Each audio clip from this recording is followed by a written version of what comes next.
For the past few years, Ricky Gervais, Stephen Merchant, and Karl Pilkington have been meeting regularly for a series of pointless conversations.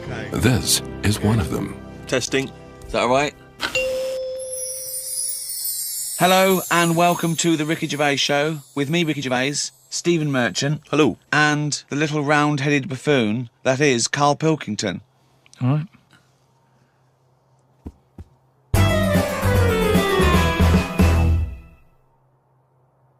Okay, then listen. Right, I've found some things that I think will interest you, and I want your first thoughts on these. Okay. Now these are facts that I've sourced.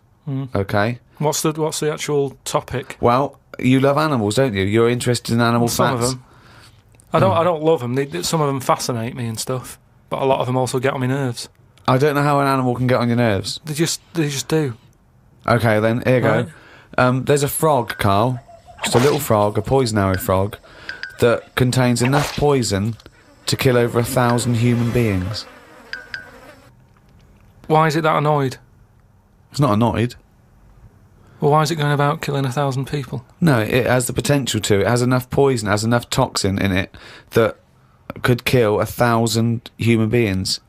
But does it need that? Whereabouts is this? Where's it living? Rainforest, I think. And does it need that sort of power?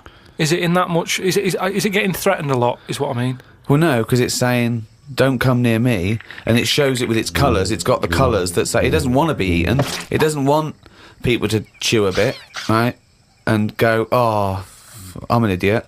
It's saying, look at my colours, don't eat me. Don't want to come near me. But then why give it bright colours? Because now it's standing out. Yeah, and it's going, don't eat me. Yeah, but make it a colour that fits in, like camouflage. Why make it orange? Of course it's going to stand out, and then they'll attack it. And then it'll turn around and bite and kill 1,000 men or whatever. No, it doesn't bite. It's the fact that if you were to eat it, you would die. Yeah, but who's going to eat it? Well, things that eat frogs. The French. And they go, sacre bleu! You have killed me and 999 of my friends. But why is everything, like, surviving like this, though? I thought it was all about survival of the fittest, not the one who looks the hardest. Well, but survival of the fittest is whether you're chosen or not by nature. No, but I'd survive if I could go about killing 1,000 men at one bite. It's not fair. It doesn't bite. It's Well, whatever, if it licks you or whatever. But no, it doesn't not seem- if it licks you. If you lick it. Well, I'm not going to lick it. It's not going to happen. I will not be licking a frog. So it's of no danger to me. So I could still kill it, and there's no chance, at no point am I going to lick a little frog's head. Not when it's alive or when it's dead. I love the fact it's all about you. It's all about how it relates to you. And he's annoyed that they're getting away with something. He doesn't like any sly animals. He doesn't like animals hiding. Then he wants them to hide. He doesn't want animals killing things. Then he wants them to kill things. He doesn't know what he wants. When they say survival of the fittest, they don't mean that, say, lions have been working out in a gym. It means you understand? it means the fittest gene pool, and the fittest gene pool is a gene pool that's still around.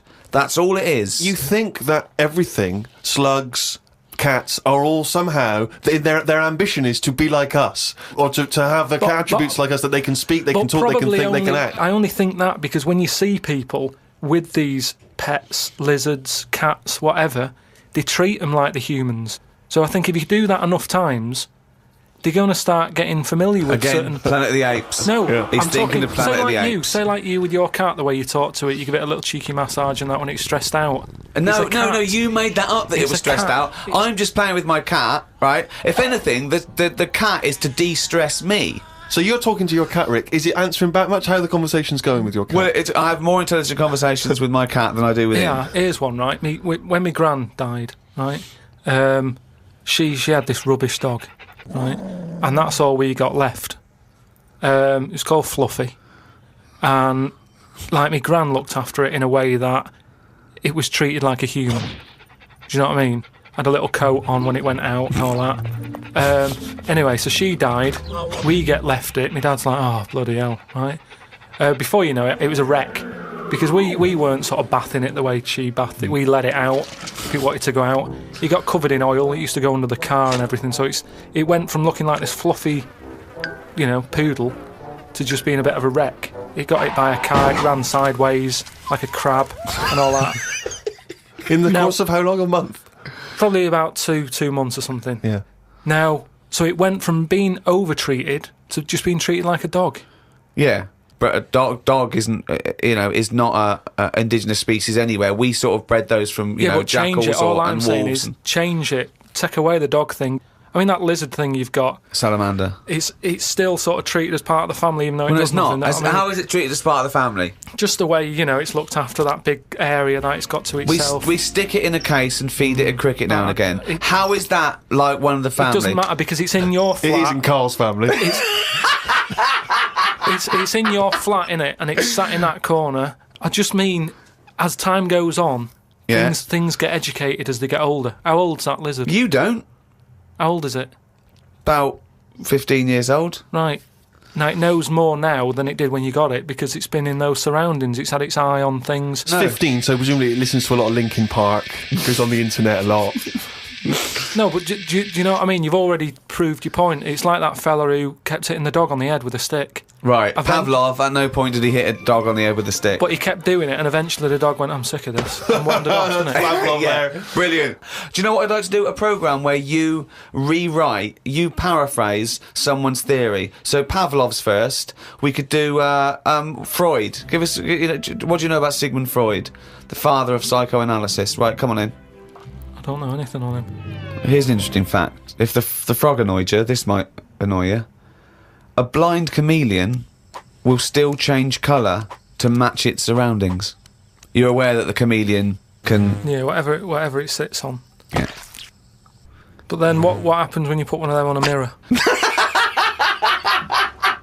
No, does it get stressed out, or what? What's it copying? Well, it probably doesn't need to copy anything because it looks at itself and it goes, oh, look, looks like that. It's brilliant. God, that was fast. That's the fastest I've ever done that. That is brilliant. So they can go any colour. There's nothing. You can put them on anything, and they'll go to the thing. I don't want you to have a chameleon because you'd just be trying to see what it could and couldn't do. Try and catch it out. I know, yeah. Pop it on some tartan. But again, say like the frog thing, right? Pop it on the telly. Yeah. Couldn't do it fast enough. Why does the chameleon need that skill of copying a colour? Because at the end of the day, that's mainly sticking in the woods, isn't it? By trees, by grass. Right. Why can't it just stay green? That's all it needs. Those colour changes are only for camouflage, aren't they? I don't know. Some of them are for attraction. Some of them to show moods, anger. No, but I just think we're encouraging them. You see, maybe this is evolution or whatever, but at the end of the day, because they can change colour, they're wandering out of their area. They can be wandering about, through a car park and everything, just because they'll go, well, I don't want to get seen, change the colour of concrete. Whereas... Or into the colour of a Fiat Punto. But they should just stay green. Stay green, right? Stay in the woods and stay safe. I love this public information for chameleons. Words of advice for chameleons. Oh, God. Stay green, stay in the woods, stay safe, good night. Oh, God. Right. The only time a turkey whistles is when it panics. Christmas time, then. Yeah. What do you think of that, Karl? It goes from one extreme to another, doesn't it? You've got a frog who's going mental, It's not going mental. killing thousands of people. No, that's not. That's got that sort of power. Then you've got a turkey who's whistling for help. You think that you should redress the balance a little bit? You want to give... What would you do? Give the frog the ability to kill 500 and the turkey 500? I don't think it should be killing... I reckon 10. 10, because... You've made your point with 10, haven't you? Do you think that he's got 1,000 in his lifetime, like he's got 1,000 to kill? I don't think you understand. I just think... He doesn't really kill 1,000 people. It doesn't mean someone goes, Frog, you have the power to kill 1,000 people in your lifetime. Choose them wisely. But I just think if it needs that sort of power... It should be fighting evil? Well, it's not... it's knocking about the wrong area, isn't it? If it's under that much danger, move.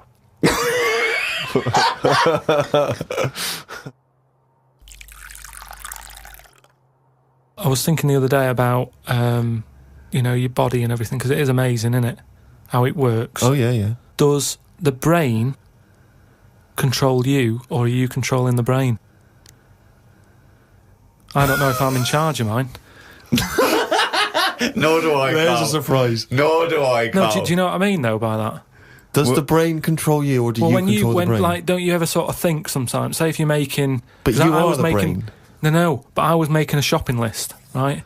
Going right, I need some rice, kidney beans, and I thought I had everything, and I sort of was rolling up the paper, and then something went, oh, an onion. Your brain did something that. went an onion. Was it Suzanne? No, well, my brain sort of went, you forgot something. Yeah. I didn't think I'd forgot. I was No, putting you that- are your brain. No, but don't you understand? My brain was I was in control of my brain when I was writing down rice and kidney beans. But you're not in charge of the onion. That's another part of the brain that's in charge of the onion. The onion sector. No, but I put the paper away, putting my coat on, ready to go and get the rice. Yes, but your onion lobe kicked in. What? So you put the paper in your pocket, you got the coat on, then you just suddenly hear Then from it nowhere, was just like onion. Yeah, I'm not even thinking about that shopping list. It's in my pocket. I'm thinking, do I need my gloves? It's cold out. Yeah. Suddenly, onion, and it was like, oh yeah, onion. Yeah, I had to get the paper out. You So had what to I'm write that saying down. is, But who's in charge?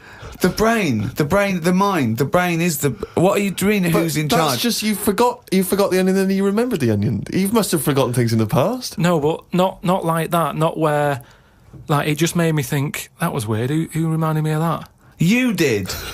Yeah, but I'm not. No, you are your brain. It's not like there's you, then there's a brain, then there's an extra one looking down at it. Oh, the meta brain, the thing above it. No, but your brain. How does your brain work? You give it information, don't you? Well, it takes. Do you mean you give it information? If I sat in a room with nothing, not feeding it anything, it wouldn't know anything. No, but there's this thing But that there's then- two yous. It's this thing that there's There's this, Karl and Karl's brain. Yeah, there's not a duality in this. If you go, come on, now think. That's the brain saying that to itself. It's not. There's not two people in there having an argument. Come on, brain. And the brain's going, oh, don't you start, I was thinking then. And the other thing's going, brain, onion. And the brain goes, Karl, onion. You are your brain. If you are anything, you are your mind, your brain, your collection of memories, your personality. You're not what you look like. Does that answer your question, Karl? What do you think then? You were thinking of a tortoise on a skateboard then when I did that last sentence, weren't you? You know, whilst you've been working on that, I've been travelling about a bit. Went to Dorset, right? Nice beach there. And you know those huts you get, like a hut on the beach, and Where you get changed? you can get changed in it, but they're better than that. It's like you can put a telly in it, sofa if you want. Oh, you don't mean the Victorian changing hut? Yeah, You mean those sort like of things. It's sort of bigger than that. Yeah. And we're walking down there, and there was a really sort of big fat family in one of them. There was about 4 of them, and you could tell that they'd never had a game of anything. Do you know what I mean? They just sit down there, eating ice cream, looking at the sea and what have you. And the weird thing is, the little fat kid, the youngest one, who must have been, I don't know, about 8, he was really fat to the point of you couldn't see his neck. Yeah. And he sat at the front of his mum and dad and his older sister. He sat there, and he had a frisbee, and I thought, look, they don't want to play with him. I mean, that's an active game to play, isn't it? Yeah. Frisbee. As we got closer, he was just using it to eat Maltesers out of. I just thought, even again, you know, the one active thing he's got, he's using it to eat out of. Yeah. Extraordinary. And that just sums up what people are like now when it comes to keeping fit and activities. Oh, that's fantastic. One thing I've noticed, that because I occasionally go to the gym, and you know those guys who work out constantly to give themselves extraordinary physiques, just they're on the trip, they're on the weights, and they're really, I notice in the summer particularly, those guys cannot wait to get their shirts off. Yeah. Everywhere you see, they're walking around. If they've got a good torso, they are walking shirts off. Even I think if you go to nightclubs, I notice there's always one guy who's thinking, well, I have put so much work into this body, I have got to get my shirt off on the dance A floor. vest, yeah. You know, and it comes straight A off. brand new tattoo. I'm not covering that up. Exactly. I've paid a lot for it. Let's see it. Yeah. But that's what we were saying about bodies. I can't remember why we were talking about it. We've got to a point in science now that you can change your head. Right? No, well, that doesn't make any sense at all. It was a program on. It was done in the 50s or 60s where they stuck a monkey's brain on a stick and had it wired up and it still worked. Right. Right. Okay. And that was in like the 60s or Right. whatever. Okay. Well, So- to say to change your head makes no sense at all. Because if you put a different head on a different body, you're changing the body. Yeah, I know. Well, that's what I'm about to say to you, though. What? That's what I'm saying. That I'd be more confident if I had someone else's body. Because if anyone dissed it, I can go, no, it's bad, innit? But it's What not are you mine. talking about? What? It's like, say... As opposed to someone else's head? yeah.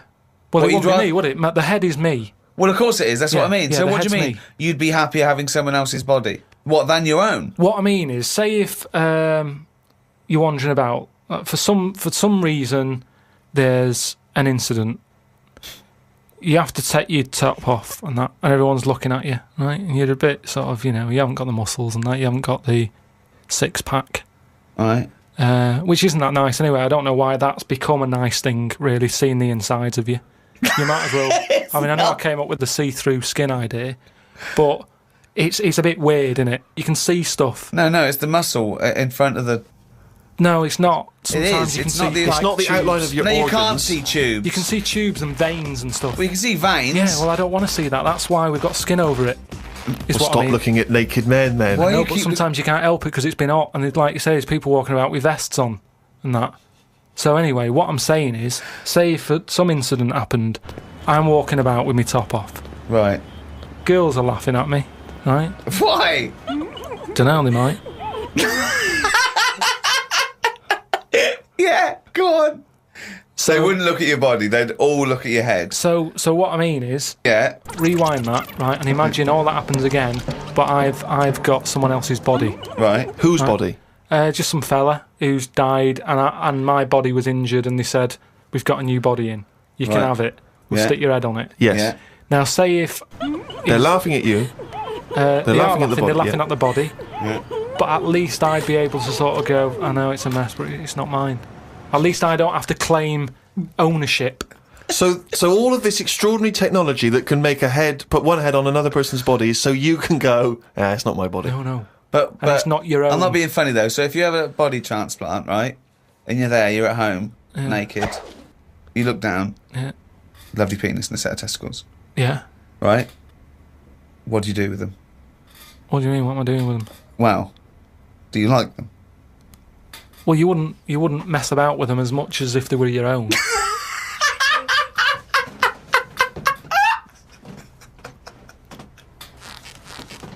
But if you did mess about with them, would you feel guilty that you were messing about with another man's testicles and penis? And it's the full body. Yeah. No, because they're not my hands either.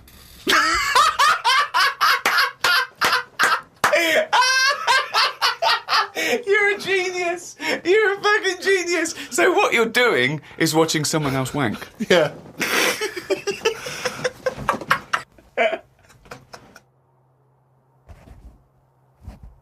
Oh, chimpanzee's that. He's gone and written it down again. That's the ever-changing jingle for Karl's diary, excerpts of which we like to read each week. Walked through Covent Garden. There were 5 of them mimes knocking about. I don't understand why people take pictures of mimes. Everyone looks like a mime in a picture. That's so true. That's really true. If the point is they're staying still, if that's their skill, a picture won't tell that story. That's absolutely true. My dad took the cat to be put down today because it kept bumping into things since losing its sight. My mum said she's not going to get another one. She said the parrot is looking worried as it's seen the budgie and the cat go in the space of 3 months. Your mum said the parrot's looking worried. What happened to the cat then? It gets into a lot of fights. It lost one eye, and then it got into another fight and lost another. Oh, and it was just walking around bumping into stuff. The vet sort of said, we can do stuff to keep it alive and all that, but it's a bit out of order, isn't it? Because it costs a fortune. They shouldn't tell you. But Mum and Dad can't afford to have eyes put on it and stuff. no, you can't have eyes put on a cat anyway. No, but they said, we can do something here. We can What? have its eyes sorted out. But I don't think you should be allowed cats. Why? Not the Pilkington family. Why not? Well, they have keep good dying. lives. Yeah, I know, but they have good lives whilst they're still knocking about. It's just that we get through them. It's a good job you're not going to have kids. Oh, God almighty. I can't believe it. A mate sent me a story on email about a bloke in China who has this weird illness that means he can't have his picture taken. That's not the weird bit. If he tries, his body doesn't appear in the photo. Don't talk shit. He has had group pictures taken and everyone appeared apart from him. Don't talk shit. The That's story bollocks. had a picture next to it of a family photo and it said he was stood at the back, but you couldn't see him. Right, he wasn't in the picture. He was in the picture. No, he wasn't in the picture. He's done loads of tests and stuff. No, on him. I haven't done loads of tests. This is bollocks. There's no way this is scientifically possible. What's his want? Yeah, now he's wanted. Just a white bit of paper up on the police wall. Have you seen this man? What man? If you see him, tell us. You're talking shit. Suzanne watched the film You've Got Mail tonight for about the 14th time. I don't think you could properly fancy someone without seeing them, unless you're blind. I think it's odd when blind people have affairs. Why is that odd? Just because most stuff is based on looks, innit? So you think once they've found someone, they're happy with them, stick with them. But no, it's not true. But I mean, most things are based on looks. What I mean is when you first like meet someone and that. Well, initially it's only looks because you don't know them. So that's what I'm saying. But that's a ridiculous thing to say, isn't it? Well, no, it's just what I think. I'm not saying that's like facts or anything. I'm just thinking if you're blind, why mess about? You're still basing on it if it's only looks that people find. What? Yeah, I'm just saying, so why is a blind person messing about having an affair? Because I'm saying that presumably that blind person isn't basing anything on looks. I just, alright, I mean, maybe that's not, I mean more like... Do you want me to cross it out? Shall I cross it out? Because it's just the same way, I think I put how, you know, people, I read something in a Sunday paper once with some bloke who was going out with some woman, he ended up going out with a sister who was a twin. If you're going to have a change, have a change. Spoke to Ricky about trips to the moon. He was up for going just to see what the world looks like. I came up with the idea of a giant mirror on the moon that would reflect the world back. He had a few questions, but I had the answers. Yeah. He changed the subject, I won. Right. My first question was, how would you get it up there? He said bit by bit. That'd be a good mirror then, wouldn't it? I said, how big would it be? He went, you'd still need a telescope. I said, how would you get it on the right side of the moon, always facing the right? He went, what? He went, does the moon move then? I went, yes. And if we don't like the mirror on the moon, we can always wallpaper over it. It's Suzanne's birthday tomorrow, so I've got to get her something. I sometimes think it would be best if we didn't celebrate birthdays. I think people would live a bit longer if they didn't know how old they were. Age puts restrictions on things. She said something about wanting one of them posh badges to put on her coat. I will look for one later. I love the fact that around the time that you've got to buy Suzanne her birthday present, you think that birthday presents are a bad idea. Got up early, it's Suzanne's birthday, gave her the card and present. She was well happy with her posh badge. She wore it to work. It's quite nice to hear a moment where she was actually happy for once in your company. They always say when you get someone a present, you should buy them something they wouldn't buy themselves. Daft rule. I want something I would buy myself if I had the money. When I was young, me Auntie Nora got me a present I wouldn't buy myself. It was a t-shirt with her face on.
It's the start of a new strand in the show, a new quiz, a new competition to replace Rockbusters. Now that's quite a tall order, but what have you done? Right, like I said, right, if you've only just tuned in, what it is, I've took, and I'll be taking, a well-known saying every week from the show, something that crops up a lot. First one that sprang to mind was... There's a little gay fella standing next to me in the urinal? That's next week. Okay. This week, there's this airy Chinese kid, right? Yeah. That's cropped up quite a lot. Sweeping the nation. Right? So what I've done, I've got 5 songs, Yeah. and I've edited them together to make that saying. You've got words from songs where any part of that sentence occurs to recreate it. Yeah. Now, what do they need to do? Do they need to say what the song is? Just the 5 songs? I mean, I was going to say song and artist, but if you want, just a song. So there's 5 things there, and if someone doesn't get all 5, it's still worth emailing in because we might give it to the one who's got the most, and then... Yeah. Can I suggest we go for artist rather than song? Only because sometimes it's quite tricky to get a song title. Sometimes it's it's very odd, or it's not quite what you think it is. So maybe artist is an easier one. Are you happy with that, Karl? It's your that all right? competition. I mean, Steve always does this whenever I come up with an idea. Oh, yeah. I'm just trying to make sure it's just the best it can yeah, be, Karl. Yeah, no, he came up with a few game shows, and Steve was going, no, it's no good. And Karl said to me, he said, it's the one of The Office ever got on telly. Yeah, but, well, we shall see how Cheapest Chimps plays out. But frankly, the fact that... The fact that you said to me, Steve, I've come up with the best game show ever, it's called Cheapest Chimps, what's the idea? I don't know, I just like the name. It's something to do with chimps. I thought, well, I'm not sure that's the best game show ever. And what was the other one you came up with that you told me about? I think a few people will be disagreeing with him, Karl. I think people will say that Cheapest Chimps could be the best game show ever. You know, when I was at school, people like you, I really didn't like. You're a stirrer, Gervais. He flits, doesn't he, from one side to the next, Karl. The one thing, we may argue, mate, but at least we're consistent. Ricky Gervais flipping from one side to the other. One day he's on Karl's side. When was the last time Steve wrestled you to the ground and got you in a leg clamp? No, you're right. Never. What, is that supposed to be a good thing? Well, didn't you see us? Yeah, I saw you struggling in Karl's office earlier. He was punching my legs to release me. We were on the floor, and I was squeezing him with my mighty legs, wasn't I, Karl? Right. It was like, I imagine that's what a crab feels like when an octopus has got it. We were playing that, weren't we? So anyway... So, I'll play you this clip now. It's 10 seconds long. We'll play it a couple of times because you'll need to take it in. So here it is then. What are we saying? We're saying artists? Let's go with artists. Artists. So email in ricky.gervais@xfm.co.uk. Name the 5 artists it has taken to make up the saying, Give there's that this email airy address Chinese again. kid. Give that email address again. ricky.gervais@xfm.co.uk. There's this Right? airy Chinese kid. Here we go.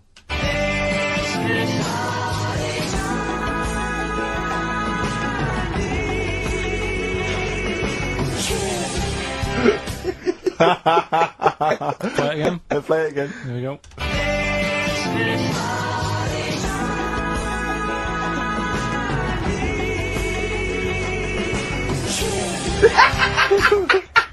I think you better play it once more. Oh, I've got them. Have you got them all? Yeah. That's nice work. Here we go.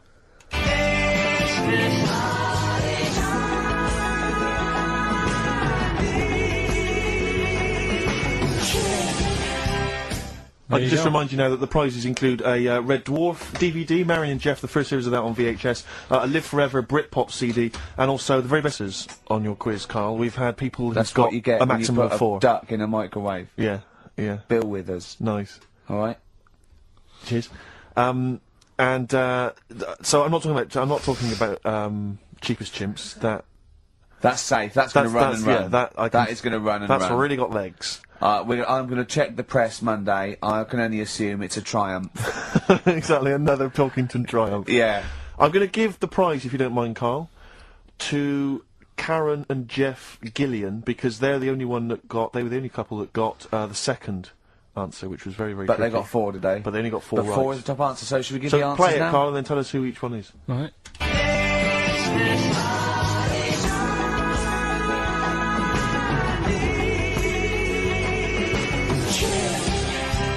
So there you go. I didn't know the second one. There's Play it this again. airy Chinese kid.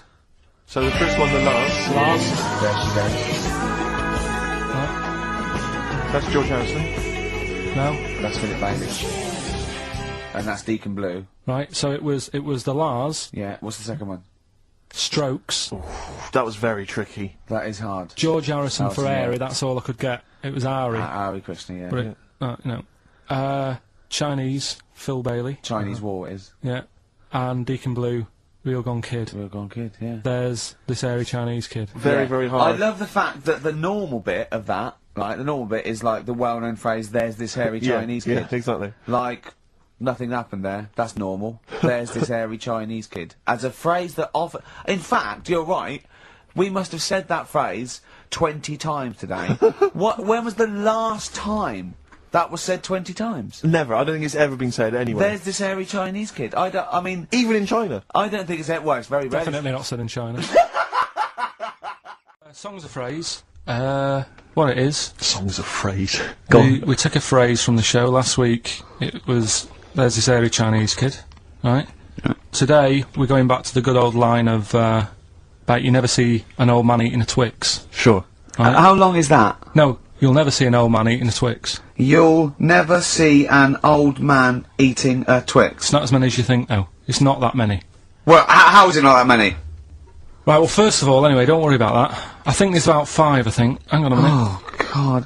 Why do we leave him alone to do this, I don't Steve? understand. Do you know what I mean? It's like, I'll tell you what, we were flying them. Six different songs. 6 different songs! That's a lot to get, Carl. But what happened is, I couldn't find a song with Twix, so we've changed the chocolate.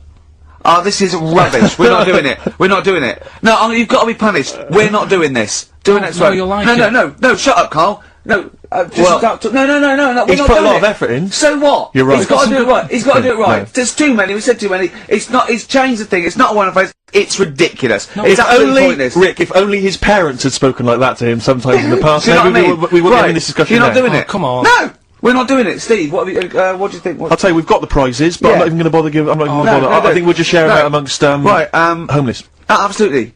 No. There's troubles in the world, and I'm not going to let you faff around doing nonsense like that. It's ridiculous. Well, let's do... Carl, the big question, as we know at the moment, is whether we're going to let you do songs of phrase or not. Rick, I should tell you now, mad. there has been a flood of... Oh, no, there hasn't.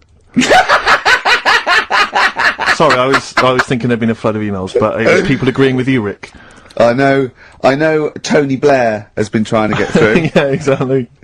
I'm just checking the emails now. There's absolutely nothing supporting you, So Carl. no one gives a side either way about No, well, that, no, that's not then? fair. There were a couple of phone calls, weren't there? One was the guy saying you should. I think the other one was you, Carl. Was it phoning from the kitchen? Can we do it? Can we do it? Right. No. If you don't like it, we won't do it next week, but But the fact that I've made it... I don't know why you did that. I thought of lots of stuff you could do. You chose one where you have to have 10 words and 6 songs to choose. You haven't got Twix. I don't know what you've substituted Twix for. Okay, I mean, I've got to say now, I'm going to sit on the fence, so I'm quite intrigued. Okay, right. What to hear it. have you substituted Twix for? Well, I can't tell you. Because you can. No, I can't, because people have to listen to it and work out. All right, let's just hear it. Let's hear it then. No. They know what they have to know what the word is. They have to tell what the song is or the I artist. prefer just to play it. No, you've got to tell them what it is because they might not even know what word they're I think looking you should for. let's hear him out, Rick. Right. Please, Right. democracy. That's what we're fighting for. Come on. Right, if you turn them up... Right. Okay, I'll put my headphones on. Go on then. Okay, so right, hang on. The phrase originally was is, you never see an old man eating a Twix. right, and we're trying to identify a number of songs which you've used to make up that phrase. And you email in xfm.co.uk/Ricky with as many as you can get, and whoever gets the most right can It's win some so stuff. complicated. This It is is so not. complicated. Right, here we go. Here we It's go. I'm baffled by the email address. I couldn't What figure was that the out. email address again? xfm.co.uk/Ricky. Right. Right? And there's some link on there, is there? That Yeah, that you just press and it comes through. Brilliant. And that. Right, here we go then, right?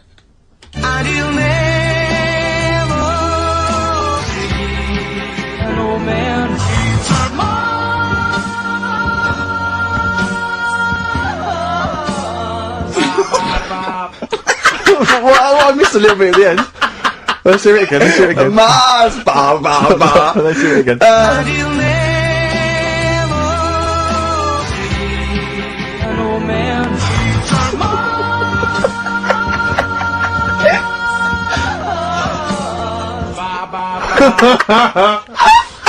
Oh no.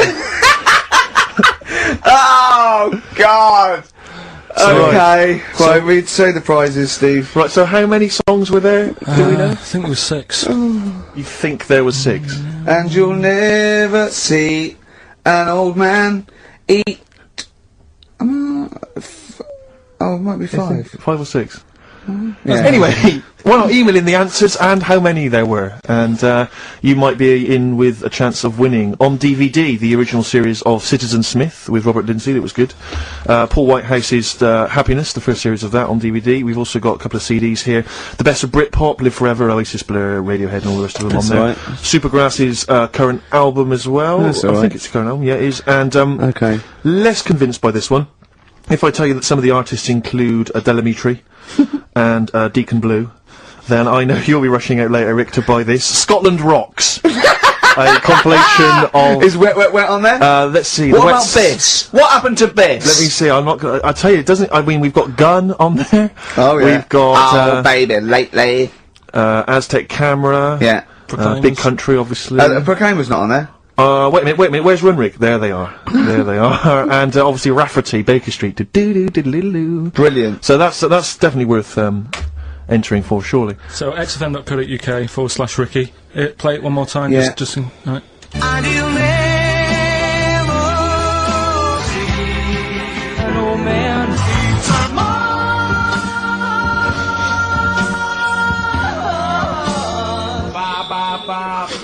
Class. Pure class. Well done.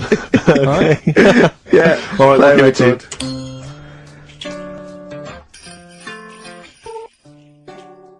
Brilliant.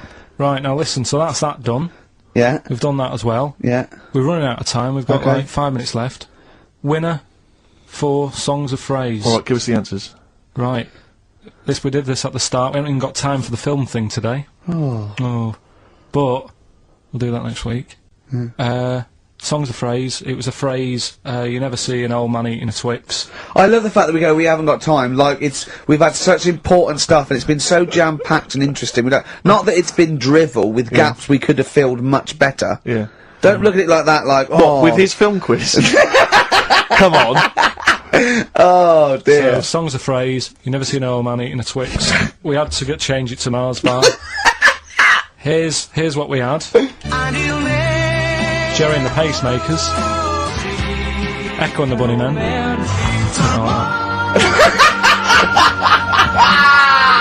David Bowie. And the Beach Boys finished it. Oh, what do you mean I thought that one was? What do you mean? Who's the winner? Oh, it doesn't matter. You've got to give the answer. Who was that one you didn't know it was us? It was Neil Young, wasn't it? Jim Crochet, is it? Old Oh, Man yeah. River, it's called. Jim Crochet. Old something. Man River? Yeah. Jim Crochet sang Old Man River? I don't think so. What was it? Who cares? Right. Well, people... I can't believe this. Old Man River, it was. Let's give the prize to... Jim Crochet wouldn't have sung Old Man River. Or let's give the... That was Paul Robeson. Let's give the prize to Mitchell Sterling, who has got some of the answers right.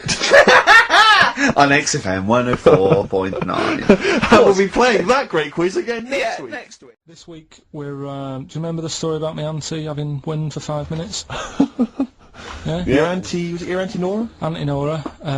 She was on a lot of medication and stuff, and I think that's a side effect that comes with it. So yeah, she had wind for 5 minutes. So I thought we'd dig that one out. A classic line. Me auntie had wind for 5 minutes. Okay. So I've got loads of songs here. How many is that? Me auntie had wind for 5 minutes. 7 tracks. Oh, that's tricky. Oh, We've got why do 7. you learn? Okay, so you need to identify, if you can be bothered, the artists. Yeah, we'll That's do what we're artists. after, isn't it? All right. Okay. Let's go. All right.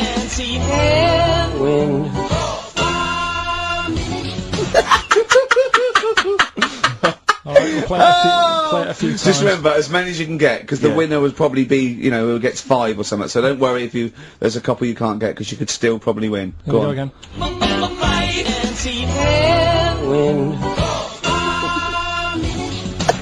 It is good. Can I just... What's the email address? Well, if they go to xfm.co.uk/Ricky, they can just send them through there and They can that. send it through that way. Right. Which of these is the prize bag? Yeah, don't be getting them mixed up. That's the one, is it, Carl? Yeah. All right, so let's see what hot treats you could win. As I get them out, Carl, do you want to play it once more? Yep.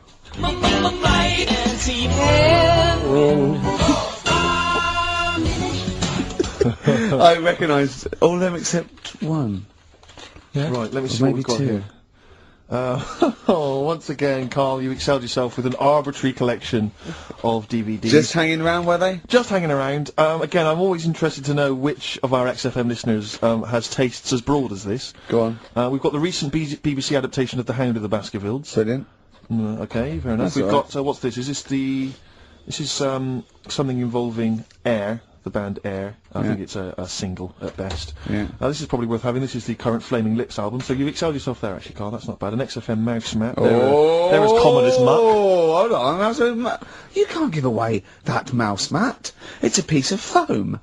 Now, I was going to dismiss the oddball sci-fi movie K-Pax featuring Kevin Spacey and Jeff Bridges, but Karl, is it signed by Kevin Spacey? It's signed, yeah. It's an actual. So win that and put it on eBay for £4.50. And man alive. What is that? Just look at their faces. No, Karl, don't give that. No one wants that unless it's ironic. Series 1 and 2 on DVD of popular northern-based sitcom Bread. Buy it, sell it. The game's getting hard because someone's dealing you a losing card. Alright. They all had a go. All the actors had a line on that song. Oh, Play the clips again. play the clips again. I really want to win it now. Here we go.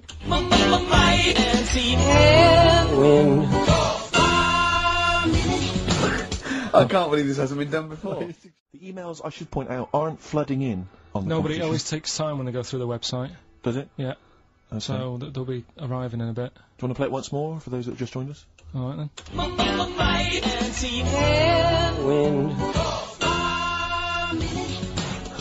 There you go. Brilliant. My auntie had wind for 5 minutes. Brilliant. Genius. Name the artist. Right, I'm going to play this thing again because it is a bit slow today, the email. Oh, because it's too hard. It's not too hard, there's just clips of songs. What are the artists? Email in.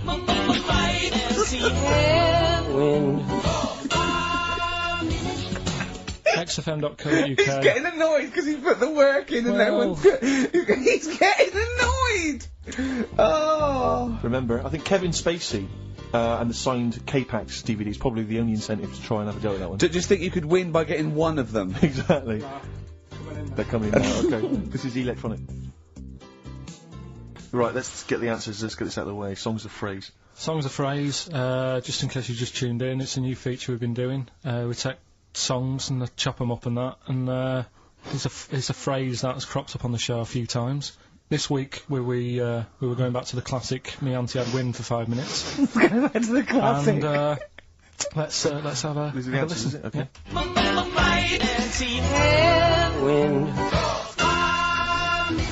Right, so what you had there is you had the knack Yeah. with My Sharona. Uh-huh. Auntie was some Manson track. What? You don't even know what it was. Auntie Everything, I think it's called, some album track, right? Then you had Bill Medley, Jennifer Warnes, I've Had the Time of My Yeah. Life. You had Bob Dylan, Wind. Wind, Idiot wind. Blowing in the Wind. Oh, Blowing in the Wind, was it? What was after that? Four was 2468 4 was Bob Dylan. Motorway. 2468 Motorway. Yeah. Tom Robinson. Tom Yeah. Robinson, yeah. That was the 4. Then you had the 5 from Manfred Man, 5, 4, 3, 2, 1. We wrapped it up with a bit of 5-star Yeah. from Minute, something about, Can't wait. yeah, can't wait another Can't minute. wait another minute. So, they're the answers. Yeah, We're well, looking for someone who, I don't think we got anyone who had them all right, but Nobody got all 7, although in your little answer list then you only listed 6, because Yeah. you got your numbers went out of sync in your own brain. Well done, once again. Smooth. I tell you what, Karl, why don't you next week at least write down the answers for yourself? don't need to. Well, you clearly do, because you get to embarrass yourself. Don't need to. You've proved that you do. Right. Yeah, what is it this week? What's the phrase? We're, remember the story I told you ages ago about my neighbour having a horse in their house? Oh, yeah. Having a horse, yeah, a horse. What's happened with that? Lenny Henry doing it as a series. So, People nicking your ideas left, right and centre. well, that's the phrase we'll be using anyway. What? My neighbour had a horse in her house. How many words is that? 6. My neighbour had... So, there's no grammar either. My neighbour had horse in the house. My neighbour had horse in house. What is... Wait, what is the phrase? My neighbour had a horse in her house. Are there any Let's wait till we prepositions? hear Are it. there any prepositions in this sentence? Look, don't judge it beforehand. You see, I'm Okay. turning over a new leaf. I think this is a great idea. I think Karl's a genius, and I look forward to hearing this enormously. Yeah, okay. And I won't be sick on your leg, or squeeze your head, or make you jump when you're making a cup of tea. What have we got then? That's that. Right. That's the silliness side now. Let's get on with the proper show. Right, songs of phrase. Yeah, let's we do that. On to the classy stuff. Yeah. Do you want to do the prizes first? Right, now then, where are they? Here they are. I haven't seen these, but I'm excited as ever. Alright, we have a t-shirt there, arbitrary t-shirt that you have probably stolen off of someone. What does it say? Is it the Red Hot Chili Peppers? So that's all right. that's not too bad. It's a big t-shirt there. On DVD, this should you be giving this away? This looks like it's the film Don't Say a Word. Yeah. And it's it doesn't have all the proper packaging. It's literally the disc, the DVD disc, just loose. So enjoy that. The current album from Oasis, Heathen Chemistry, DVD, on DVD, The Life of Mammals, the complete series, the David Attenborough recent DVD, that. Walking with Cavemen, which I think is a DVD, it's currently on TV, isn't it? And, Well, there you go. and Not also bad. the X-List, which is a good new compilation, double CD compilation from XFM with loads of stuff on there, including Nerd, Snoop Doggy Dogg, Athlete, all sorts. Go on then, Karl. So not bad, actually, simple as Nice well. one. Well done. Right, so, yeah, it's a phrase that's been said at some point, or said a lot on the show. We've had, like, Hairy Chinese Kid. We went back to, my mum had wind for 5 minutes and that. Today we're looking at, my neighbour had a horse in a house, right? Yep. If you remember, we were talking about that probably about a year and a half ago now. Yeah. Yeah, of course, Right. people remember. They've been talking about it ever since, Karl, I imagine. Yeah. Well, it's so, famous. It's a world famous phrase. My neighbour had a horse in her house.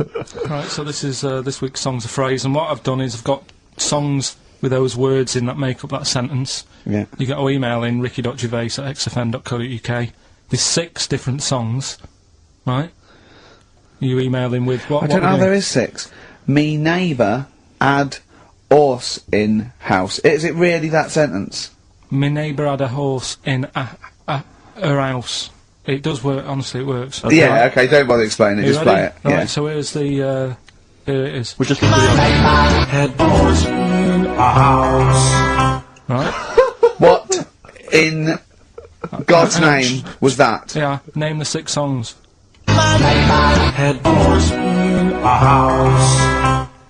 Huh? Are we naming the artists or the songs? Either. Artists. Anyone who okay. gets anything can get a prize. What's jeez. more, Karl? Artists. Here we go. Oh, that's tricky, Karl. That's very hard. Once more.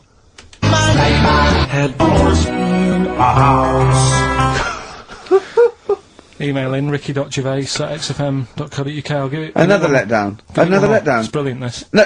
How No. can you just say that after I've just been stuffing grapes in my face and Well, that? you failed. You didn't get one burger in, right? Even when you tried to chop it up, there's 3, right? So that's it. Steve, out of the goodness of his heart, went to McDonald's. Okay, I got some grapes. You at 62. That's got nothing to do with this, though. This is my game show here. Bob Holness didn't say, yeah, Blockbusters is good, but I never see him eating grapes. So this is a different thing. Forget that. Right? Here's the clips again. Here's the clips. Oh, you know I said I was going to turn over a new leaf and not criticise your ideas? I think it's the end of this one, mate. We should give the prizes away. Yeah, well, Karl. this has been dreadful. This thing. We started off well with him trying to force burgers in his mouth, and then he'd come up with this tat. I mean, this is the end of this because it's. I mean, it was shoddy to start with. Now let it do a couple. Well, this is not only. Well, I'm just saying. This is what I was saying in the pub yesterday when you tried to be sick on my leg. I was saying, come up with new ideas if you don't like them, but you diss them on air. well, it's just disappointing, isn't it? And Right. What's that? I was disappointed when I was choking before. We were disappointed as well. Yeah, you didn't try. You didn't try with the grapes. You were just like Right. chewing on that. You meant to just throw them in and swallow them. Songs of Phrase. It was 6 songs. It Yeah, sounded like this. boring. Right, what are they? Just give you 6 answers. songs there. We had Lionel Richie, My Destiny, for my Tricky. neighbour. Oh, that's XFM. Ooh. My neighbour was Space. Space, Yeah. Neighbourhood. Had Harry Connick Jr. Had to be you. Right. Had your neighbour had a horse. Horse from America. America, yeah. He had a horse. In was Lisa Stansfield with Pathetic. In All the Right Places. Oh, pathetic. Did anyone get that? Did anyone get that? And No The one House No one from got that. Animals. So that was pointless. All right. Well, the most Well, that's the most anyone got was 3, Yeah. and we're going to give it to Deborah. Okay, prizes to give away this week. You've excelled yourself again. We've got once again Scotland Rocks, the very best of Scottish music. Texas Deacon Blue Brilliant. and Jerry Rafferty. Proclaim's on there or not? Proclaim's there. Don't worry, What they Delamitry's got? on there as well. Don't worry. Yeah, sweet, Don't worry. It's Oh. Biss on there. It's Biss on there. I'm just checking to see if Midgure and Hugh and Gry feature, but they do. I Thankfully, don't know. the Rosillos as well. Oh, and Gunn. brilliant. That That's is great. brilliant. So look forward to Is that. Lulu on there or not? Oh, Is she not on there? I can't see She's her, not on there. actually. She's not on there. But The don't Wets. Are the Wets on there? All the Wets or not? Are the Wets Fairground on there? attraction. Brilliant. That's on there. So, Brilliant. Is Wee Hootie McTooth on there? And is Jamboree? what's this? This is another arbitrary compilation called Strange and Beautiful. The Brilliant. X-List album, which is quite good. The new album by the White Stripes. The DVD Walking with Cavemen, that TV show that's on VHS. It's still got the price on there. On VHS, in case you haven't seen it. Fight Club, and the best-selling book from Michael Moore's Stupid White Men. So actually some quite good prizes there, Carl. Not bad All at right, all. Karl. What's this competition? Right, Songs of Phrase. It's where I get a line that sort of is said a lot on the show, or has been said quite a lot on the show. Yeah. Is this one Stop Squeezing Me Head? No? Oh, I could have done that. Yeah. But what we're doing is my favourite. The Elephant Man's my favourite film. Is that the phrase? Yeah, that's the phrase that we're looking at today. The Elephant Man's my favourite film. It is as well. It's his favourite film. I know. Why is that again? So, 'cause it's funny and sad, and it's you know exactly what you're going to get. Yeah, they promise you an Elephant Man, that's exactly what you get. Yeah. It's good. Have you seen it, Steve? I have seen it. It is good, isn't it? Yeah. Um, Do you remember at the beginning of the Elephant Think Man? of that, having that as your favourite film, of all the hundreds of amazing films. I mean, I mean, it's a good film and it's a moving film. Yeah. But I can't imagine it's a film I would watch endlessly again I and don't again. care about a bloke with a elephant's I head. watched a little bit of it again the other night. It's one of them that, you know, just sort of reminds you. You know what annoys me when he goes, "I am not an animal." He is. Well, I mean, he speaks like one. And what doesn't And help, he's got And he looks funny, like yeah. one. No, yeah. but it was a bit unfair because they never let him look in a mirror because he's a bit odd looking and it upset him. Yeah. So his hair was always a mess. And that made him look worse than he actually was. Yeah. But good film, get it out if you haven't seen it. That's the phrase today. Do you know, I remember my friend introduced me to that film, and if you remember at the beginning there's a big montage because he is working in a zoo, isn't he, or he's being kept in a zoo, and there's a sequence of various elephants, I think, actual elephants kind of rampaging, and it's just quite a sort of moody, atmospheric montage. Is he king of the elephants? Can Well, he rule them? my friend said to me when we watched this, he said, what happens is he gets trampled on by some elephants, and that's what makes him look like an elephant. And I went, right. And I watched it, I thought, that's not the case. And I tried to explain it to him, and he's, to this day, still convinced that the Elephant Man, it's like when Spider-Man was bitten by a radioactive spider. Yeah. It was his mum, wasn't The it? Elephant Man. The power of an elephant. Was it his mum who got... He never forgets. Anyway. Be careful. Is man what? Wasn't it his mum who was pregnant and then they ran over her and... No, I don't think so. That's the impression I got from it. No. You are joking, aren't you? No. I thought, I honestly... Anyway, right, so the phrase is, my favourite film's The Elephant Man. Oh, well, wait a minute. There's 5 songs make up that sentence. Yeah. Right, this week. Have a listen, see if you can work out the songs. Email in, ricky.gervais@xfm.co.uk, right? And you win all that stuff Steve just said, so, right, here we go then.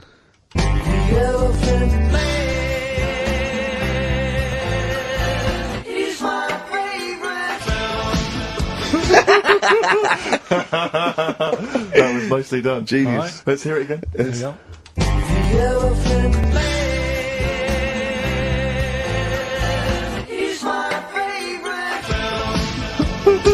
5 songs there. The Elephant Man not is so hard this my week, which is favourite good. film. Well, I thought we'd make it a bit easier. Make it a bit easier, yeah. All right. Just one more.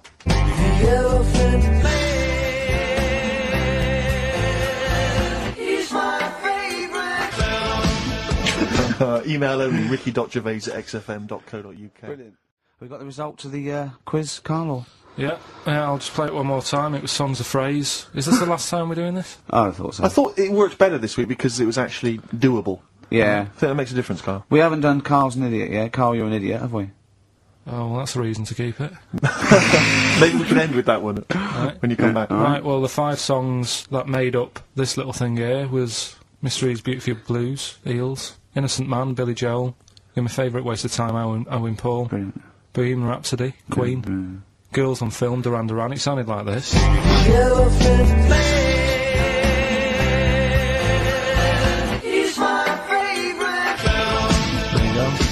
The Elephant Man is my favourite film.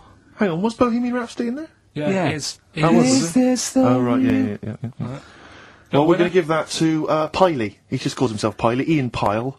Good work, Piley. What's happened to Anders? Well, I was just going to say, actually, we've not had correspondence from Richard Dickie Anders for some time. The Dickmeister General with I know. his naughty, insulting ways. Yeah, Anderson used to email regularly. Anders, get on your computer. Get in touch, mate. What Just do you tell us think of the show. Oh, hold on, though. To be fair, he was listening when we were pretty shoddy. If he's listened to the last 3 weeks, I think we're owed a little apology from you, Dickster. Exactly. Absolutely. Listen, Piley, we want to send you all those goodies, including Scottish rock, but we don't have your address, so email in your address.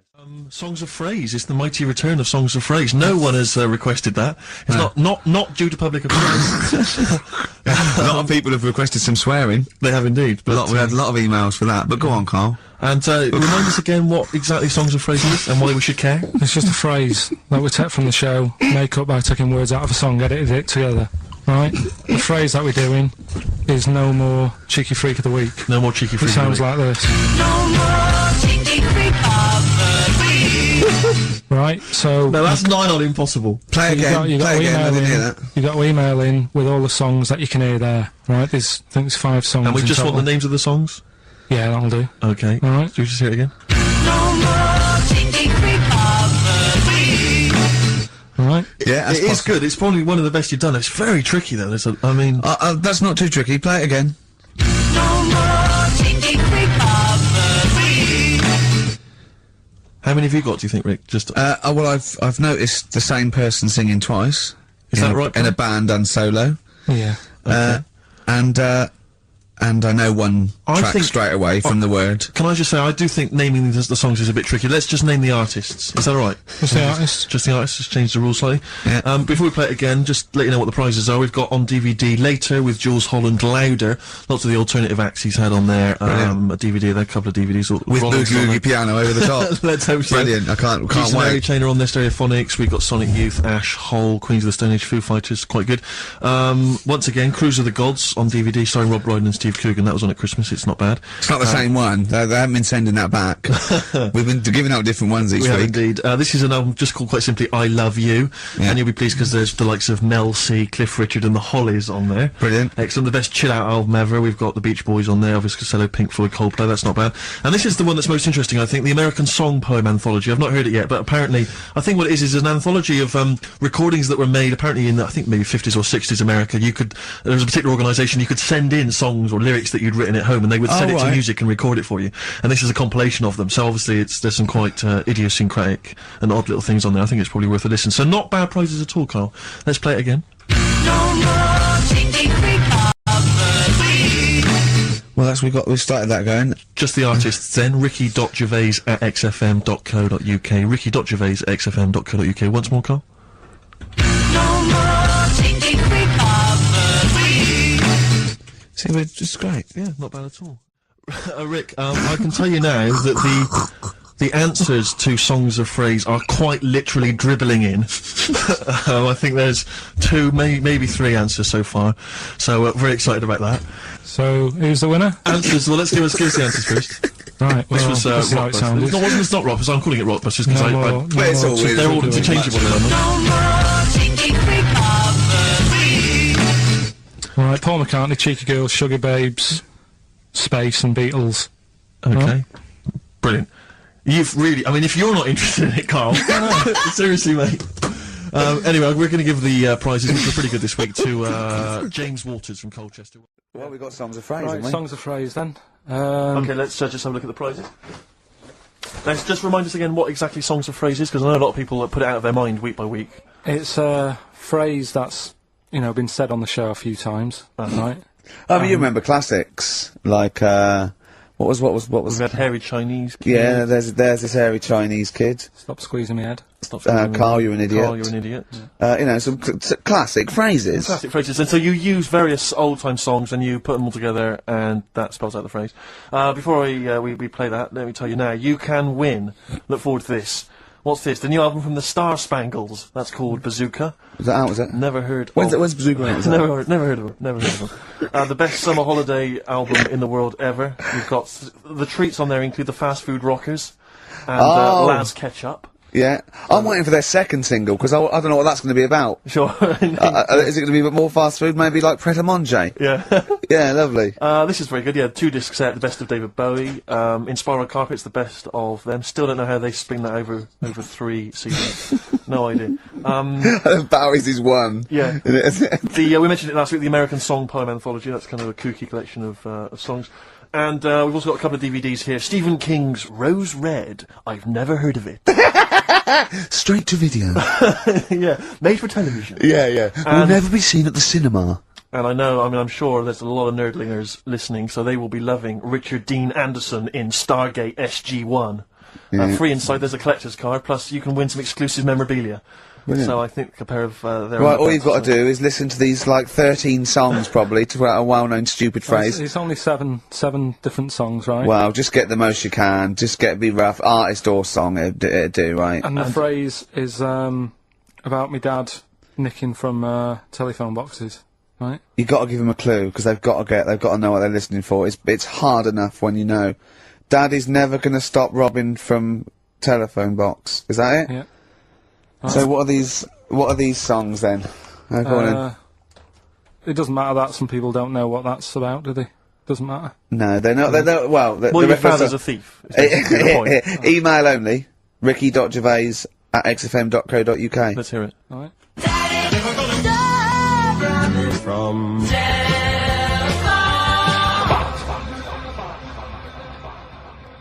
All right. Also not grammatically correct. No. So it's Daddy never gonna stop robbing from telephone box. Rubbish. Unbelievable. Play it again. I think we just need the song. That's all we're after. Yeah, just the songs. Right. From...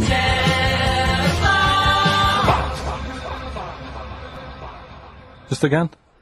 Well, this is a desperate feature, isn't it? It really is awful. From...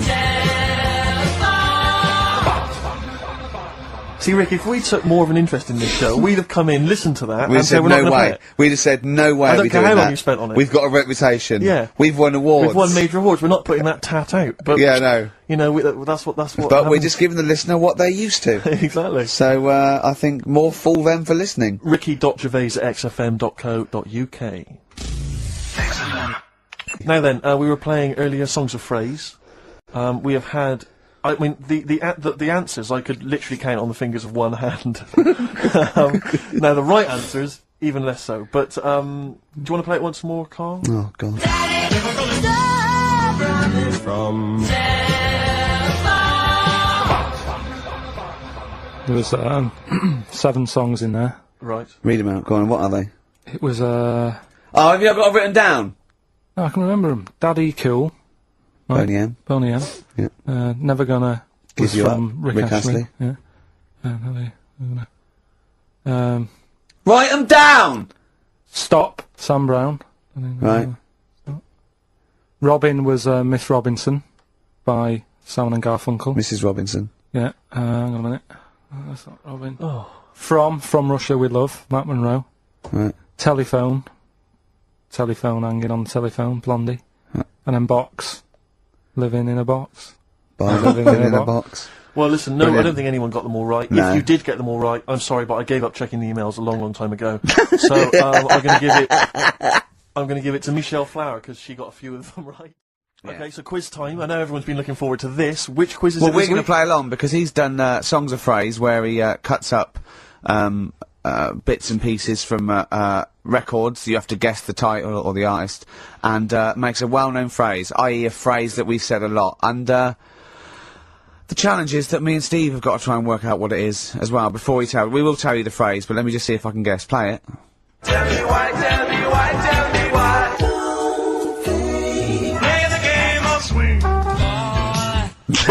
Right, I know what that is. I didn't hear it. Can you play it once more for me? Right. I know what that is. Right, it's why don't they play the game of swing ball?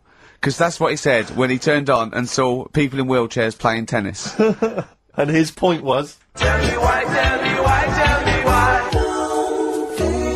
Play the game of swing. Oh dear. That is so naughty. This show's been a bit naughty, I think. I don't know what's happened to us. I think it's like, sort of end of term sort of madness, but I think we've got to calm down here. We've been a bit naughty there. We said, you know, bloke with 2 dicks. We said Chinese people don't talk properly, which is a little bit... offensive. Yeah. Know what I mean, Carl? Well, they don't know. Right, okay, let's leave it now. Okay, stop there, Carl. Carl does not necessarily reflect the opinions of XFM or any other human being. If you think that me and Steve have been being offensive, we are strongly behind the guise of irony, satire, and ignorance. Carl only has ignorance and hate. Yes. No, but as long as you say something good about someone, you can also say something bad about Go them. on, How then. does that work? Go on, then, give us an example. Well, Chinese, Yeah. yeah, Yeah. great people, right? Good. Really, that's the good bit. women really good looking as younger people. No! They get What are you older. doing? I'm just saying, as long as you know what I mean, there's good and bad and everything. For every Well, what are the positive old and ones negative. like? Yeah, they don't age well. What do you mean? The fella in Karate Kid, the teacher, was only about 36. We started this. We started this. Oh. Fact. So, songs of praise, email in, ricky.gervais@xfm.co.uk, right? I mean, I have to say, Carl, it's very tricky this week. You've got some very obscure sounding songs there. Yeah, just all we want is the artists. I think just the song, Carl, mate. I No, think actually, that's harder. hard. I No, think that's hard, harder. yeah, the artist. Just the artist, I know. Okay, so these are the prizes this week. Well, We've let's play it again so they can hear it. Try and work out all the different artists. Yeah, why don't they play the game of the game of swing ball. swing ball? Right? Tell me why, tell me why, tell me why. Play the game of swing. That's tricky. It is tricky. That is tricky. That is good. But there's some great prizes, including, Carl, I can't help but notice, torn from the current, well, I think today's issue of the Daily Mirror. What is giving away a giveaway? It's a free CD from the Daily Mirror, which you can buy it, you spend 30p on the Mirror, you can get this anyway. But it's still in the piece of plastic that it came in, I love Just that. ripped. Anyway, there are some other treats for you as well. Oh, you'll be loving getting that through the door. So there's the Jingly Jangly Sound of Summer, Good Vibes, a 2 CD set featuring music from Crowded House, R.E.M., Simon and Garfunkel and the Beach Boys. I'll tell you what, I've got the thought of another game. We can put Carl's into theory, right? I can tell him a sort of like a person or you know a people or a place, right? Or a profession, and he's got to come up with a good and bad. A good and bad thing. This That sounds great. it is dicing with death. Yeah. Are we ready to do this? Well, listen, if we're quitting in the next couple of weeks, then who cares? Okay. Good and bad, right? Well, hang on, whoa, let me just good tell and- we're on the prizes here.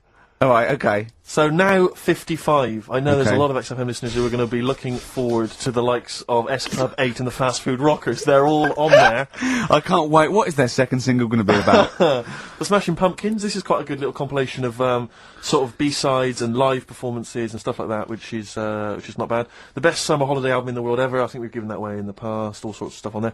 Plus the director's cut of True Romance on DVD. The Tarantino scripted. Oh, it's a great film. Tony Scott That's some directed brilliant- movie. oh. So there's some quite good prizes. Just play it once more. Carl. So email in ricky.gervais@xfm.co.uk. Why don't they play the game of swing ball? Just the artist, yeah. That's all we're after. Yeah. Brilliant. Right. Tell me why, tell me why, tell me why. Play the game of swing. Very tricky. Brilliant. Very, That very is tricky. brilliant. Right. Bung the song on. I'll bung the song on now. What? Let's put a song on. Bit of Pharrell Williams. Yes. Good and bad. Good and bad. Old people.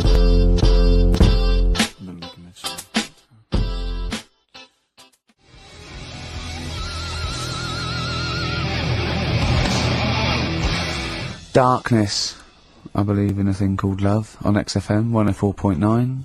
Ricky Gervais, Steve Merchant, Karl Pilkington. Karl set the ball rolling with songs of phrase. Why don't they play swing ball? Referring, of course, to people in wheelchairs who play tennis, because he was disappointed they weren't getting around the court quickly enough so why didn't they play swing ball? Yeah. Brilliant. Someone just emailed in saying because if they hit it to the top, they wouldn't be able to reach it to unravel it. Exactly. Which is a good point. Yeah.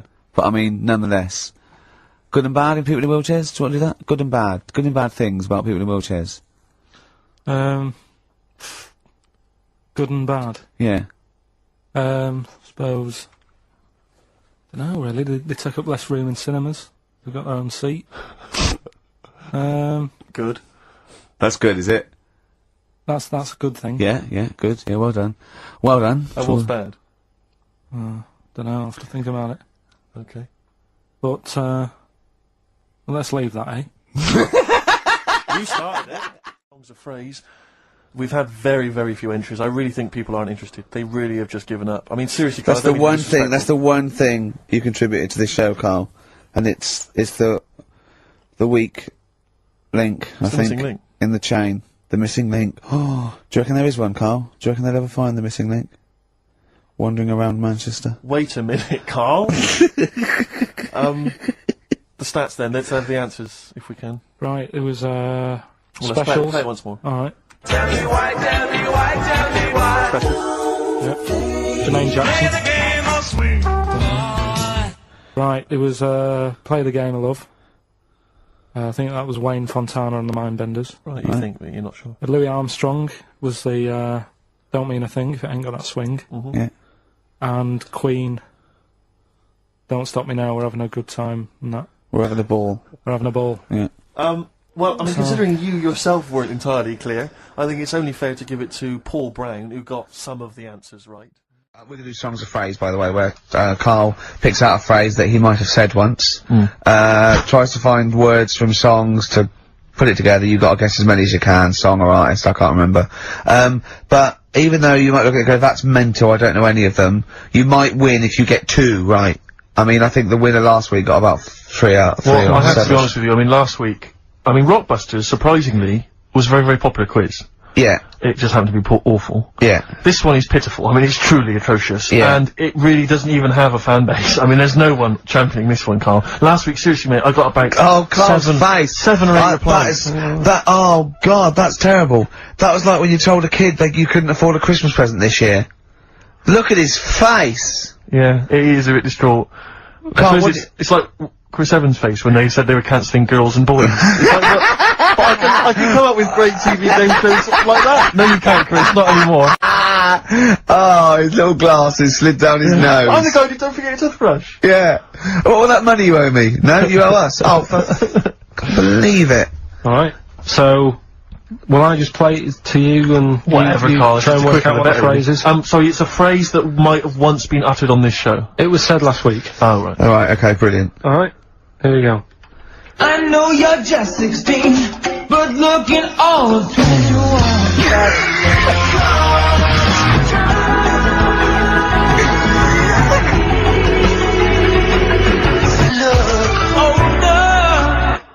Right, I didn't quite hear Right, I know what that is. That's ridiculous. What was Right? it? What it is it's something like, right, you're only 16, but you look 26, and the Chinese look older than they are or something, because he said that, the Chinese don't age well. That is mental, Karl. It's the most convoluted, ridiculous, racist piece of material ever to be uttered on radio. Play it again.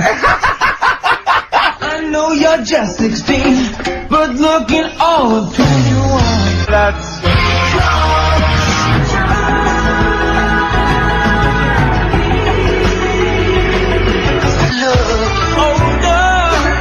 Okay, you're just 16 and looking all 21. That's because the Chinese look older. Karl, you've gone mental. Alright. Oh, that is amazing. So, there you go, the well-known phrase, you're 16, looking all of 21, that's because the Chinese look older. Well-known phrase there, sweeping the nation. That'll be up there with "was up," and "shut that door," if they do a poll. Right. Okay, play it once more. We're after the artists. Just the artists. Yeah. I know you're just 16, but looking all of 21. That's...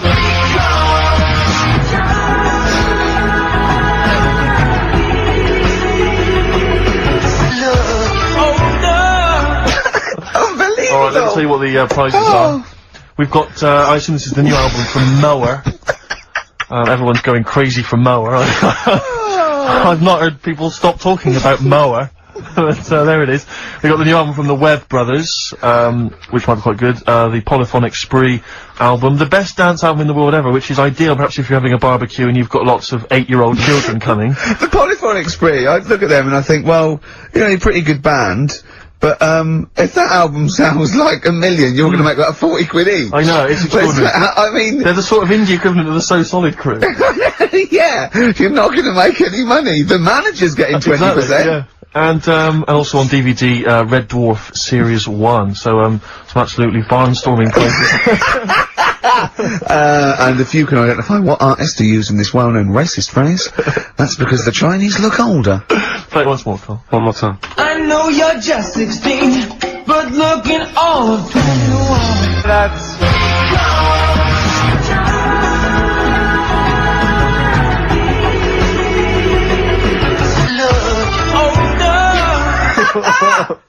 oh, Ricky.Gervais at XFM.co.uk. Play a record. This is Radio Works. Just a couple of emails just to update you on what's coming in here. Go on. Natasha has emailed us. She says that she's of Chinese origin, and at 27 she often got mistaken for 24. So your notion that Chinese people don't age well is obviously factually incorrect. Yeah, well, we didn't need... thank you for playing, but I mean, honestly, trust us, Natasha, we didn't need you to tell us that. We know Karl is talking absolute nonsense. Wait till you get to 30. Oh dear, no, this is quite a nice email from Paul. He says, let Karl know that I have a Chinese friend called Oi. Imagine the confusing and amusing situations we get into. We're out and about in busy Soho. Oi! Is his surname come here? Lightning wit from Karl. Wait That's nice. till you're 30. Yeah, I know. Brilliant. But no, actually, we've had a surprising response to Songs of Phrase this week, despite the fact everyone has agreed that it's racialist. They've nevertheless had a go. So keep your answers coming in, because we may as well. You're a hit, Karl. Right, play it again and give the answers. Here we go. Songs of Phrase. Songs of Phrase? Name the artist. Name the artist. I know you're just 16, but looking all of 21. Hue and Cry. That's Hang on. Well, that's Philip Bailey again. That's too little. Right, it was... That was Roxette. The look. Yeah, yeah. Right, we had, Hue and Cry started it off. Yeah. 16. That was Dean Martin. Because Jane's Addiction. Yeah. That's Cars. Yeah. Chinese Philip Bailey. Philip Bailey, that's second outing he's had. Last one we used him for Chinese, with as a hairy Chinese kid. He's never got so many royalties being used in racist game shows. Brilliant. Then Roxette and finishing with George Michael. Oh dear. So brilliant. Who's the winner? Well, the winner actually, it looks to me like he's got all of them here from Bognor Regis. It's Stuart Bird. Listen, do you want to set up Songs of Phrase? Yeah. Oh God. If you've not heard the show before, I thought we weren't doing this week. I thought we weren't. No, we'll do it once, right? And then next week's the last one, so we'll do Rockbusters. That might be the last one ever, depending on whether Karl decides to come back in October or not. Exactly. I'm bored of it. I told you I'm bored of it. Why are you bored with it? I get bored quick with stuff. Yeah. I told Suzanne the other night how lucky she was that I haven't got rid of her yet. She's... Do you know what I mean? Things... You put on a soft music though first, didn't you? You didn't just like start getting that around. You know you're a very lucky girl. Sorry? Well, I usually get bored with you and that. Yeah. Oh, dude. You're lucky you haven't pissed off. Yeah. Do you want to open the champagne or what? Well, she was annoyed the other Karl, night. what's that on your ear? Don't worry about it. Pigeon shit, aren't it? We're walking to the pictures, right? To go and see Bruce Almighty. Sure. Why? And just something to say, innit? Yeah. So you were trying to sneak in the back. So on the way, cutting across Leicester Square, and those fellas who sell roses, he comes over. Do you want one? Do you want one? I said, don't do that. She's allergic to them. Right. So he'd go away. Yeah. She got all annoyed about that. Because she's not allergic to them. Well, she's not allergic now, but they're about £3 each. But the point of that, Karl, is not that she really wants a rose, it's that you're willing to spend £3 on her. Taking us to the pictures. How much was that? That was £8 each. Did you pay for it though? But didn't you ever... If I know you had her dressed up as a small child. yeah. Oh, me and my son, please. Or you've made her sit on your shoulders and wear a long coat. Yeah, exactly. Anyway, listen, songs of phrase then. You paid for her to go in and then you went and had a pint while she watched it. Yeah, there's no point in both of us seeing it, but tell me about Tell it, me what won't it's you? like. Oh, right, songs of phrase. So let's explain what songs of phrase is. You do it. Okay. Oh, really? If you think that Karl is bored with life, then you will be even more bored once you have heard this particular quiz. The gist of it is that Karl has taken a well-known phrase Well, or saying no, stop you there. Not a well-known phrase. Something that he said once. on this show, Yeah, probably. and he's somehow compiled together a number of different songs which have somehow built up that particular phrase or sentence. If it's anything about Chinese people, Philip Bailey will be involved. That's all I can say. Okay, let's hear it then, Karl.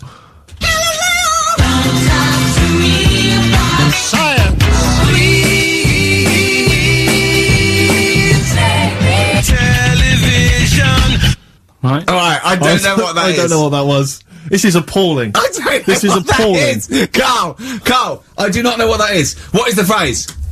I just was saying last week about everyone's raving about Galileo. No, they're not. No, they're not. raving about Galileo. No, they're not. No, That sounds they're like not. a sort of B-side from Yeah. the Buggles. Everyone's raving about Beyonce and Robbie Williams. Yeah. They're not. people going. Pop what, idol. What are you into? Galileo's good. Forget it. We were doing songs of phrase. Oh yeah, I forgot about that. Yeah. Oh god. So what is this phrase? What is the phrase, Karl? Last week we were talking about Galileo, Right. and I just was saying, years ago, I can't remember now, when was it? When was he doing his thing? End of the 16th century, I think. Right.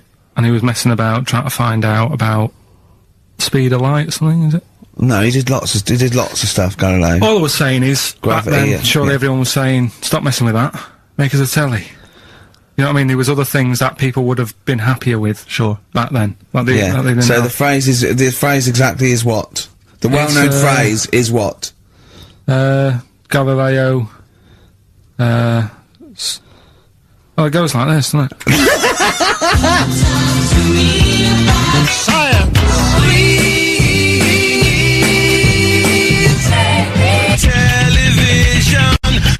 Right. So it's Galileo's stop Talking to me about talking about science. science, make me television. Make me television. Yeah. So you email in with the bands and that. Brilliant. Right, let's... That is rock bottom. of course I mean, it is. the well-known phrase being Galileo, stop talking to me about science, make me television. As a well-known phrase is one of the weirdest things I've forget jizz out of windows and things like that. That is the weirdest thing I've heard on radio as a competition. Can we have that one next week? Okay, well here are the prizes. If you think, Rick, if you think the quiz has hit rock bottom, wait till I tell you these prizes. No, brilliant. I know that we're very much pushing new music on XFM, and it's an alternative music station, so you'll be pleased that we're giving away now. That's what I call Music 55, featuring the likes of Busted and Daniel Bedingfield. Brilliant. You really know how to cater to our audience, don't you? The best dance album in the world, that includes DJ Sammy, Scooter, and Liberty X on there. So I look forward to that. Yeah. This is not so bad. Nick Cave and the Bad Seeds, a live DVD of a, pardon me, a performance, and some, pardon me again, but, anyway. That basically sums up the prizes. So, I won't tell you the rest, they're all monotonous. But, anyway, I think those crisps, Rick, have gone down the wrong way. Although I was eating goulash earlier. Sorry. I'm fine. So anyway, yeah, that's some of the prizes. And you can win some tat. So, if you can identify these artists. The well-known phrase, Galileo, stop talking to me about science, make me television.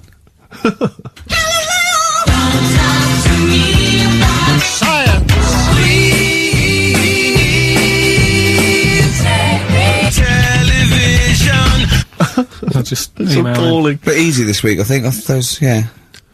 Play a record, Karl. I mean, it's ridiculous. Ricky.gervais@xfm.co.uk. The Pixies.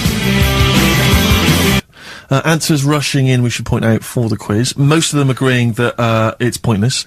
Some people have called it... It's songs of phrase, of course. Some people are referring to it now as songs of arse. which is more than appropriate. But you'll be pleased to know that it's ending this week, and next week we've got the return of the even more pitiful Rockbusters. For the last one. That's back for the last one. We perhaps also need your petitions to Karl. If you want us to stay on the air, then you need to petition Karl, giving good reasons why he should stay, why this show isn't boring, or rather why he shouldn't be bored by it. I mean, you're bound to be bored as listeners, but obviously he's running out of steam now. What are you fed up with? You're just fed up with, in general, are you? I mean, you want your Saturdays back, do you? Just want a bit of a life back, that's all. But you don't do anything with your life when you've got it. Why don't you do this instead of, like, your day job? Can't. It's more important than my day job, innit? That's what earns the company money and that. Know what I mean? Well. So. Why don't you do a regular show then? Sack someone who's, you know, quite frankly, not pulling their weight. I've done that. I did that years ago. What do you mean? Done it. Told you, I've done a lot of stuff. Boxing, done. Tick. Dancing, done. No, you turned up, the place was shut. Yeah, but... Dancing? When did you do dancing? That's when he went and said, I want to do dancing, and he went along to the place, and it was shut, and that was it. And he said, I didn't do it anymore. That's not doing it, is it? Boxing, he had a fight with one lad, then the lad beat him up, and he didn't go again. Oh dear, it's pathetic. Well, anyway, yeah, so this is basically our penultimate show. Next week's the final, and we're all looking forward to that enormously. Yeah. But that may be it forever then, and this, you know, all for one, you know, one for all for one. The Three Musketeers, gone forever. Yeah. I, for one, will be pleased. Oh. Anyway. You've got something on your hair, you know. Monkey news? Well, I was going to say the winner. I don't think anyone cares. Oh, come on, someone got all of them, didn't they? Well, okay, play it again then. This was Songs of Phrase. We did this The earlier. well-known phrase is, Galileo, stop talking to me about science, make me television.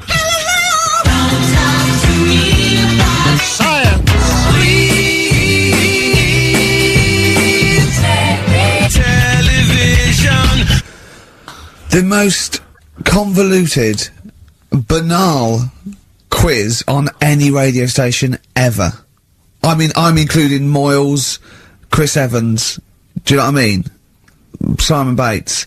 That's worse than anything they ever did. Apparently, Channel 5 have bought the rights. Anyway, what were the answers, Karl?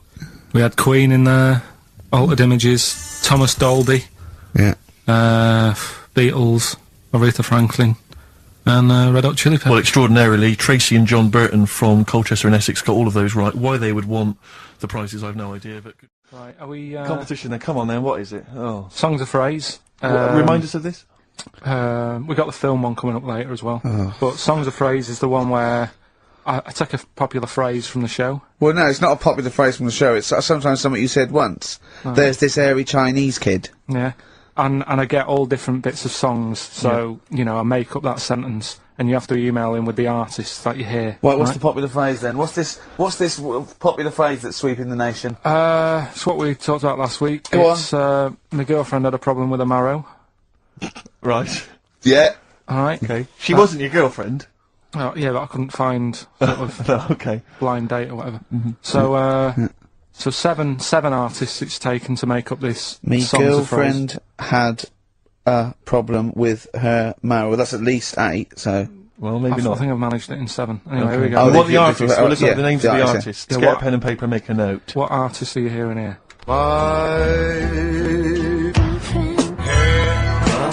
With her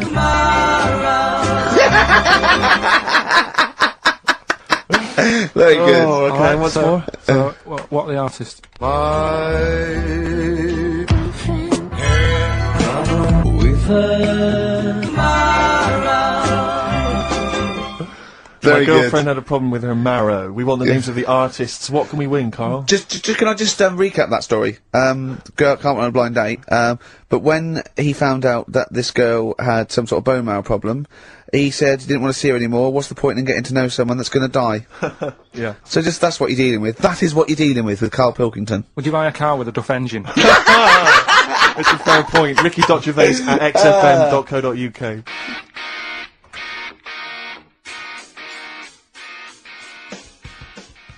Anyway, listen, sorry, we better get back to the competition. I'm worried that we've lost sight of that competition, because I'm not going to lie to you, we've had no entries whatsoever so far. I can't believe that, because I actually got most of those. That's actually a more accessible one. I think I know all the artists, and I'm stuck on, girlfriend, but I think I might know who that is. Let's hear it again. I'm surprised.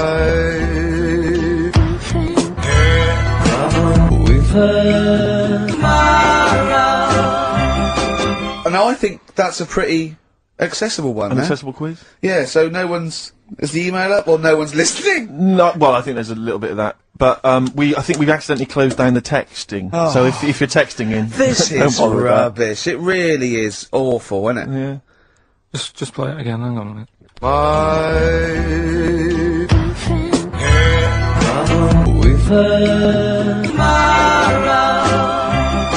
I'll tell you what it was. We didn't give out the prizes. We didn't say what the prizes were going to be. That's the reason. Yeah, I think the emails are going to go mental When they find out it's the first series of Open All Hours on VHS, they'll be flooding in. Let's see what and we the got Bridget here. Nielsen video. Exactly. Right. Oh dear. Oh. No, actually, it's not too bad. Go on. The best air guitar albums in the Yeah, in the that's world. still going. That's Volumes that's 1 and evergreen. That'll keep running and running. Some kind of anniversary box set of a Doctor Who episode with a New small model one car. wants that, baby. I'm Alan Partridge Series 2, that's Yeah. worth having, obviously, and Porridge Series 3. Okay, If good. you've not watched all of them on UK Gold, then get them on DVD. There's something wrong with you. Right. So yeah, let's hear it again. Alright.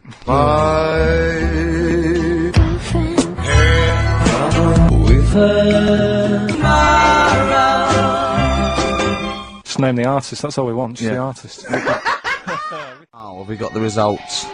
Yeah. Go on then, what are they?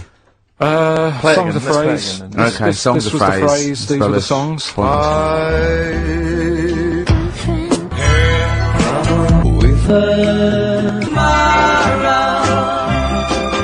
My girlfriend had a problem with a marrow. The answer's Sinatra, Prince, Bill Medley, U2, Shirelles. There was also Dub Pistols in there. No one got all of them, Karl, obviously. But we'll give it to Mark Cantan. He got, what did he get, about 6 or something? Yeah. Well done, he's from Dublin, so that's nice. What I thought I'd start doing is start a diary. Okay, why? Just 'cause I sort of had a bit of time on my hands and that. Just thought, write it down, write stuff down. And do you hope that this one day will become one of the great literary documents like Samuel Pepys' diary? I haven't heard of that. Is it any good? You've never heard of Samuel Pepys' diary? No, The most famous diary, other than probably Anne Frank's. I've heard of Anne Frank's and that, and I thought if she's sat in a loft, knocking stuff up, not much going on in her life at that point, yet she was still writing it down. Yeah, whereas Thought, you've well, been I'm to on Gran holiday. Canaria, yeah. I thought, so there is stuff going on that I can chat about. Start a diary. Sure. You started a diary. Yeah. And what are you going to do? Did you keep it up every day? Yeah, just, Oh, can I read it, please? well, a diary's meant to be sort of... Please, can I read some out on this podcast? Karl. Some of it, though, is only relevant to me. It's sort of... Oh, this is... Please, give me it. Oh, my God. I mean, this isn't... I haven't just... Look how big it is! It's Oh, one my of those God. desk diaries. It's huge. It's about a foot long. And it's Oh, that is amazing. Imagine if Anne Frank had been like that. As she got out... Right. Everyone would have heard it clank down on the desk. Yeah, but my writing's quite big, isn't it? Oh, look. Give us that. Do you know about joined up writing? Have you heard This about is that? No point. Amazing. Sometimes you can't read it, can you? So it's Right, best to... okay. Look at ancient look! times. Oh my God! It starts on the first day. This is wonderful. Going on holiday to Gran Canaria today. Woke up to the news that Tony Banks had died. There was a piece on the news about how everyone was shocked. Got me thinking about an invention that would be good. Right, a watch that counted down your life. If it says you've got 3 days left, go to the doctors. Told Suzanne about invention. She said she wouldn't buy one. But she said that about the iPod. How would this device work, this watch? I mean, how would you know when you were about to die? Is that a concern? Again, not for you to worry about, presumably the boffins and the No, all I was thinking is that Tony Banks fella, he died and everyone was shocked about it. But if you had like a little watch on... But how does it work? You can't just say, wouldn't it be good? How would this work? Yeah, I imagine you in the patent office going, got an idea. They go, oh, certainly, Mr. Pilkington, what's your idea? Watch that counting down your life. Oh, how does that work? What? Just wear it, just pop it on your wrist. No, what do you mean, just pop it on your wrist? How does it work? Just pop it on your wrist. Brilliant. You're an idiot. Well, it's interesting that he goes on. The flight to Gran Canaria was a bit bumpy. I thought about the clock that counts down your life again, and I wondered if it would know if you were going to die in a disaster.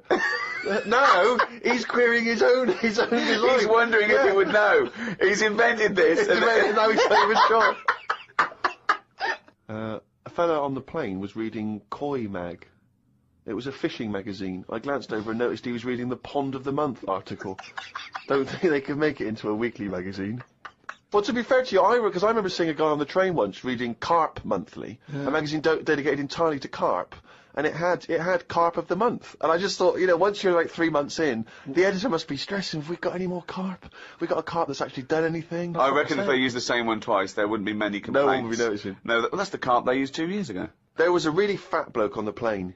He was playing on his PSP. While I waited to go to the toilet, I looked at what game he was playing. It was darts. He's that fat and lazy, he can't even face playing a more active game on a games console.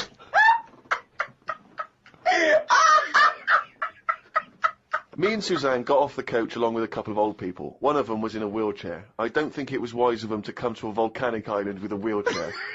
Everywhere's pretty rough paving and slopey.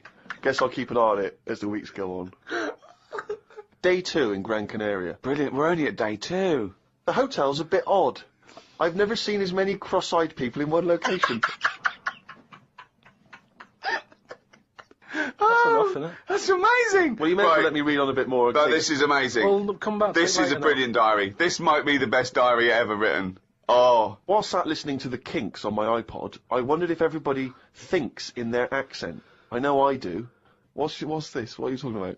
Just that, you know, when I've been sat there lying on the lounger, right, and I was thinking about stuff. How do you know you think in your accent? Tell me a typical thought. Because what I mean is, say if I was like, if I saw something, right, do you know how I say, like, oh, that's a bit weird, isn't it? No, but that was I don't being have said. to. But when you think, I don't think the sentence is like I'm saying it. It's just a thought. The thought appears. It's conceptual and it's already there. It's not like I go, Rick, what? Just looking at that fellow over there, were you? Yeah, I was. Yeah.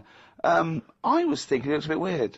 Oh, so was I. I don't think out whole sentences. Whereas you have Karl, stop listening to the Kinks for a minute. Look over there. More cross-eyed people. No, well, that's Is that how your mind works? In a way, yeah. And Brilliant. that's when because I That thought explains a lot. It's great that he has to think of that whole sentences. because I thought that's weird, isn't it? Like I didn't think that's weird, isn't it? And I thought I actually think in my accent. And then I thought, does Stephen Hawking, does he, when he's doing his maths and that, is he? I don't know where he's from, so I don't know what his accent would be like. I think he's from Kent or Cambridge or Oxford. Or something. Right. So you think he might think in his voice, in that voice box computerised thing. voice? Just wondered. Had lunch inside today due to shite weather. Sat next to an old fella. Old men's ears and noses carry on growing as they get older. Suzanne noticed his fingers were fat too. Maybe they continue to grow. Suzanne didn't laugh when I said her arse had the same problem. Day 3, cloudy start to the day. Had pie and chips in a cafe. Had a bit of an argument with Suzanne because I thought it was daft that we were paying for food when we were on an all-inclusive holiday. Changed my mind when I saw they sold pie though. The cafe was called Tattoos. The fellow who owned it didn't have any tattoos. But we never saw his wife.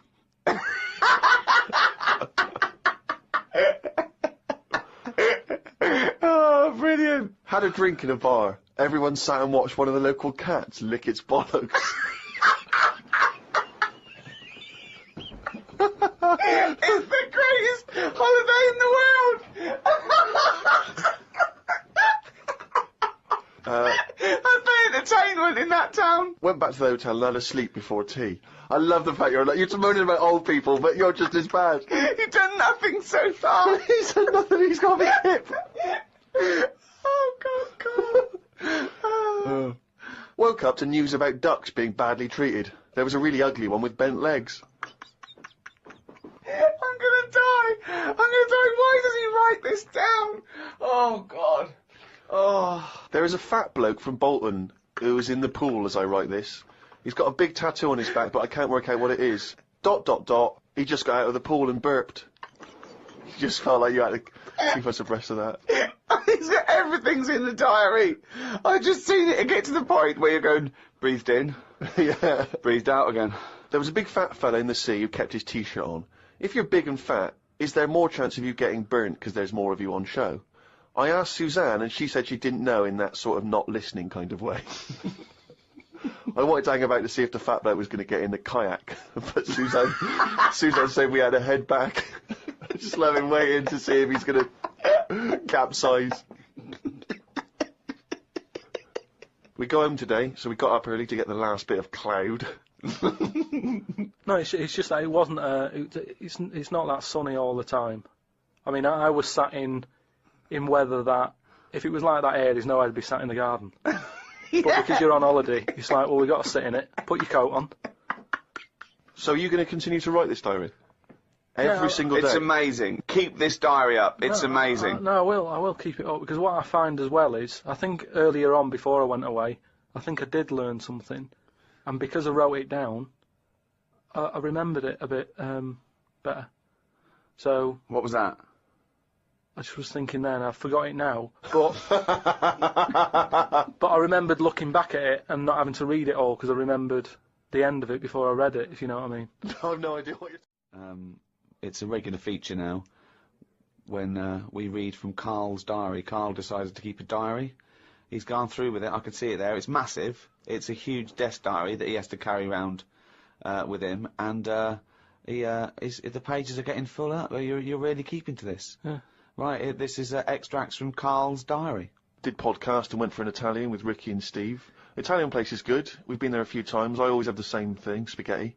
Can't remember what everyone else had. Last time we went there, Steve had little octopuses with pasta. You could see that they were octopuses. They hadn't been cut up or anything. My rule is that I only eat stuff that looks nice when it's alive. A cow, a chicken, some fish. An octopus is an odd-looking thing alive. Even worse when it's dead and limp. It looks like it just shouldn't have been sat in the spaghetti. Yeah, I agree with that. Ricky drew another picture of my head. We've given a few of them away as prizes, but he draws so many of them that they won't be worth as much anymore. Everyone will eventually have one. Like those pictures of a boy crying that caused houses to burn down in the 1980s. What does that mean? What are you talking about? Don't you remember I mean, if you're listening in America, they might not have made it over there. Is it the sort of like the sugary ones with kids? Like, is it Techikov or something? It's just some kid. My auntie Nora had one, and it was just like a kid with like a blue jumper on, and it's like a painting, not a photo. Yeah, exactly. Yeah. And he's just crying. Like a chocolate box. It's really awful, sort of sugary. And what happened is they found out that a load of houses were being set on fire or burst into flames, whatever. And the weird thing was, oh, it's bollocks. every house that burnt down had that photo. Yeah, because every house had that picture in the fucking 70s and 80s. Idiot. It's like, we're linking it to sinks. Every house that's ever burned down had a sink. You're talking shit again. Carry on. Wednesday. Saw a homeless bloke. I'm surprised that no companies have thought about sponsoring the homeless. Something like a clothing company. Give them some clothes that have an advert on the back. Everyone's a winner. Good idea. Not bad, is it? Got on the tube to Camden. Read in a free newspaper that hedgehogs could be gone by 2025. I think I've seen more dead hedgehogs than alive ones anyway, so I don't think I'll miss them. Went round to Ricky's house and had a game of pool. It should have been nice and relaxing, but Jane gave me some cake, and Ricky said I can't play pool if my hands are all sticky from cake. It was the sugar, and it wasn't that either. After he'd finished it, they weren't just sticky, he was licking his fingers, sucking his fingers off, and then was going to pick up pool cues and touch things, and I was thinking, go and wash your hands after licking your hands. You're not a cat. This turned into an argument when I said I didn't want to wash my hands. Why didn't he? Disgusting. He goes for a piss all the time without washing his hands, and then squeezes my head. I know I prefer to have lemon cake crumbs on my head than knob juice. Was going to do a crossword, but I'm tired and have learnt enough today. What have you learned? Well, the stuff about hedgehogs and that. Oh, God. Was on my way to my mates, and I got on a train. Got close to a station, but realised I needed a wee. Was about to go in a cubicle when a blind man with a dog, who was bumbling his way through the walkway, came around. I said, "Are you after the toilet?" He said, "Yeah." I said, "It's on your right." I shouldn't have let him go first, as he took ages, and it would be my stop soon. The dog waited outside the cubicle. I was going to stroke it, but then I remembered someone telling me that you shouldn't. Don't know why not? that is. Because something to do with the owner should be the only one who sort of deals with that dog. and you shouldn't. Well, you shouldn't stroke it because you'll cover it in fucking lemon cake. No, but just because, you know, if you stroke it and that, it might like me and want to go off with me, and he'll come out and be lost and stuff. Yeah. I'm not totally sure, but I just thought. You're not. Went and did the podcast. We had a meeting after. I don't like meetings as I can't keep focused on what people are talking about. I think Ricky has the same problem as after 25 minutes he was trying to wrestle me. I tried to do what spiders do and stayed still as if I was dead. And Ricky just stayed on top of me, not moving. A bit like when you see one of them big snakes swallowing a sheep. Ricky got bored and released me. I went home thinking, why had I left my old job for this? A homeless man asked me for some money, but I didn't feel like I should treat him as I felt that he probably had a better day than me. Oh, God. Suzanne called me to say she'd gone for a haircut and that she'd meet me in the supermarket. I went to the supermarket, but she wasn't there. I called her and she said she was near the fruit aisle. I went to the fruit aisle and she wasn't there. Turns out she was in a different supermarket on the other side of town. And that if I'd listened to her properly, I'd have known that. I didn't want to say that What, you just went to the first supermarket you thought of, as opposed to listening to what supermarket? I'm in the supermarket, alright, bye. I didn't want to say that I hadn't heard her properly, because my ears were ringing a bit from the wrestling from earlier. 25 minutes later, I met up with Suzanne. Her haircut wasn't that bad. Normally her haircuts are followed by an argument between us as she pays over the odds for some daft haircut that's the latest style. Brilliant. I wish she'd take a picture out of a magazine or ask for a style rather than letting the hairdresser do what she wants. I said I only tell her to do this as she's got a square head and a close-cut hairdo makes it look squarer. She said, what do you think of this cut? I said it looked alright as I couldn't be bothered arguing about it. It's weird writing a diary. I don't know who thought of doing one of these first. The last time I did one was at school. They used to get you to do it so they could keep an eye on whatever you were up to. My diary used to say the same thing every night. Got home, went to the shop to get potatoes, bread, milk. Went home, watched telly, went to bed. I think I might have gone to Twiggy's dance club just so I had something different to write. You've not told us about Twiggy's dance club. It's just, you know, I sort of, when I was a kid, I sort of gave everything a bit of a go. I did boxing and that, didn't I? Gave that a go. About 45 minutes. And, yeah, a mate sort of said, oh, you know, you're into your dancing, your robotics and that, you're doing your body popping, right? Body popping and that. He said, you ought to come to Twiggy's. And, I went there, but I didn't go in, it was shut. They were just having, like, loads of toilet rolls delivered. I think, like, they were, like, using it as a storage place for toilet rolls and that. So I said, oh, I've come to have a dance. And like, oh, not tonight. Come back tomorrow. I never went back. Brilliant. What a waste of an anecdote. Right. Brilliant. Just to recap, you're convinced then that the teachers are asking you to keep diaries so they can keep tabs on you. And then to continue the diary, as there were more problems happening on the estate, they started to add Saturday and Sundays to the school diary to keep an eye on what we were doing at the weekend. I struggled to fill it on a Sunday, as the shop I got potatoes and bread from was shut on a Sunday. I had to go over to Shepherd's Bush to meet someone. I got the tube. There was a badly burnt man on the tube. It's amazing how the body can continue through quite a lot of bad stuff. It got me thinking about how much stuff you could remove in your body, one by one, without dying. If it was a competition, the cockroach would win, as it can live for a week without a head. I just mean, like, say if, you know, they run out of ideas for TV programmes and that, right? They get someone who isn't well. They go, look, do you mind if we make a programme on you? And what they do, they sit them in the bed, and they go, right, what we're going to do now is take out the heart, but replace it with a pacemaker. Right, No. Sorry. People with pacemakers don't have their heart taken out and a pacemaker popped in. All right, then. Some sort of machine. What I'm getting to is... Have you been playing Operation? What I mean is the big finale would just be a head chatting with loads of wires going into it, and it's like, look what we can do with science. That's what the programme's called. It's the same every week. The volunteer is just a head with loads of wires coming out of it. Look what we can do with science. And he's going, goodbye. Oh, I feel ill. Got some post delivered to me today. It was... Oh, this is great. This makes it in the diary. Got some post delivered to me today. It was addressed to Mr. Pilkington.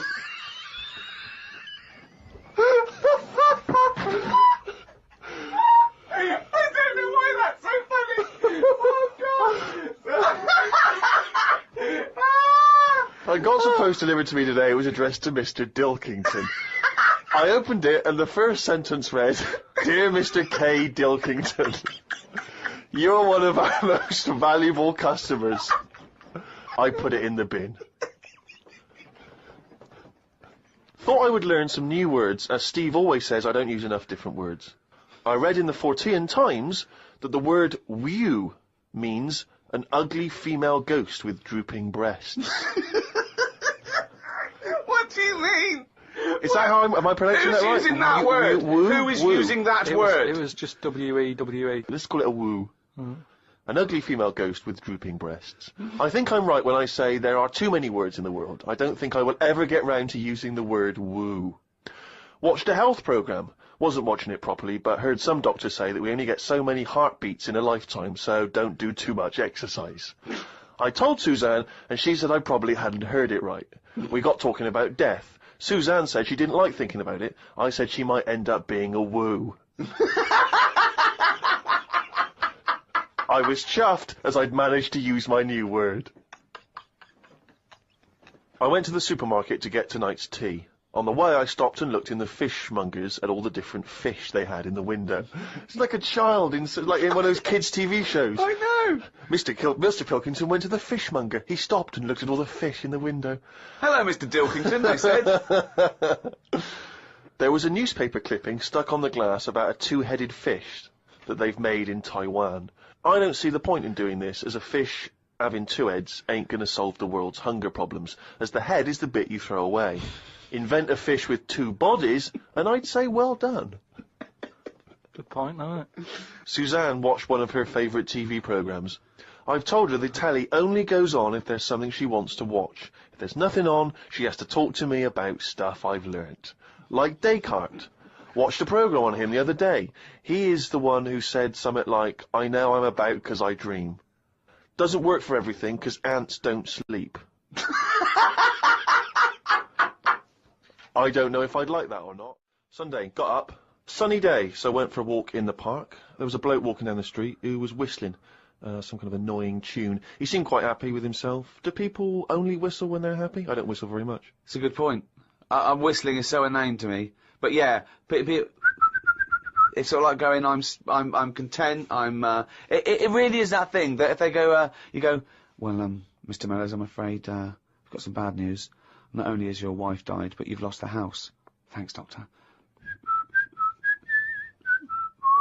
Wouldn't happen, would it? No, you don't right, whistle it? when Yeah. you're sad. The other place you hear it, of course, is changing rooms. And that's men going, "I'm whistling, so I'm not looking at your cock. How could I be? I'm concentrating on whistling." The lake was frozen over where I was walking. The ducks looked worried. They were sat on the edge of the lake waiting for it to melt. Were they, Karl? Yeah, we just sat there looking, sort of going, "Oh, what's going on?" I don't know. How long is a duck's memory? Because I wondered whether they're going, "This doesn't seem right, but I don't know why." I asked Suzanne why ducks don't use their wings much. They seem to walk and swim more and don't bother using their wings. Suzanne said she had to call her mum and dad, so I never got an answer. The old excuse! Yeah. Suzanne, I can't talk now, Karl. Gotta phone my mum. There was a marathon type run going on in the park. It reminded me of the time when we were moving flat. It was the day of the London Marathon. Me and Suzanne were walking down the middle of the road taking some stuff to our new flat. I was carrying a lamp and a kitchen bin. People were clapping me, thinking I was doing some kind of fun run.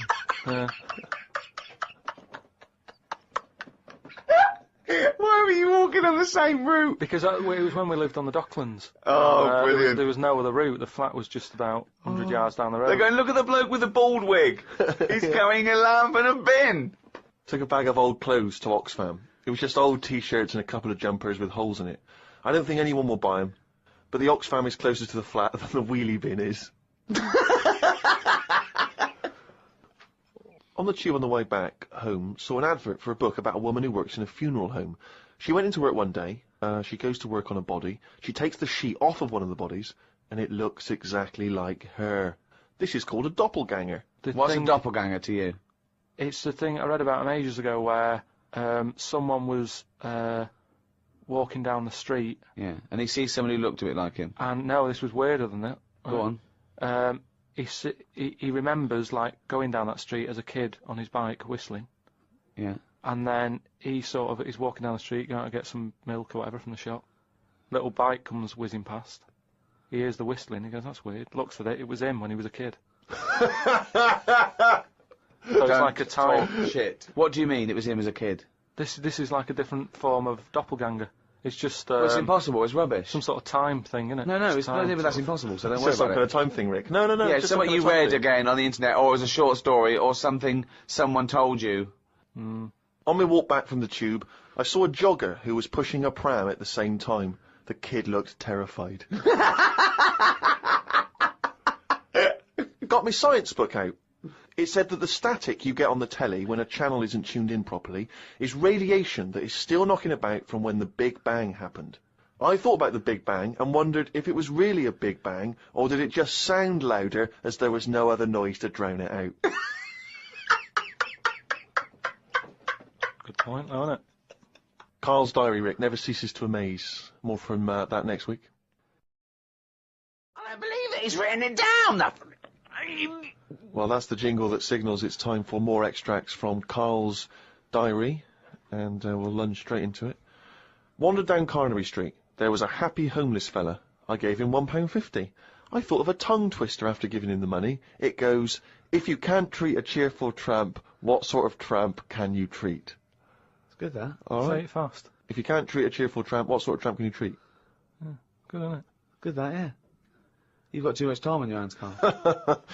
Learned some famous quotes to see if they are as good as my sayings. Number 1, treat every day as if it's your last.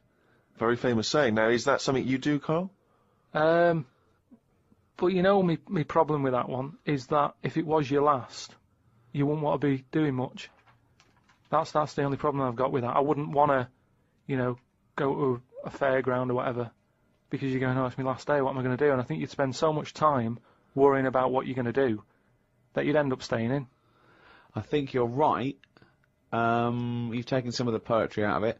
I think it means live life to the fullest, right? I like the fact that you were musing on the idea that if it was your last day, you'd go to the fair.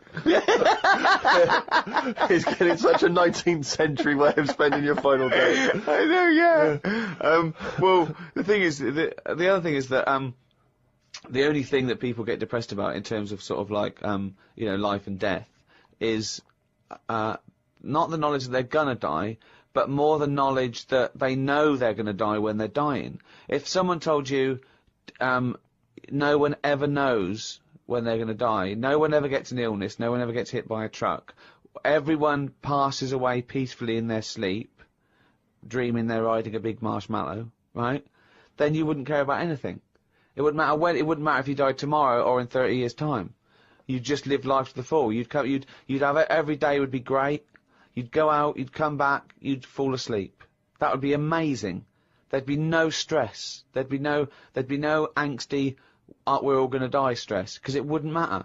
Because it would just be your life. Wouldn't it be amazing if someone guaranteed you, Karl, you're gonna die in your sleep? I'm not gonna tell you when. Yeah, but some people do, don't they? Well, exactly. Yeah, but we I never want know that. we're going to, because we stress, what if we get a dreadful illness? What if we, But we're almost not letting people die naturally anymore, are we? Because we're always bodging stuff up. What do you mean?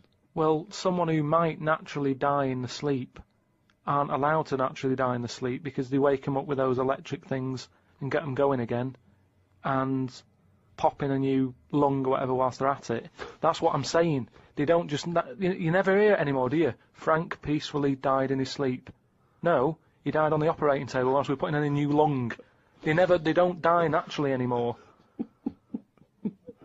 Frank died peacefully with 40,000 volts going through them and a couple of people going, clear! Clear! Rushing about today. Got to get a lot done as I'm flying to Malaga tomorrow to see my mum and dad. Don't like flying. I'd be happy if they give you a parachute instead of a life jacket. They say Da Vinci invented the parachute as well as the helicopter. He never got round to making them though, because he only drew them on some paper.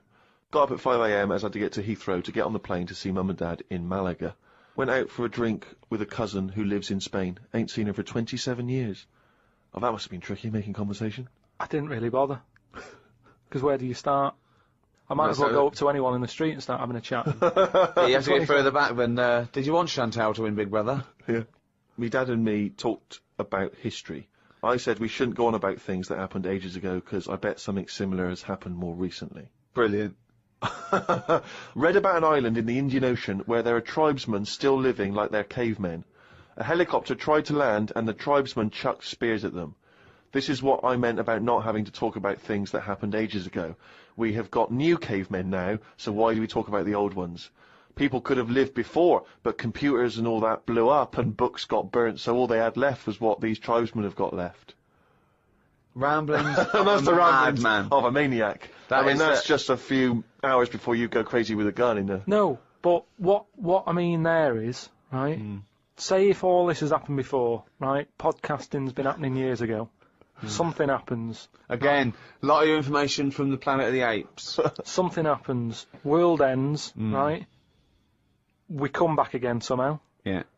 It's the detail you leave out that makes you intriguing. Just like the watch that you can wear that tells you when you're going to die. How does it work? Pop it on your wrist. That's all the detail you need. So the world happened. No. We came back. Have you seen the pictures? Forget it then if you don't get it. It's interesting that you had all those profound thoughts about this period in the past when they all lived, but you still found it appropriate to include at the end of that. It says the tribesmen wave their knobs about when they've had enough of having visitors. That's what it said in the paper. That's what happens. They're quite happy. What paper is this that you're reading? It was in like a paper a couple of days ago. It said they don't mind having visitors if they're bringing them coconuts and stuff that they can eat. Once they've got everything they need, you start waving the tackle about, and that means like, right, leave now. Which you would, wouldn't you? Yeah, at a dinner party. My grandfather used to do that. Got a book sent to me called Freaks. It's a bit heavy, but it's got some interesting pictures in it. Read a bit about the two-headed nightingale. She/they was on tour in London years and years ago. It cost 2 shillings to have a front row seat. She/they had 2 heads/2 arms and 4 legs. They are called Siamese twins because the first twins that were born stuck together were Siamese. On one of the pictures they are playing chess against a doctor. That hardly seems fair. 2 heads better than 1. So it's 2 heads, 2 arms, and 4 legs. That's just 2 women in one dress. Yeah, that's 2 women with an arm missing. Yeah. Spoke to Ricky and his friend Glyn about art. I just don't get it. Ricky had some odd pictures on his walls. I don't have any pictures up in my flat because of the mirrored wall. But I can't say I'm bothered. The mirrored wall, we should just explain what that is. When you moved into your flat, there was an enormous mirror on one wall, was that right? We just got this flat, and you know, it's not a big flat, so I think the people who had it before us, he was a gay fella, right, which was a bit like, oh, so you've been doing with that mirror and that. But that What? no, just, you know. Just, What? What has he been doing with the mirror? Well, What's he been doing? No, it's just because they're quite sort of experimental in it, aren't they? And I don't know, what do you mean? What do they do? Well, I wouldn't know anything about it, but go on. No, what do you want? What? no, I don't. Experimental in what What do way? you mean experimental? I just mean, you know, they'd be doing stuff. What? Of whatever they do. Chemistry, What? have a chemistry set out, they were doing experiments, what? No, just doing what. Singing I Am What I Am and just checking out their No, each the to their dance own. I'm moves. not having a go at anyone, but What? I'm just saying, like, they're doing what they're doing. Which Carl, you're is not annoying as homophobic, well. are you? Because, You're not no, st- I'm not. I'm Well, not. This is why. But Why are you worried about what a little gay fella was doing in your flat before you got it in front of a mirror? I wasn't worried about it. Why I are mean, you thinking about what he's doing? Why are you fantasising what a little gay fella was doing in front of your mirror in your... I'm not bothered. I'm just telling you why it was a bit odd that he had a mirror in there, right? But forget the history. But you've got a mirror in there now, haven't you? No, because what I did was I was going to take it down, and I thought, oh, it's a bit dangerous. This, you know, it could crack and. Because it's the fall on size me. of the whole wall, isn't it? It took up a whole wall. Right. So like when he's moving about everywhere, he's got a good view of it and that. But he's got this full wall of mirror, and I thought I can't take that down.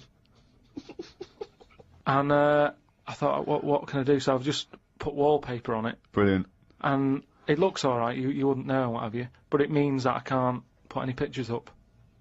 That's all I'm saying. Because if I put a nail in, And what don't you understand about art? What about art don't you understand? The concept? Specifics? just the way some people like, you know, the ones you've got where it's just like a block of colour on a bit of canvas. It's like, what's that? Just Abstract. It's just abstract. It's you know, it's vibrancy of colour. It's a, you know, an attack on the senses. Or it could be, there could be something in there that you might see. You might not see first time round, or it could be, you know. Yeah, but there's loads of stuff to look at without having to do that. But You've that's got the point. windows. I can understand if you had a cell and there's no windows and you want a bit of colour, but you've got a window to look out of, and you've got like just a big block of. But I was colour on explaining it. this to you, that the photograph where people before, you know, the art was photography. It was realistic, and you know, they had to make it look like the subject. But then when cameras came in, that's when people started doing surreal stuff. And I understand that. Otherwise, there was no point to it. They had to find a new way to represent things that photography couldn't do as such. No, So- that's like when we were in London having a shop around at Christmas, and there was that picture of fruit for 700 quid. It's like, well, just get some fruit. You know what I mean? You can get some real fruit for 3 quid. Yeah. I understand that, but there's nothing wrong with like having a. We'll get. Don't invent cameras then. One or the other. Do you know what I mean? That's what annoys me. Someone invents something, and then they go, "We've got to invent something else." Like the abstract thing. Why has someone gone? Oh, I can't have paintings anymore because. What do you think of Dali? Going melting clocks and stuff. No? I mean, the first one was alright when he did the first clock, but then all the time he's just like, oh, I'll draw something and it's got a melting clock on it. I'll do a sheep, put one of them on it. Have you seen his lobster telephone? That annoys me. Why? Because it's not, I mean, I think what annoyed me more with that is when I heard about how it happened, he had some artist mate round, right? And, I don't know what happened. They were eating. That's a hell of an anecdote. No, but they were eating some food and what have you. Yeah. Lobsters? And, yeah, they were eating lobster. Oh, right. And, That's handy. I don't know, the other artist, whoever it was, sort Telephone? of started saying, oh, you and your clocks and all that, right? Brilliant. And, This didn't happen. They started arguing, Yeah. and he chucked some of the lobster. Bollocks. And it landed on the It phone. bounced off his mate's head, went on the phone, and they both looked at each other like, are you thinking what I'm thinking? And they brought out that phone as a bit of art. Things like that annoy me. Because happen. it was them just messing That about. didn't happen. Just telling you what I know. I saw his work. Each to their own, if that's what he's doing. I'm just saying, I'm not putting my stamp of approval on it. Heaven forbid. Well, you know, as you mentioned in your diary, your favourite artist is Lowry, because you can look at them for ages and see someone different every time you look at it. All I'm saying is, art should be there to tell a story, not just to have a splash of colour. We know colour's out there, there's loads of colour. We don't need to be reminded of it. But colour's part of our evolution, and so it does something to us. Just like sounds. Yeah, but I'm saying, do a picture, Smells. colour it in. Still use the colours, but draw something with it rather than just going, a bit of yellow, a bit of red. Like that when you've got just red and black. What's that meant to do? Well, it does something. What? Well, I like it, I enjoy it, so it does something. Yeah, you have it then. I'm just saying, I prefer it if it was something. And so you, and what, let me just get straight, you had a mirror on one wall, so you padded that wall, It's just and sort you of, padded it's the just- others. It's just sort of wallpaper on it. Right. Amazing. And there's no other art in there, No, it's no, just an empty cell. Was Suzanne like some art? Just like Suzanne's not allowed to watch telly unless it's her favourite thing. Otherwise, she's got to talk to me about stuff. There's no art. There's no point. Just wallpaper. I'm just saying, we've got three windows we can look out of. Right. Right?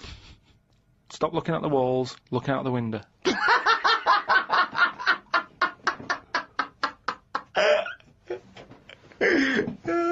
Some new words have been introduced into the dictionary.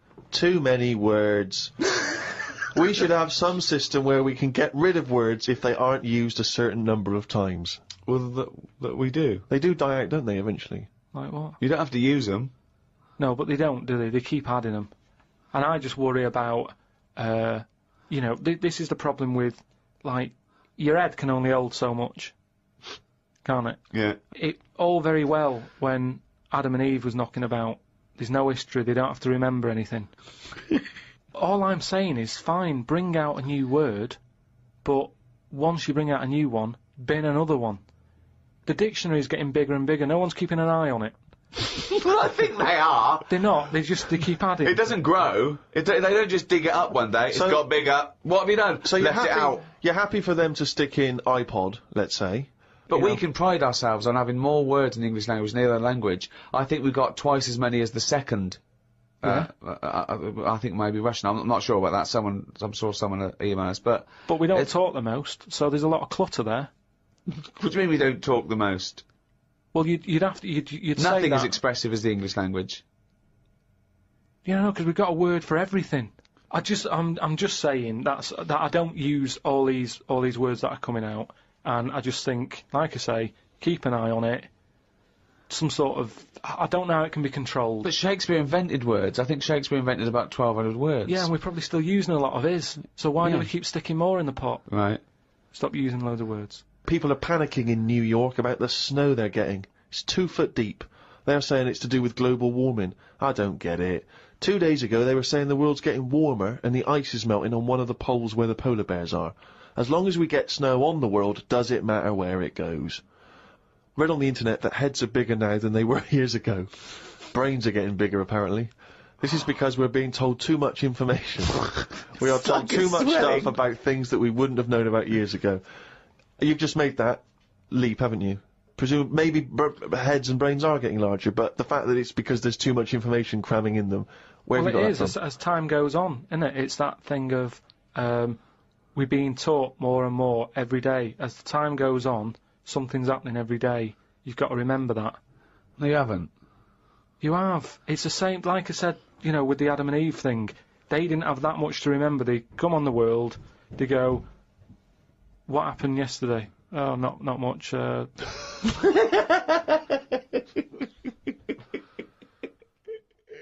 My mum phoned and said that my Auntie Nora, the classic Auntie Nora, wanted me to look on the internet to find out what the weather will be like in Spain at the end of November.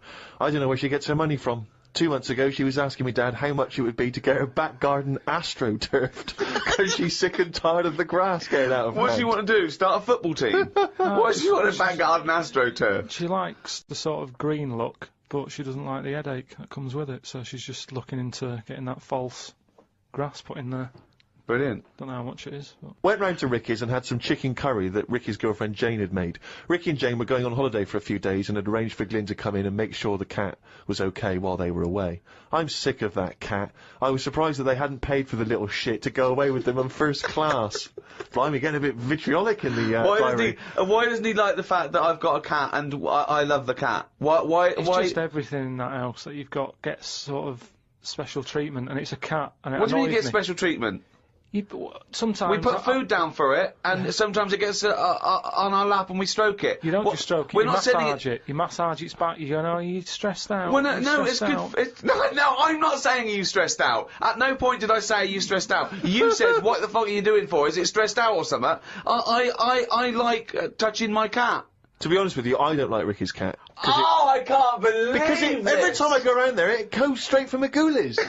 yeah, Instantly. He'd probably seen you in the sea and thought, well, if he's waving it about, I'll have a bit of that. But it's like the lizard thing you've got. It's just sat there. You've bought a big box, right, to be in. Right, And the one, last it's a salamander, so it's an amphibian. It's Yeah. not a box, it's a big vivarium. Yeah, but what I'm saying And is... as it and if you're going to criticise someone for just sitting there, having a round head and doing nothing with its life, people who live in glass houses, No, we've but done this one. Do you know what gets me though, right, Steve? When I was there, I was looking at it, and I thought, is it dead? Right, because he's just sat there. Like, and then it was thinking exactly the same fucking he sat thing. there, not moving, right? And then on the top of the box is like a box full of crickets and stuff. That's it. It's food, Yeah. right? But they were more active than the thing that it was going to feed. Get rid of the lizard, keep them in there. More entertaining. Don't understand it. A few months back, a girl who was having a kid showed me one of them scans of the kid that was in her. That's science gone mad, innit? I couldn't think of anything nice to say, as it looked like a frog. Do you know why we've got to that point? What? Why have we got to see something that young? Why? Because people can keep an eye on the progress of the baby in the womb. Yeah, but why are they printing it out and stuff? Surely that's for a doctor to see. Well, that's just an added bonus for people who are interested in such But that's things. like saying, why do you take pictures of anything? No, because normally pictures are like, you know, in Brazil, sat in the sea or whatever. You'd go, oh yeah, I remember that day, it was a good day or whatever. But It wasn't. it's just kind of like, why have you got to see something? You might as well. Well, go you to the just listen, why have you got to see something that small? So why would you take a picture of Steve in the sea? No, but what I mean is, why? At what point are we going to stop? Are we going to start sort of X-raying the fella's testicles and saying, well, there it is at a really young age? Well, where are we going to stop? it's just horses for courses, isn't it? Some people like to have a record of their baby in the womb. They That's like right. to show their baby. They're excited about it. They sit down and they show the friends the slideshow. That's the birth. Oh, that's the conception. Oh, look, Ron's going a bit mad there, isn't he? But why do I need to see this? This is what I'm saying. It was an awkward situation because she was happy with it. I was like, oh, God. You know what I mean? It was an odd-looking thing. I couldn't say, oh, it looks like you, because that would be a diss.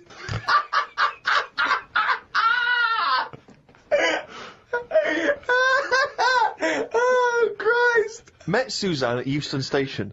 I said I would sort out the tea tonight, so I called the curry house. The fella couldn't understand me. I asked for 2 poppadoms. He kept saying, how many? I kept saying 2. He still couldn't understand. I said 1 more than 1. He understood. When we picked up the food and took it home, there were 5 poppadoms in the bag. Oh, God! Oh, God. There is a restaurant somewhere that sells knobs to eat. No, there's not. There is. No, there's not. No, there is. It says that women can't eat too many of them, and if you want a seal's knob for dinner, you have to book in advance. Right, it's gobbledygook. This is the ramblings of a madman again. It's a trend, he writes. It won't last long. It'll be like hummus. But hummus, when did that happen? What do you mean it's still going? It's a Greek traditional food. I know, but there's a restaurant down the road that's all they do. That isn't a proper that's a side order, isn't it? That's like having a restaurant just flogging tomato ketchup. Hummus isn't a meal.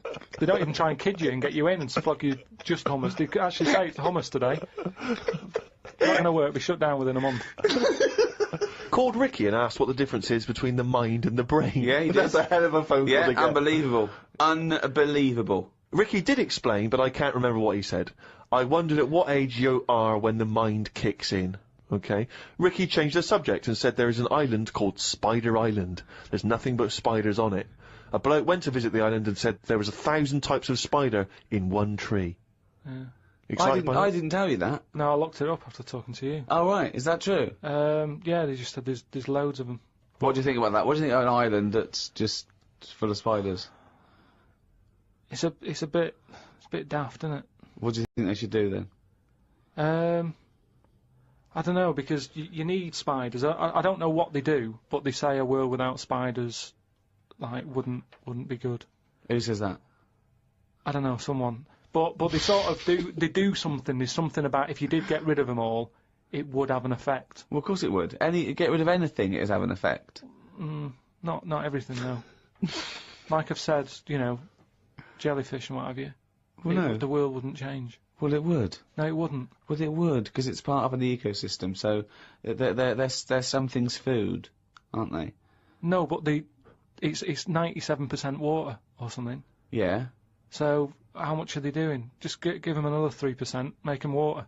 That's more useful.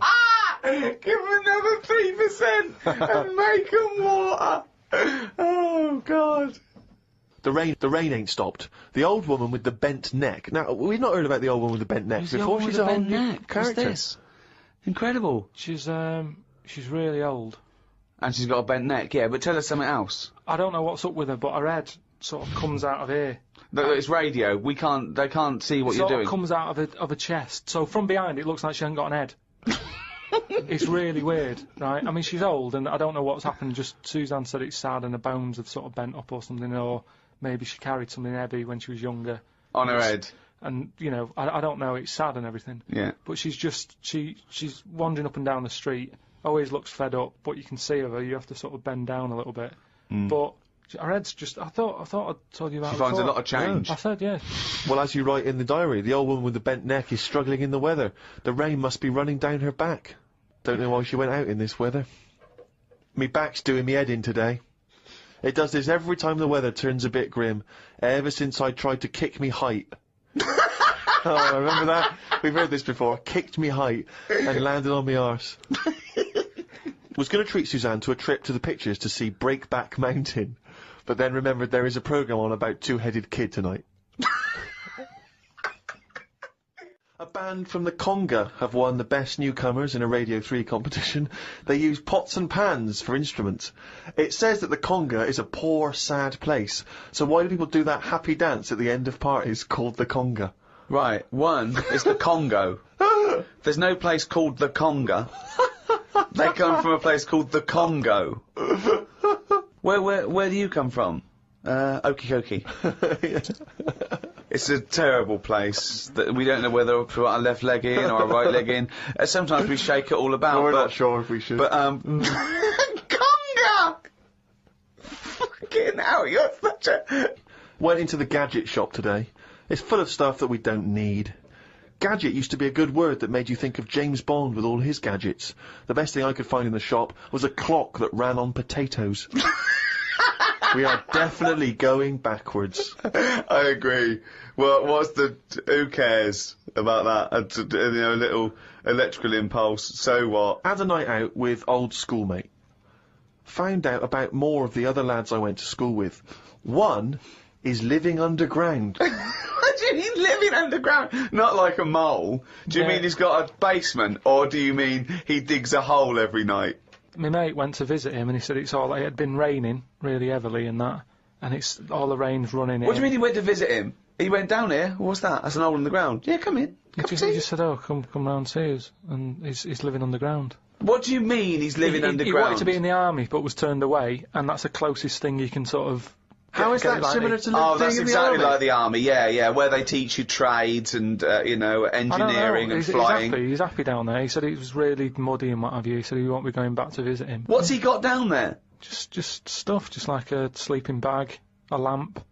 He's dug himself a subterranean cave. Near my old infant school, they knocked it down because it was like a wreck. You'd be in the class and you could lean on the wall. Yeah, and your hand would go through it and stuff. And they knocked it all down, and I think that's when he was at his most happy, this bloke. I believe this, though. I believe someone he went to school with now lives in a hole. That doesn't shock me.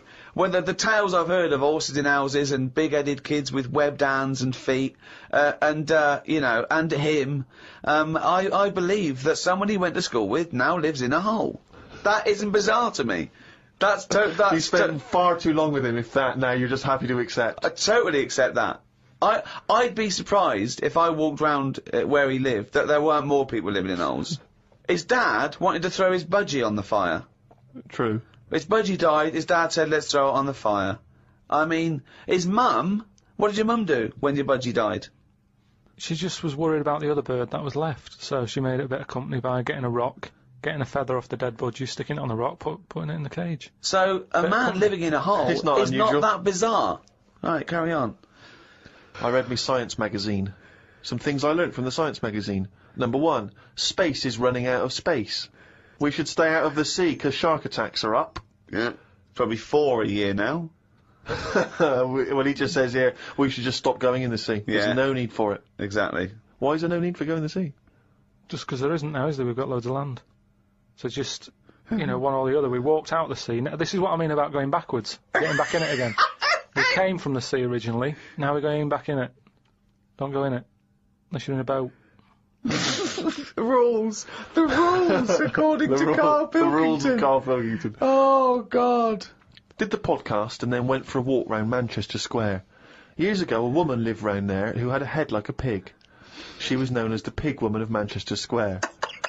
That made me think if there were other pig-headed women knocking about London. Do you know what I mean? Why was she nicknamed that? Why not just the pig-headed woman? That suggests to me like there was loads of pig-headed women, and that's the one of Manchester Square. Right. Well, no, it was more to do with identifying her, not amongst other pig-headed women, but go, have you seen the pig woman of Manchester Square? I.e., go down there and see the pig woman, it's in Manchester Square. What happens if she's walked off from there, though, and you go, well, no, but I saw one on New Cavendish Street. No, she'll always come back if you rattle the feed. Watched a film about Hitler. Didn't watch all of it as it was subtitled. Can't be doing with that. Asked Suzanne if cinemas are full of deaf people when they're showing subtitled films. She said, shh, I'm trying to watch it. I say, what do you mean, shh? It's subtitled, I can make as much noise as I want. Yeah. She's a lucky, lucky woman. You must be a joy to watch a subtitled film. I mean, the concentration is up there already. I mean, it is hard to concentrate. It's not as easy as when you're hearing it, because you read things, but, it's possible. If you had a buffoon going, I'm just gonna sit here and make as much noise as I want, what's the point of that? Yeah. What is the point of that? I mean, it's possible, but why do that in a cinema? Just walk into a subtitled film and go, right, everybody? Let's all do the conga. Well, yeah, or during ballet. Ballet, they're just dancing. You don't need to listen to the words. Just have a conversation. We're having our bathroom done. The bathroom man was round at 9 this morning. We weren't allowed to use the shower because it all had to be bone dry before we could use his waterproof filler. Not that waterproof, then. Went for a brew with Ricky. We talked about monkeys and how they are closer to humans than they are to apes, and how bees will drink cider to get off their heads. Now and again there is a bee that lets the drinking get in the way of the work, and other bees sting it to death. Blimey. Yeah, well, there's bees. They love a drink, and they will drink pure alcohol. They drink 100%. They drink ethanol. I don't know why. They love getting off it, and they fall down and they're drunk, right? A bee can take in the equivalent of 20 litres of wine, right?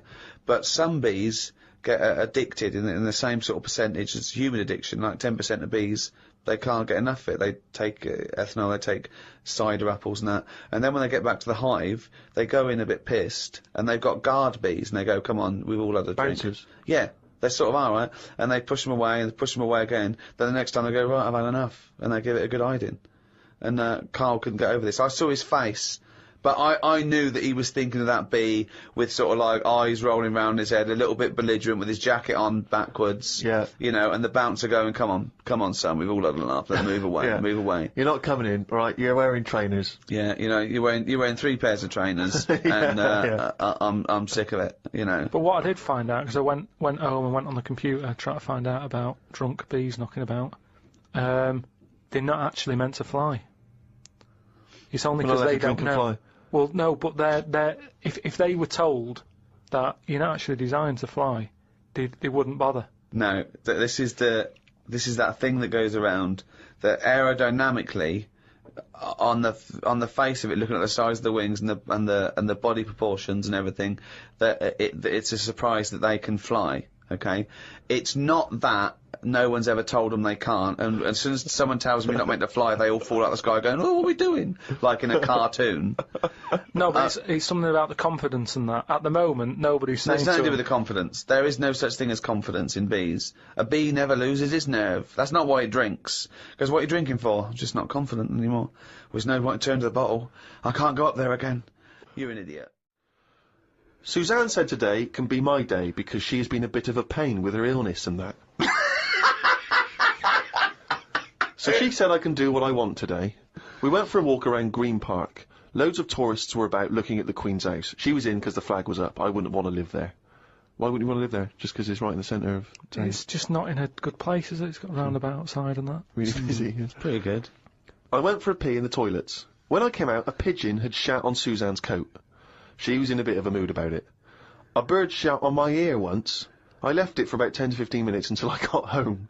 I washed it off, and in that 10 to 15 minutes, it had corroded me ear. He's had a lot of problem with ears. He told me the other day, he got up, washed, had a bath, had some breakfast, went to the shops to get a newspaper and had a chat with a woman in the corner shop, got home, pottering around, looked in the mirror, he had a cotton bud sticking out of his ear. He went, what annoyed me was she didn't say anything. Like it's her responsibility. Yeah. No, but she knows me well enough to sort of, go, you got a cotton bud in your ear. No, she knows you well enough to go, Karl's got a cotton bud in his ear, I've seen worse. When you've got a cotton bud in your ear, what interrupted you? I think Suzanne called or my dad called or something, and then because I was running a little bit late because I've been talking to them, the earbud was in, I just popped my coat on and went to the shop. Karl, you got a toothbrush in your mouth. Oh. Walked through Covent Garden. There were 5 of them mimes knocking about. I don't understand why people take pictures of mimes. Everyone looks like a mime in a picture. That's so true. That's really true. If the point is they're staying still, if that's their skill, A picture won't tell that story. That's absolutely true. My dad took the cat to be put down today because it kept bumping into things since losing its sight. My mum said she's not going to get another one. She said the parrot is looking worried as it's seen the budgie and the cat go in the space of 3 months. Your mum said the parrot's looking worried. What happened to the cat then? It gets into a lot of fights. It lost one eye, and then it got into another fight and lost another. Oh, and it was just walking around bumping into stuff. The vet sort of said, oh, we can do stuff to keep it alive and all that, but it's a bit out of order, isn't it? Because it costs a fortune, they shouldn't tell you. But Mum and Dad can't afford to have eyes put on it and stuff. No, you can't have eyes put on a cat anyway. No, but they said, oh, we can do something here. We can have its eyes sorted out. But I don't think you should be allowed cats. Why? Not the Pilkington family. Why not? Well, they have keep good dying. lives. Yeah, I know, but they have good lives whilst they're still knocking about. It's just that we get through them. It's a good job you're not going to have kids. Oh, God almighty. I can't believe it. The cat that kept throwing up. So his mum shaved it. Unbelievable. Dry wipe cat. A mate sent me a story on email about a bloke in China who has this weird illness that means he can't have his picture taken. That's not the weird bit. If he tries, his body doesn't appear in the photo. Don't talk shit! He has had group pictures taken and everyone appeared apart from him. Don't talk shit! The That's story bollocks. had a picture next to it of a family photo and it said he was stood at the back, but you couldn't see him. Right, he wasn't in the picture. He was in the picture. No, he wasn't in the picture. He's done loads of tests and stuff. No, I haven't done loads of tests. This is bollocks. There's no way this is scientifically possible. What's his Yeah, now he's wanted. Just a white bit of paper up on the police wall. Have you seen this man? What man? If you see him, tell us. You're talking shit. Suzanne watched the film You've Got Mail tonight for about the 14th time. I don't think you could properly fancy someone without seeing them, unless you're blind. I think it's odd when blind people have affairs. Why is that odd? Just because most stuff is based on looks, isn't it? So you think once they've found someone, they're happy with them. Stick with them. But no, it's not true. Most things are based on looks. What I mean is when you first meet someone and that. Well, then initially it's only looks because you don't know them. So that's what I'm saying. But that's a ridiculous thing to say, isn't it? Well, no, it's just what I think. I'm not saying that's like fact or anything. I'm just thinking if you're blind, why mess about? You're still basing on it if it's only looks that people find. What? Yeah, I'm just saying, so why is a blind person messing about having an affair? Because I'm saying that, presumably that blind person isn't basing anything on looks. Alright, I mean, maybe that's not, I mean more like... Do you want me to cross it out? Shall I cross it out? Because it's just the same way, I think I put how, people, I read something in a Sunday paper once with some bloke who was going out with some woman, he ended up going out with a sister who was a twin. If you're gonna have a change, have a change.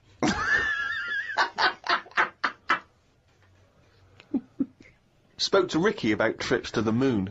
He was up for going just to see what the world looks like. I came up with the idea of a giant mirror on the moon that would reflect the world back. He had a few questions, but I had the answers. Yeah. He changed the subject, I won. Right. My first question was, how would you get it up there? He said bit by bit. That'd be a good mirror then, wouldn't it? I said, how big would it be? He went, you'd still need a telescope. I said, how would you get it on the right side of the moon, always facing the right? He went, what? He went, does the moon move then? I went, yes. And if we don't like the mirror on the moon, we can always wallpaper over it. It's Suzanne's birthday tomorrow, so I've got to get her something. I sometimes think it would be best if we didn't celebrate birthdays. I think people would live a bit longer if they didn't know how old they were. Age puts restrictions on things. She said something about wanting one of them posh badges to put on her coat. I will look for one later. I love the fact that around the time that you've got to buy Suzanne her birthday present, you think that birthday presents are a bad idea. Got up early, it's Suzanne's birthday, gave her the card and present. She was well happy with her posh badge. She wore it to work. It's quite nice to hear a moment where she was actually happy for once, in your company. They always say when you get someone a present, you should buy them something they wouldn't buy themselves. Daft rule. I want something I would buy myself if I had the money. When I was young, me Auntie Nora got me a present I wouldn't buy myself. It was a t-shirt with her face on.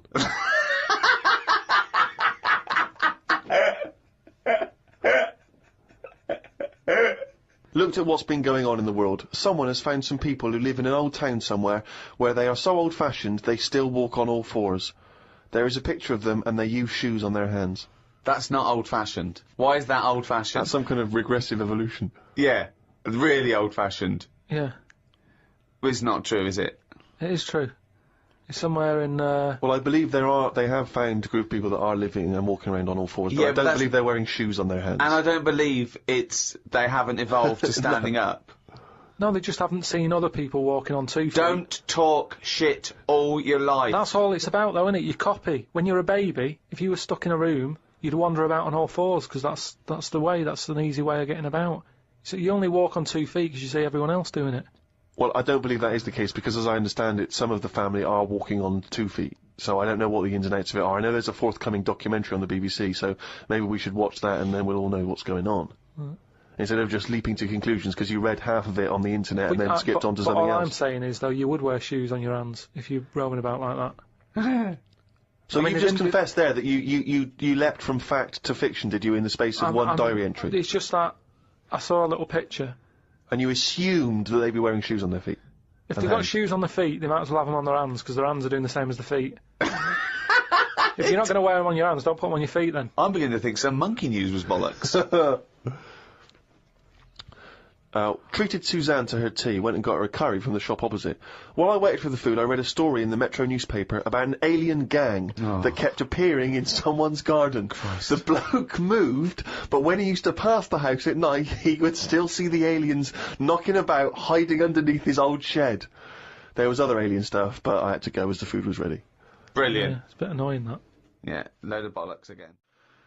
Went and did some shopping for stuff as it was my turn. Suzanne moaned a bit because I forgot orange juice and bought some cheap toilet paper. She always buys the expensive toilet paper. I don't know why they make toilet paper with pretty patterns on it.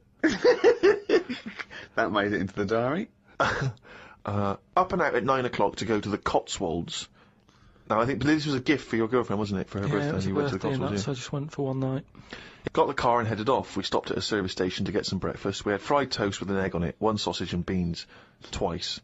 Cost us £13.85. They sell everything separate, so it seems cheap. At that price, we must have been charged for each bean. We found the B&B, but they wouldn't let us in the room because we were early. We went for a walk. There was not much around the B&B, so we had a quick walk around the car park. And went back in. Happy birthday.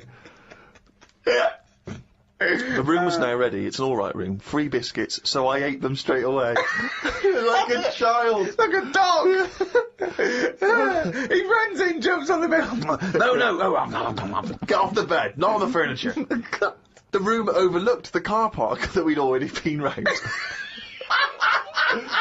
You're staring at that window. Remember when we went there? We'll always have the car park. Yeah. Oh, God. The room had posh coat hangers in the wardrobe with sponge on them. So I ate the sponge. Don't think they are needed. We went and booked a table for Sunday dinner and went on another walk. There was a field that was there just for birds to live on. We couldn't see any, so we went to the pub. Headed back to where we were staying for our dinner. I had beef. It was nice enough, but there was a family of 13 behind us. I don't see the point in going out in large numbers. They annoyed me. One of the family asked for sorbet before his next course. He was only about 11. He thought he was it. I said to Suzanne, I've had enough and needed a kip. Watched Planet Earth on BBC One. They filmed a panda for 4 weeks and all it did was sit in its cave. It did nout. If I was Fiat, I wouldn't name one of my cars after them as it suggests it won't work or go very far. It'd be like bringing out a Ford Sloth. No one would buy it.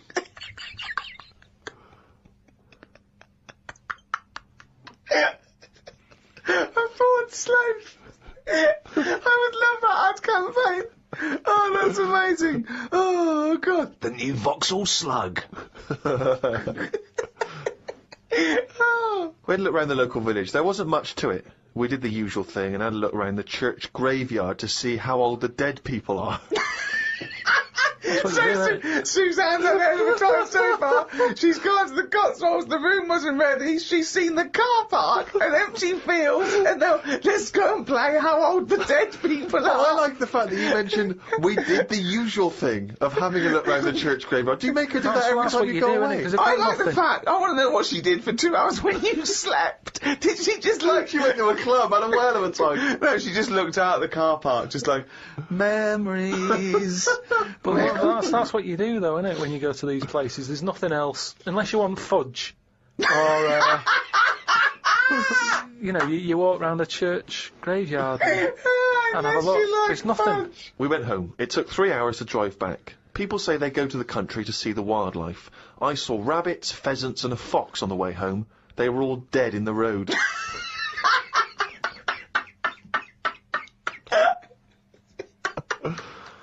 I was just intrigued to know, because Rob from Burton-on-Trent sent this in, and he wants to know that, because he's just started seeing someone, and he wants to know what your advice, Karl, is on how to keep her happy. You know, he's just started a relationship with someone, he wants to know what your advice would be to keep her happy, because, you know, I mean, he won't have heard that you took Suzanne on that wonderful trip to the Cotswolds, so what's your your advice, really, for someone who's perhaps just started a relationship? I mean, you've been with Suzanne for, what, 9 years? Ages. I don't think you should, have to go out of your way to please them, because then it's not the right person. I think you should just do what you want, and then if they like it, then they're the right ones for you. So don't go out of your way too much. I mean, I got the posh badge for a birthday. That's once a year. Rest of the time, it's kind of like, you know, I like weird stuff. I like watching weird stuff and all that. Now and again, I won't make her watch it. I'll tape it. This is amazing advice. But sometimes... This is amazing advice. Sometimes you just say, no, come on, the bloke with the 2 heads on, I want to watch it live. So, give and take is what you're saying there? That's all. It shouldn't be hard. As soon as it's hard, it's not right. So just go about your business. See if she joins in.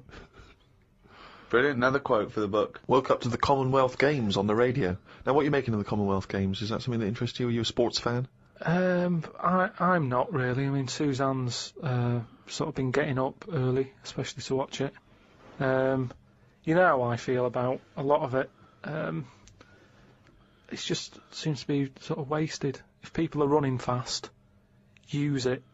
Do you know what I mean? Rather than just trying to beat your own record or someone else's, do something where you do have to run. If you're a good swimmer, be a lifeguard. Don't be messing about going up and down. Went home and looked up Freud on the internet. Didn't find him that interesting, so looked at some other philosophers instead.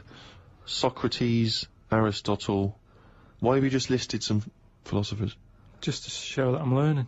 Well, that's not learning. That's just learning their names. That's a list. You might as well write 1 to 100. Yeah, but if someone says, "Oh, what's your favourite philosopher?" I'll go, "Hang on a minute," and I've got them written down. But why you can't just Wait a pick minute, one. I'll go home, get my enormous diary out. Yeah. Get a wheelbarrow, bring in my workings, and say one of the names I've written down. And when they say, "Well, why do you like him?" Yeah, why do you just run away. Well, I noticed you put Socrates first. Why is he your favourite philosopher? You throw the diary at them and leg it.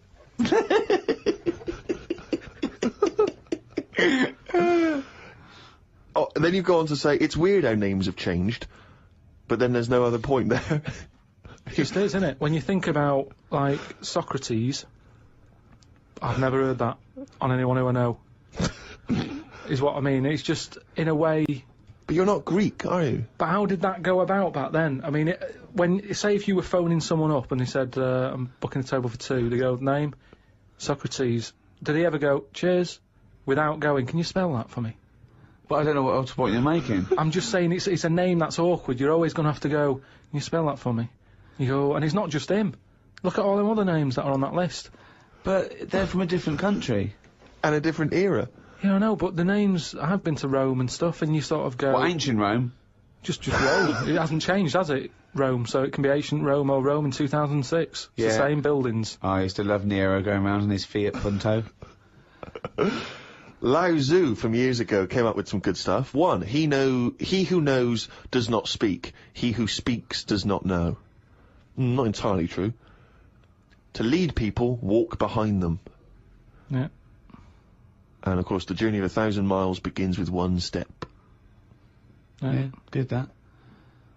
Just favourites. Maybe this is why people are at the start line spectating at the Commonwealth Games. Well, no, it's just that I've never understood why in Olympics and stuff like that, if you're going to watch, don't stand around the start line, go to the end, where you see the winner. But because of that saying, it actually makes sense, doesn't it? It's like, well, every step starts with a step, or whatever. Say again? Every race, you know, you've got to start with a step. Yeah. So, which is who am I talking to now, you or your brain? Well, I was thinking about it a bit, so I think I was in control of it a bit more. So, and what have you come up with? Just if you want to stay at the start line, do. What does that mean? I'm just saying, if you're into, I wouldn't watch a race, right? Okay. But Is this you or your brain I'm talking to now? This is me. Okay. I wouldn't watch. Are you gonna bring the brain into it, or is it? There's no. I don't know. Let's just see what happens. Okay. But all I'm saying is, right. If I was to watch a race, yeah, I wouldn't hang about the start line because. Well, you just said you would. What did I? Yeah, you said that's the place to start because every race starts with a step. No, but I wouldn't normally. Right. I wouldn't watch any race. The brain definitely hasn't been used yet. No, is this you or your brain you're talking about now? I'm just saying about me. If I was on holiday, yeah, and Suzanne said there's a race going on down the road, yeah, I'd go, well, let's go, keep going down the road and stand at the finish line. Okay, but now what have you thought? According to Lazoo, yeah, I'd say, well, hang on a minute, every race starts with a single step. Yeah. How many people are around the start line? Is there more room there? She goes, yeah. I'll go, let's go there then, it's less busy. Right, and what would you see there then? I'd see people starting the race, but I wouldn't be that impressed with them because I'd go, well, I don't know if any of these are any good. So would you start at the start or the end then? If it was down to me, I'd just probably stay at the finish line. Okay, so you wouldn't want to see the first step then? So what do you think of Lazoo now then? It's not what, but I wrote down 3 of his. That one isn't my favourite, that was the 3rd. I preferred the leading people from behind. Okay, and what would you do to lead someone now then? Well, if you're behind, you don't have to take responsibility, do you? You can go, well, I didn't send you here, you went there. That's not really leading them, though, is it? Yeah, because I've made them think. I've gone, they go, oh, I've just walked into a big hole. I'd go, oh, should have been looking where you're going. I haven't led them in that hole, but they've learnt a lesson, they won't go in a hole again. We went to the park and had a brew. Suzanne read the paper while I played with a ladybird. I mean, it's like a child, isn't it? It's like what a child would do. Suzanne read the paper while I played with the ladybird. Oh, his only friend is a beetle. It climbed up my arm. It struggled on me hairs. This is in detail then? Yeah. It kept stopping every now and then and was rubbing its head with its right arm. It did it about 4 times and always used its right arm. It rested for about 5 minutes, then flew off. Sunday. Had a bit of a to-do with Suzanne because she wanted a line today. I ate this. Once you're awake, you should get up. I got up and put the radio on really loud. She eventually got up. I told her insects don't have lines, so we shouldn't. Why are you obsessed with insects? You must be fucking unbearable to live with. You must be a nightmare. No, I've just started, because I've watched insects a lot, I don't want to keep going on about them because we're a bit insect heavy. But at the end of the day, if we copied insects, we wouldn't go far wrong. I don't know what you mean though. 1 minute you're saying they're great, then the next minute you'll slag them off.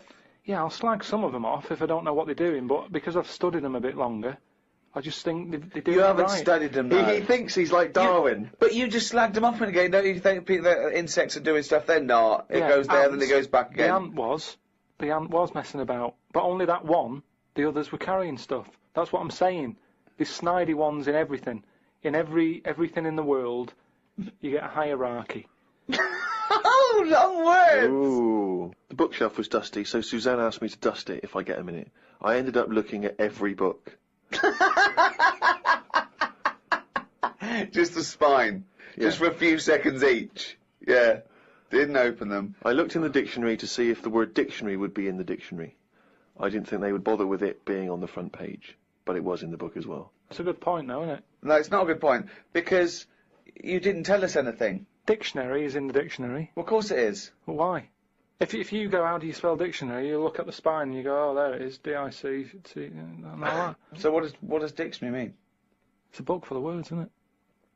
That's what it means. All books are full of words, you idiot. How to spell them. And if you don't know No, what it's it not is... how to spell them. Alright, then we'll... How do you look up something? No. It's not a book full of words to tell us what... No. It's the meaning. Give us the definition of definitive dictionary. meaning. It's a book full of words if you want to know what the meanings are. But if you didn't know Well, that... sorry, what was that sentence? Yeah, but what I'm saying is, if you didn't know that, then you wouldn't be looking in it, because you wouldn't know the book is about that. So, if you don't know the word dictionary and what it means, you wouldn't be looking at the dictionary, you'd be looking at an A to Z. Because you Why leave it out, though? Just because there's so many words in the world, I would have thought they wanted to cram as much as they can on a page, and if dictionary is already on the front... Is that why you suddenly used the word hierarchy for the first time ever? Did you find that in there? Did you see hierarchy in the dictionary? I feel that big was. word has pushed out about 26 other more useful ones. Yeah, well, Suzanne's been going on about me learning another language. But I sort of think your brain has only got so much room on it. And the rest of it's filled with lard. So, if I've got to learn everything I know, again, but in a different language, it's taking up space, isn't it? You don't learn everything. Oh, God. It's all storage, isn't it? But you don't have to learn it again. You don't have to learn the concepts again. You're merely Do you know how learning many vocabulary. moves there are in the human brain? You don't worry, you won't use them all up. I feel that he has reached his capacity, though. Yeah. Well, you need another sort of... You need an update. You need some more memory. Woke up to some interesting news. It's good when this happens because it sets me up for the day ahead. If it's miserable news, it affects my day. It said on the news that they have found 2 new flies. Fucking hell, more insects! What have you done? Is that all you've done this summer? Bong! Trouble in the Middle East. Bong! 2 new flies found. Ladybird climbs up arm. They were found in the UK and they were found close to each other. Maybe this happened because they were different than the other flies and weren't expected to hang about together, so that's why they knocked about with each other. That would happen, wouldn't it? What do you mean? It's 2 new flies. What do you mean? Does it mean there are 2 new flies that are a different species? Yeah, 2 new species, and they found them close to each other, right? Yeah, and but they didn't mean there was one of each. No. Yeah, they did. They found 2 different ones. No. No, they have. Seriously, I know that. That's right. That's a fact. So you've got, like, I don't know the names of them. They give them odd names, don't they? Well, say call it A and Fly B, right? Yeah. Fly A, I don't know. Say that's orange. This is just... B. Fly B, yeah. No, This is painful. No, but This I'm is just painful. making it easier But Fly for B you. wears a little hat. It's got a little hat. Alright, yeah, fine. Now, they found the orange one. I went, look at this over here. This is a bit weird. And they've gone, oh, that's a new species. Log it, whatever. And then the other one went, oh, keep your pen handy. Look at this one, it's got a hat on. So then they found them both within the same distance. I don't know what that sentence means. Keep going. They found them both within the same distance. But without interrupting him, let him finish this point. Let me just make one thing clear. Karl Pilkington just said they found them both within the same distance. Think of that! Don't know what it means, but go on, let him finish this point. So what I mean is, they weren't knocking about with other normal houseflies, because they were probably sort of going, oh, he's a bit weird. Leave it. Yet, because the other one was also odd, they're hanging about with each other. Don't you understand that? Why is that such an odd concept? Because you think of it as like 2 little new kids in school. Yeah. They find out they're both new and they've got something in common. They're both goths, so they start hanging out together. Yeah. And this was on the news, was it? Yeah, just on the radio, yeah. I know if I looked into that story, it would be 90% wrong. Bit tired today, because didn't get to sleep as early as I wanted due to a moth getting in the bedroom. Fuck me! I got it in a glass and looked at it for a bit and then let it go because Suzanne wanted to go to sleep. Looked up some interesting news. Some people dug up an old body in Ireland. Turns out it's well old and was here when dinosaurs were here. The really weird bit is it had hair gel in its hair. Right, what is it? Fella. Well, no, it wasn't around when dinosaurs were here then. Just a bit after. Right, fine. A lot after, yeah, go on. I think any hominid, anything that could even be linked to anything that may become man, is only about 1 million years old, and I think Homo sapien is probably only about 150,000 years old. Dinosaurs are about 150 million to 250 million. Yeah, no, it's not the age bit, that's amazing. It's the fact of, there's a fella, won't have even had shoes on his feet. Right. And yet he was worried about his hairstyle. Right, well that's definitely not true either. This is unbelievable. Well, there was a man on the radio doing poetry, says Karl in his diary. I thought I'd have a go at doing a poem about today. Not really. Steve, I'm a little bit queasy. He hasn't really written a poem. He's written a small poem. No, he hasn't really. Yes. If moths had eyes... Fuck me! let me read the poem, okay? Oh, fuck. You wouldn't interrupt T.S. Eliot. Okay. Okay. If moths had eyes, would they be happier? How do they know they're not dead? Cavemen hunting for food, but not before they style the hair on their head. What would last longer in dinosaur times? A blind man didn't stand a chance. Not with all them rocks about. I'd rather be a blind moth. Right, it may be the greatest poem ever written. Just you know, dissecting it briefly, you attempt to rhyme in the first 4 lines, but abandon the rhyming system in the last 3. Is there a creative decision for that? Can we have Karl read that? By all Sorry, means, yeah. just you read it as you would like to. So this is, imagine this, right? Okay, this is going out all over the world. This podcast, and now Karl Pilkington, a new poet from Manchester, now living in London, England, would like to read a poem. If moths had eyes, would they be happier? How do they know they're not dead? Cavemen hunting for food, but not before they style the hair on their head. What would last longer in dinosaur times? A blind man didn't stand a chance. Not with all them rocks about. I'd rather be a blind moth. We had bacon and egg on toast. I'm eager to get through the brown sauce, as the bottle is too big to go in any cupboard, so it has to be left on the sideboard. So I had about 4 dollops of the stuff. I love that because, you know, that made it into the diary. He's concerned about the fact that brown sauce is too big, so he's rushing through it. I know, but I'm just saying the kitchen isn't that big, and it looks messy when you leave stuff out, doesn't it? And we've got this giant brown sauce bottle, and I don't want to chuck it away because that'd be a waste. So you're having brown sauce and everything, your cornflakes, yeah. in your tea. Yeah. A wasp got in the flat. You know trouble's brewing. It was massive, the biggest wasp ever. Suzanne asked me to get it out, but I wanted to take a picture of it first. I was getting my phone ready when it flew at me. I reckon the sting on it could have killed a kitten.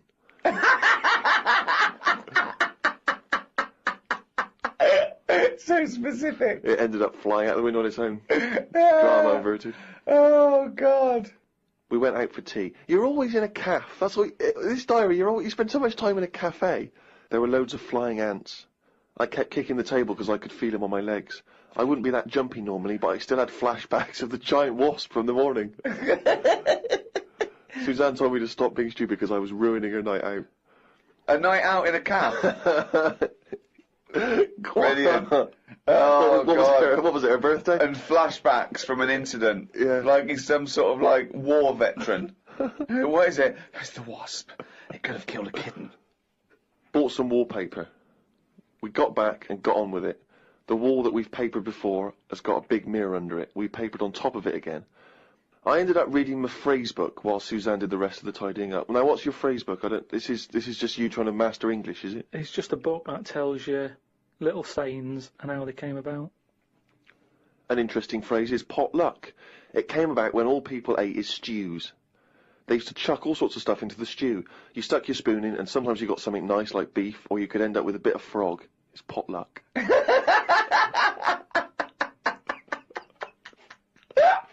Good, isn't it? That's what it said in the book, did it? A bit of frog. Got up and checked the wallpaper out. There are loads of air bumps, and it's buckled on the joins. I wish we'd never done it. Suzanne said the washer was broke and it's out of its warranty. She called up the people who made it and they said it will cost £150 to fix. I don't know how they know that when they haven't even seen it. I want to smash it to bits and see what they can do for £150. So much anger. I want to smash it to bits. That'd be great, wouldn't it? 150, you sure? Come round. Yeah. And it's just like a cube that's been through one of those car crushers. 150 quid, there's 150 quid, fix it. I watched the news and calmed down a bit, because there was a story about some Siamese twins who are having an operation. They've got 2 heads, 4 arms, 2 legs, 1 liver. The doctor said they will have 1 leg each.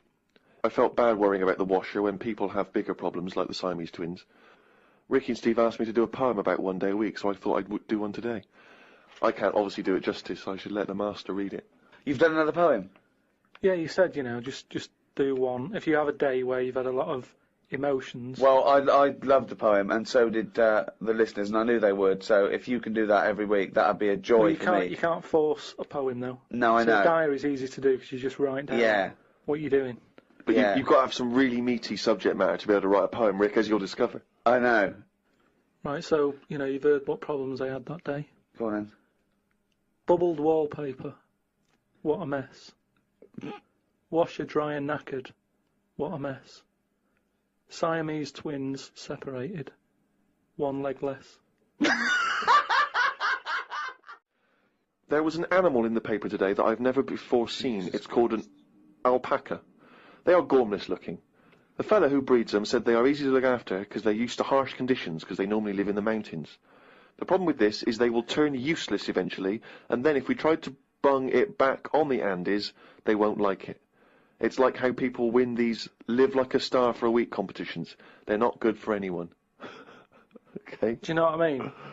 If something's living somewhere... But he's not But why are we going to bung it back? Andes? He's presumably breeding them for something else. Yeah, but say if eventually, the world's getting busy, there's hardly any room, and we go, right, what can we shift here?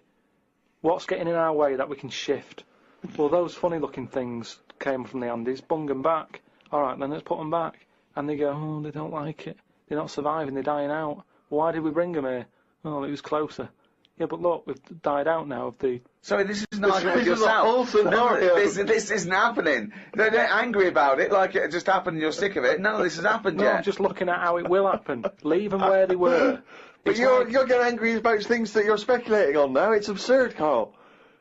Not once have I read here about your anger about terrorism or international, political injustice. Not once have you written about that. Only about the fact we may send animals back to the Andes. I know, but just because it just annoyed me, that's all. They brought them here. Some fella's getting a load of praise because they brought this weird animal into the country, and yet it's like, well, they were on the Andes for a reason.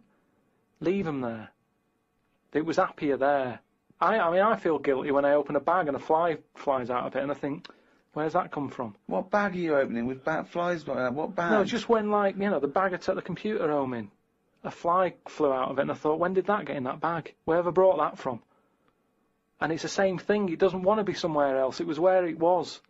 And that's the same with this Polaco, or whatever.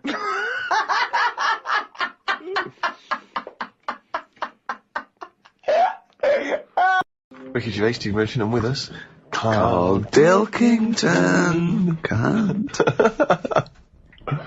This is the worst chair I've ever sat on, and I've sat on some fucking chairs in my life. Yeah! Are we started? One. Are we ready? Are we recorded? Yeah. Ready? Yeah. Right. Hello, and welcome to a brand new series. What? It's ridiculous. I was getting all fired up. Excited and motivated. What are you talking about? One. Just seems a bit loud, that. Well, you should have sorted that out. Look at that. Look at this, Karl. This is a shambles, mate. People have paid good money for this. Karl, are we ready now? Yeah. Well, come back here then. We're doing a podcast, you dopey bald twat. What are you doing? Go on, we'll just have to go with it. What are you up to? Fucking Davros. Hello? Yeah. I'll just sit like that. Right, okay, ready? So it was your problem. Oh, Jesus. Just this carpet. Right, ready? Yeah. Hello, welcome to a brand new series of the Ricky Gervais Show with me, Ricky Gervais. Hello. Well, no. I was so excited to say hello. Okay. Hello and welcome to a brand new series of the Ricky Gervais Show with me, Ricky Gervais, Stephen Merchant. Hello. And the little round-headed shaven chimp that is Karl Pilkington. Alright.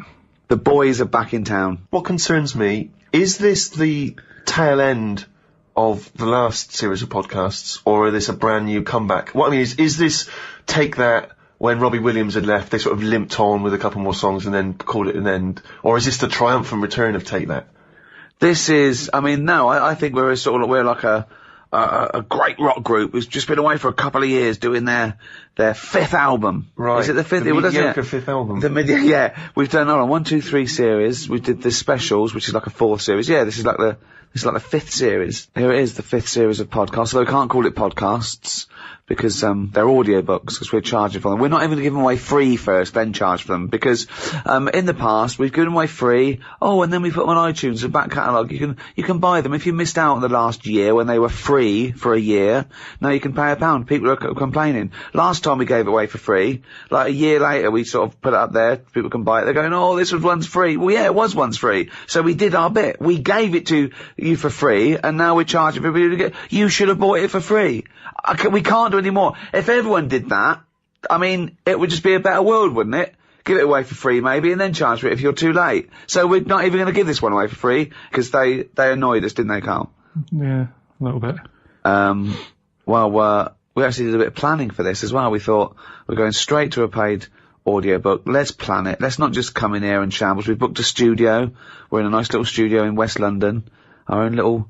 It's all to ourselves, isn't it? We just... Look at the chairs. Look at the chairs. Yeah, Steve didn't get a good chair, but... Yeah, I got a rubbish chair. Look how big I am. I have a giant sat on like a kiddie's chair. And you've got... Look at you, you're almost half asleep. As usual. Karl, I don't know why you need a good chair. What do you mean? Why do you need a good comfy chair? Look how you're sat. This is you could be perched on a stool, you could be perched on a box. Why don't we swap chairs? Well, why do you want to, what's wrong with you? Because look at it! Is this how you normally behave? You always get your own way at home? Is this how it is? Yes, in my house I do normally sit in a chair that I find comfy. Will you be happy if I swap chairs? Yes, I had to get him a special chair. I bought some chairs for the office. I bought them. He went, don't like this one. So I went and got him another one. It was actually cheaper than the one he had. He said, yeah, I like that more. Well, there you are. That's a lovely happy ending. You ended up saying... I didn't give him a happy ending. I did not give him a happy ending. He just sat there and we worked. There was no happy ending. If you get this, will you be happy? I think I would be happy. What do you mean, think? He's like Goldilocks. Are you going to be happy with this or not? Well, why don't you let me try it on for size and see how we get on? This is... I feel guilty charging for this. Well, let's just try it. How's that, sir? Is that okay? That's a nice chair, actually. Well, you're going to move the chair, so you're going to sit... Hold on, it's the whole dynamic. No, I'm going to move the chair, don't worry. Yeah, you can't, it's got to be me and Steve one side and the little round twonk the other. There you go. Right, okay, we're going to start any minute now. We had a little cup of coffee. There's some Kit Kat in the fridge, isn't there?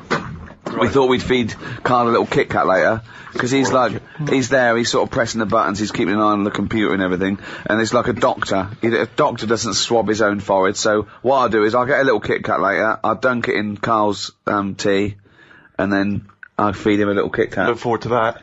Yeah. How fussy was Karl as well with the tea? He talks about you with the chairs. He was looking at what tea bags there were. I went, PG tips. Oh, okay. It's a bit strong, PG. I can't believe you've got a favourite tea bag. What's your favourite tea bag? Twinings English breakfast. Can you really tell the difference? Yeah, I can. I've done like a little test on it, because my mate was saying, it's rubbish, it's all in your head. Mm. And he had a selection of tea bags. We had nothing else going on. He said, right, what I'm going to do, I'm going to make 3 teas. And he used Tetley, PG, Twinings. Straight away I got the Twinings, straight away. Party time. Yeah. Party time in the Pilkington household. Oh, man alive. Oh, when was this? How old were you? Oh, it was just going back a few months. I was like a Jilly Goulden, just sort of having a little... You can tell by the smell of a PG, because it's strong tea, that. Very strong. Twinings is quite fresh and light. Tetley was just the one in the middle. Can they get their money back? If they have paid for this, can they get their money back? And I like my money back. Illegally download it with the people that... This isn't for the thing, is it? We're just having a chat. Oh, we can tell, like the tea bags, we can tell the quality podcasting from the rubbish, can we? We'll take this out. If this is still in, then it didn't go well. Right then. So, let's start now. Let's start. Let's concentrate. So, episode 1, I thought what we'd do, is maybe go over some of the things that have happened since we met, as it's the final series. We met in about 2002. I thought we could think of how the world's changed in those 7 years. 6, 7 years. Well, certainly the big news is the endless threat of terror.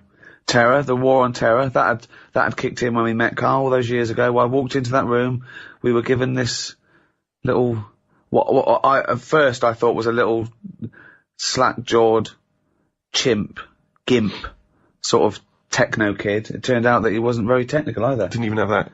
No, didn't even have that, just a gimp. And he opened his mouth and we thought, we've struck gold here. This is like a vein of pure idiocy. So that was going on. Podcasting hadn't been invented. That's new, isn't it? You were very much a pioneer, if you don't mind me saying, Rick. Thanks, mate.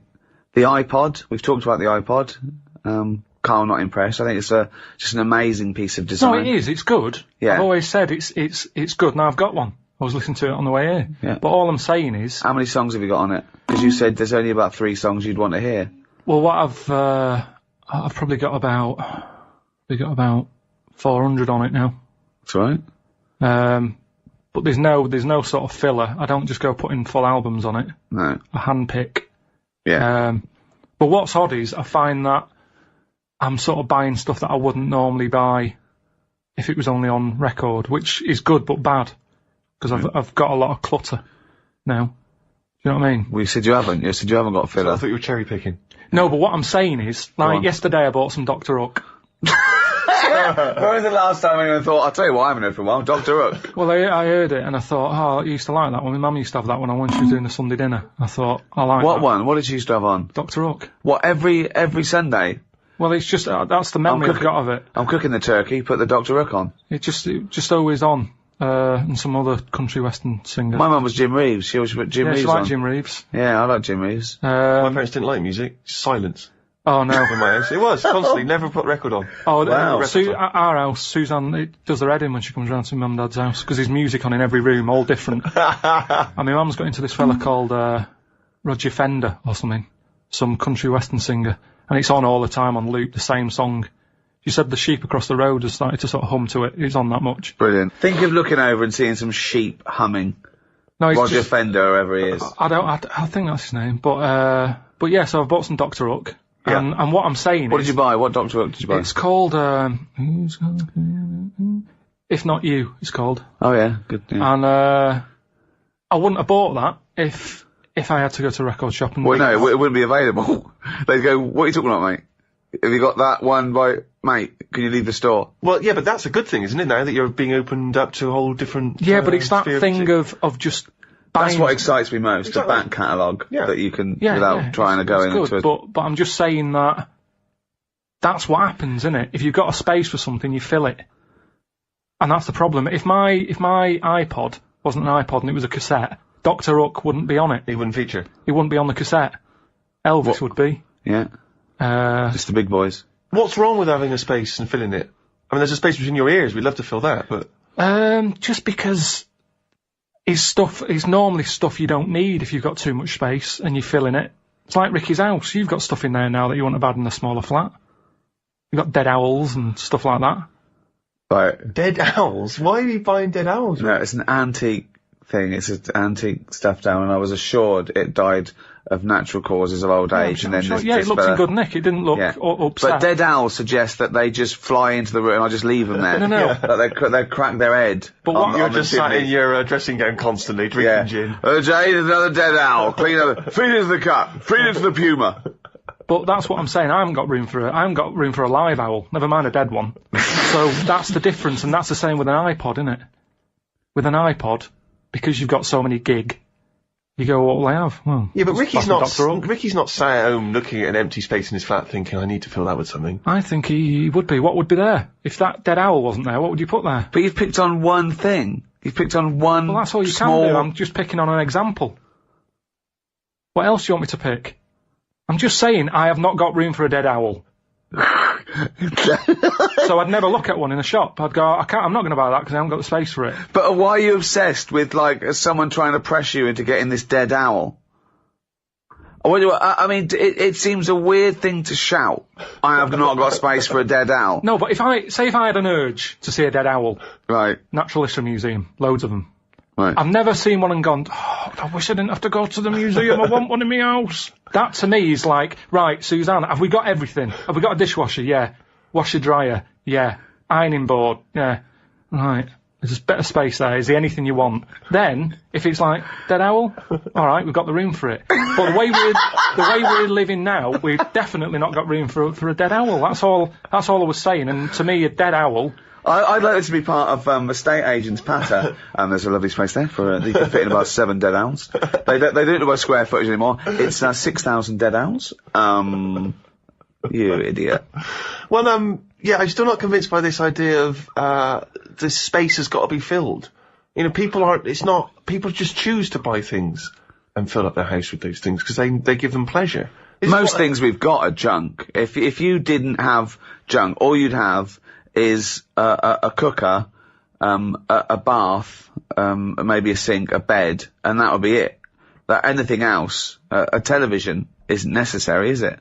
You seem to think that people should live like, you know, kind of 19th century mining community. Well, no, but like a few years ago, people worked this out, didn't they? They all went minimalistic because they said what? Say what? Minimalistic. So one more time. Minimalistic. No. What letter are you starting with in that word? M. Okay. Where are you going on from there? Minimum. Well, it must be minimum. Yeah. So it's what that. Minimalistic. Minimalistic. Minimalistic. No. Look, you know what I mean. No, wait. You're popping in an M where there should be an N. Minimalistic. You put in 2 M's when there should only be 1 M, right? Minimalistic. Minimalistic. Yes. Wow! Woo! Right. Well, thanks for listening, everyone. That's the end of the first episode. It's gone well. So anyway, a couple of years back, everyone went. Yeah, that was the trend, wasn't it? But we've gone back to being clutteristic. The way I live, like I've said to you before, it's the old 3-month rule. If something's not used over 3 months, chuck it out because it's not needed. So suitcases. What's that? Yeah, suitcase. No, he uses a suitcase every 2 weeks. He's off all the time. Most stuff. Clothes. What, if you don't wear a piece of clothing in 3 months, it's gone? Well, why haven't I wore it in 3 months? Well, because maybe it's a suit or a tuxedo and you've not been to any fancy balls. I don't have any clothes like that. I wear the same things anyway. I throw clothes away every 3 months because I get too fat for them. So, you know. But it does seem to me the way you talk, it's like you want to live, as I say, like some kind of 19th century pauper with a big tin bath in the lounge in the one room in your house and all the family bathe in it. And yet you wouldn't be happy with that, would you? Maybe. Well, I've told you before about that's something I said when I was younger. What did you say? When I was younger, I think I was having a bath or something, and I said to my mum, "Oh, remember when I was in like that tin bath in front of the fire?" She went, "What?" And now that's strange, isn't it? That you're saying I'd be happier with that back then. So it's like that was my past life. Well, hang on. Whoa, we haven't finished yet. Whoa. What do you mean? Your mum said what you're talking about. You said. How old were you? I must have been a kid if I'm having a bath and my mum sat there. Well, yeah. Well, I don't know how you operate. I assume you were, but how old? Must have had time to have a bath. As you get older, you don't have as much time, do you? So I'd say 5. I love the fact that after 5 you didn't have time to have a bath. No, he's so busy. Carl, we've read your diary. One day it was simply went to the cobblers and back. No, but so you had time to have about 19 baths. No, but as you get older, you sort of go, I haven't got time to sit in a bath. Whereas a kid, it's something to do. You're staring at ants. When have you ever been too busy to have a bath? 1, you're never busy. 2, how can you be too busy to wash? It's like saying too busy to eat. Breathe. Got to breathe last night. Why? I had a bit of work to do. What point are you making? So I'm just saying. This is not an anecdote. You said that I'd be happier back in 1800s or whatever. But what are you saying that you didn't really have a bath in front of the fire? You mean this was a glimpse of a past life? Is what you think? Yes. This is just such a non-point.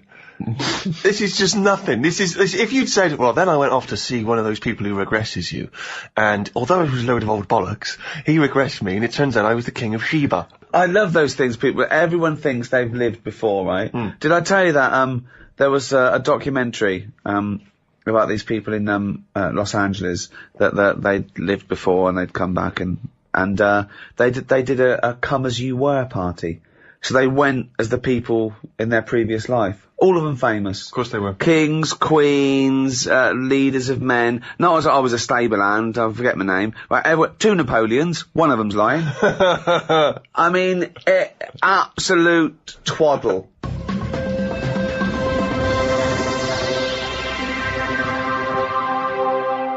We're talking about things that have happened since we met. We've done podcasting, we've done the iPod, we've dismissed that. See, Karl, when he disses all these great inventions and design, where he says you don't need them, it's just faffing, what he means is he's a little bit annoyed that no one's picked up on his ideas, like the clippable mat for the mug, or, I don't know, cat mops. I don't know, it wasn't yours, nor was the tie, was it? The stupid tie. What's that? What's the one about the tie? The tie that had a pocket. Loads of pockets. But I didn't come up with that. That's something I saw somewhere. But it never caught on. I've never seen anyone wearing one yet. It's such a good... It's not a good idea. It's like having a carrier bag round your neck. It doesn't make any sense. It's a tie packed with stuff. You want to... Imagine alright, Frank, nice tie. What you got in there? Baguette. It's ridiculous. But imagine the day that the tie was invented. There you go. Do you want a tie? What do you do with it? Put it around your neck. What for? Don't know. Well, I'll tell you. What? Because you haven't invented buttons yet, and it keeps your shirt together at the top. Well, alright then. Right. We've invented buttons. Are we going to stop making these ties? No. Why? He's got you there, Rick. There you go. Now, I'm saying, what are you doing with that tie around your neck? Oh, it's a pocket tie. So what? It's a pocket tie. What do you mean? It's got pockets in it. Oh, that's weird. That's all right, I've got pockets in my jacket. Yeah, no, but hang on a minute. It's a hot day, innit? Don't want to put your jacket on. Oh, or a tie. Well, if you're going to wear a jacket, wear a tie. Leave the jacket I'm not wearing on. a jacket. I'm wearing a shirt. Give it a purpose. If you're going to wear something, give it a purpose. Everything has a purpose. A tie, at the moment, is just round your neck, keeping you hot. If you're going to be hot, carry something. Hands free. And everything's always there. A bag, you put stuff in a bag, you put a bag down, you forget it. I always forget bags, that's why I don't like carrying them. You pop it down, you get up, you walk off, oh, where's the bag? A tie, when you go in a cafe or something for beans on toast, you don't take your tie off. I don't wear a tie. I would if it had pockets. Karl! The country would look smarter. Right, you have pockets, so what are you carrying in this pocket? I have got spare change. Yeah, okay. Which, you're rattling around like a cow in Switzerland, just like... I've got spare change, I've got, like, my debit card in there. Right. Maybe got me little front door key in one of the pockets. Okay. Pair of scissors if you want. Amazing. That's safe, isn't it? Oh, that's a good place to put it, just around the heart area. Yeah, and near the throat. Facing upwards. Brilliant. Karl, think what you're saying. So when you're on the beach and you just got your Speedos on, pop a tie on, go to the shop and pop a tie on. Well, no, you wear it in the appropriate times, but I'm just saying if you're going to wear a tie, let's make it useful. Let's give it a purpose. Don't wear a tie, it's alright. You do not need a tie with pockets. If you're wearing a tie, you've got clothes with pockets. And it's going to be weighing your neck down. I mean, come on. Don't go mad. If you're carrying anything big, you buy the scarf version.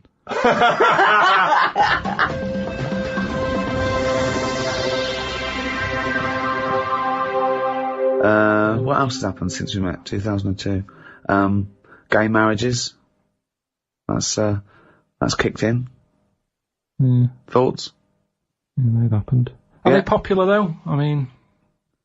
Well, amongst gay people who want to get married, they're very popular, I imagine. What's the point of it? You know, I suppose they want to feel that there's an equality.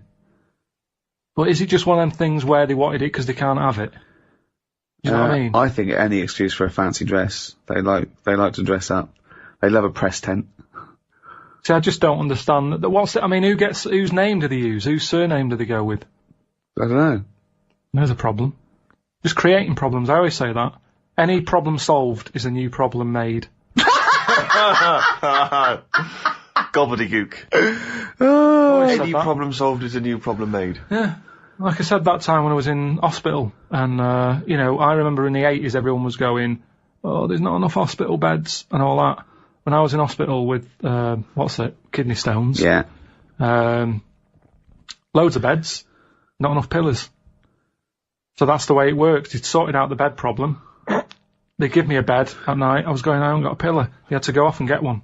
They brought it back. It was still warm. Oh. That has been brilliant. Under a bed head. So that's what I'm saying. It's kind of like, you get all the beds. New problem. Where's the pillars? Don't solve problems. Don't solve problems. Brilliant. What do you make of the This big problem in the church, not wanting gay people to be priests. Does that concern you? No. No.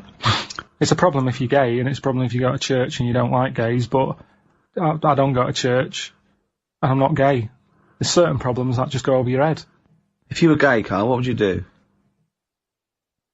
Well, I'll do what all gays do, I suppose. What's that? Whatever it is they do. I'm just saying... Well, you can't just say... What if you I'm didn't? not gay, so I don't know. So, getting gay marriage, would you ever go through with that? What if I was gay?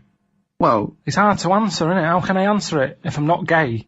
I don't know what I'd do. Well, no, I might not okay. look like this. I'd look totally different if I was gay. Why? Even though it's me mum's what's it, and me dad's cheers or whatever, I'd look different, because gays do. You make more of an effort. Look at me. I wouldn't survive as a gay man. Maybe that's why I'm not one. Right, Karl, I'm going to give you a scenario though, okay? I'm going to test. Would you rather... So you're not gay, okay, this is the real you, right? Someone put a gun to your head and goes, right, okay, Karl, you've either got to marry a little gay fella, there's a little fella here, he loves you, he's liked you for a long time. He goes, hello, Karl. You go, alright, mate. He's a lovely bloke. I think he lives in Brighton. I think he's in advertising. Oh, yeah. Yeah. He's got a sports car. He's smart. He looks lovely. Pink shirt, white suit. He's great. He's very popular. Got tints. It always looks good. Right. Lovely tan. He's about 38. What's his name? His name is Graham. Oh. Yeah. What's expecting that? Yeah. And he goes, hello, Karl. And you go, alright, Graham. And someone suddenly bursts in and goes, right, you've either got to marry Graham. He puts a gun to your head. He goes, right, you've either got to marry Graham, okay? You've got to tell all your family. Well, no, I'm not going to marry him, am I? What? Whoa, you know all the choices. Well, I know one of the choices, and I'm not happy with that choice, so you go with whatever else. Well, no. So what's the other option, Rick? Well, okay. So you marry Graham and you I won't be marrying Graham. You do all the things in the bedroom. Why's that happening? Well, you're married now. You're married now and he wants to consummate the marriage. He loves Even you. under marriage, you can't do that, can you? You can say, hang on a minute. Well, no. I don't know why you've married Graham. No, but you want him to be happy. You want him to be happy. He's giving you a lovely house. Yeah, but I'd say, Graham, hang on a minute. You know the score. I'm not into this. No, I went he along with it doesn't know. because you didn't want a bullet in your head. No. Now, if you love me, will you stop doing that? Stop doing what? What you doing in the bedroom? Well, no, just, you have a lovely life. You do your own thing. You do this, right? Podcast, do your little books and that. Little, and Graham goes off, he does his, and he comes back, he goes, oh, I've had a day. You go, what's the matter, Graham? And you just sort of massage him, he's just like, I'll go with the other option. Well, wait, Karl! So you're going, oh, God, I've made you some pork chop. He goes, oh, you're a darling, right? It wouldn't work, though, because you're putting two people together who don't want to be together. Well, Graham wants to be with you. Yeah, Graham loves you. Relationship's two-way, innit? And this is a made-up man, and I know I don't like him. That's just homophobic. No, it's not. He's annoying me. Why? He's a lovely Why is he annoying you? Just the way he looks after his body. Yeah. I'm not saying he's tanning it, he's having a massage, and I wouldn't be doing all that, so it wouldn't last. The relationship wouldn't work. He's talking to you, it's all going well. No, it doesn't work. Opposites attract, okay? Not to that point, it doesn't. He's good to you, he's really, he's oh God, he's faithful, he's got a good job. He's got a really good job, you get invited to really nice parties. It's just him. I don't like him.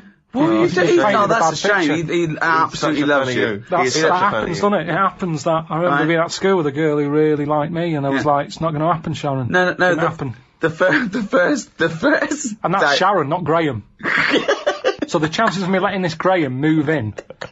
Well, you've moved in with him, right? He's got a lovely, bigger, got a 6-bedroom house. Of course he is. And, you move in with him, right? For first day you go, oh, I'm not happy with this, because you're thinking, oh my God, oh God.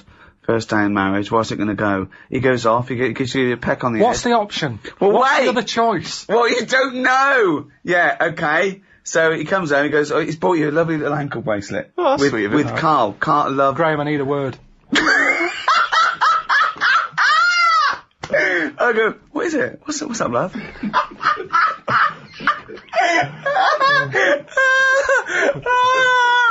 What's the matter? I'll be Graham. Right, okay.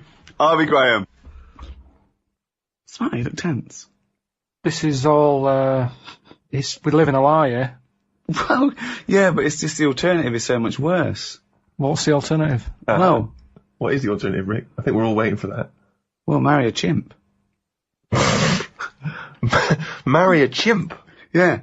Unless you either live with a chimp in a tree or marry Graham, your family are going to get killed. Someone's going to shoot him, right? So you have to decide what you want to do. Do you want to go and live in a tree with a chimp and eat nothing but bananas and just live a chimp world? Okay. Yeah. Or woo Graham. You go down there, you're chatting to him, you're just in a club, right?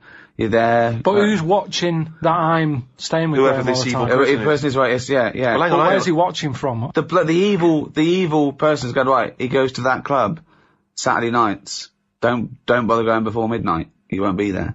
Right, so you get there, you walk in there, it's 1 a.m, and he goes, that's him over there, in the pink shirt dancing. Okay? He wouldn't like me. He would. You go, this is it, you've got to win him over. Look at you! Look at your lovely shaved head, hairy arms. Oh my god. I mean, you are more suited to the chimp, but now you'll go down a storm, right? You go down there, you've got a little vest on, leather trousers. What would you say to Graham? You've got to go over. You've got to bought another pair of trousers and you've cut out the back. Okay? There you go in. Your arse is showing. You've got a freshly shaved head. You've got a little white vest. Okay? Has he got all this on? No, he's got like a little pink Ben Sherman, white trousers and espadrilles. Right, I'd dance over. Yeah? I'd say, you Graham, and go, yeah. Oh, hello. Who are you? Say, never mind, you haven't seen a chimp about, have you? Hello, welcome to episode 2 of the Ricky Gervais Show with me, Ricky Gervais, Stephen Merchant. Hello there. And Karl Pilkington. Right. Oh, yeah, I just feel bad about Graham. I feel sorry for Graham. Don't feel sorry for Well, Graham. he was a nice guy, and he absolutely Just so badly treated. took you into his home. He was going to give you everything, and you just didn't appreciate, and was saving your family's life. And you just... Yeah, but I went for the other option.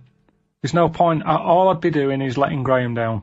And as much as I didn't like him, I don't want to ruin his life. I don't know why you didn't like him. He was just not my type. He's a lovely guy. He wasn't a lovely guy. He didn't give Why him wasn't he a enough lovely time. guy? Just his ways, you know. I mean, you bond with some people, you don't with others. It had nothing to do with him. You barely even had a being conversation with him. Yeah, but you click straight away with people, don't you? You know when you meet someone, you go, yeah, they're all right. It wasn't going to work. If I was to go out with a gay man, Graham wouldn't be the one. Who would be? Who would be? Just someone who wasn't as in your face as him. Well, which Just celebrity? someone, What do you mean in your face? What? just sort of, you know, just the way he was straight away. I wouldn't go to a club to meet someone like that. I wouldn't. Because I don't like doing that as a straight man. So just because I'm gay, I don't suddenly get into house Well, music. if you were going to be gay, what gay man would you want to marry? Probably someone who you don't know is gay. I don't know what that means. Someone who's just quiet about it, just get on with it. So if you were gay, you'd like a sort of straight man. No, because that's not going to work either, is it? That was my situation with Graham. But how do you know how would you, if you were gay, why would you approach someone you didn't know was gay? What, so if you're gay, the only gay life you can do is by going to a club where it's a racket at 4 a.m. and meeting someone? No. Right then, so that's what But I'm saying. who would be your ideal partner if you were gay? Who would you like? It'll be someone who I don't know is gay, innit? I don't know what that means. What do you mean it was someone you don't know? Because I wouldn't go out with someone who's really like, oh, hello, and all that, with the shirt open, the Why tan. not? Because that's the equivalent of going out with a woman who's got knickers up her arse, and, you know, it's the equivalent. It's the in-your-face woman and the in-your-face man. I don't want any of you. Well, who do you want? Well, Lou, what's your Someone sort of normal. guy? Okay, well, just say what your sort of guy is then. Do you want him to be sort of like a man's man, sort of goes, you know, slap, he sort of like, when you go to do something, you go, you dopey idiot, and he just sort of gives you... No, I don't want that. No, you want someone to go, oh, what's the matter with you? Do you want yourself you better? see, it's that. Well, what do you want? What do you mean, I'm asking you what you want. Petal. I don't Yeah, want what do you any of want that. in a man? I'm asking you what The you want. ones who are just normal, who just could talk, they'll go, alright, Karl, how's it going? Yeah, I'm alright, mate, yeah, I'm good. Right, Well, okay. what are we doing tonight? Watching Die Hard, if you want. Go straight to bed after that? Yeah. Oh, now it's straight in there. I love the fact he went from like not being sure to just like getting a man. But not great. It wouldn't be 4 a.m. I'd be living my life as I am now. Right. But I'd be a gay man. Yeah. Okay. So Because I'm me, aren't I? So that's not going to change. No. Why would it? No. So I'm just trying to. Karl, all we're trying to establish what sort of guy you go for. Okay, we've settled that. If sorry about if any people feel sorry for Graham, sorry about that. But that's settled.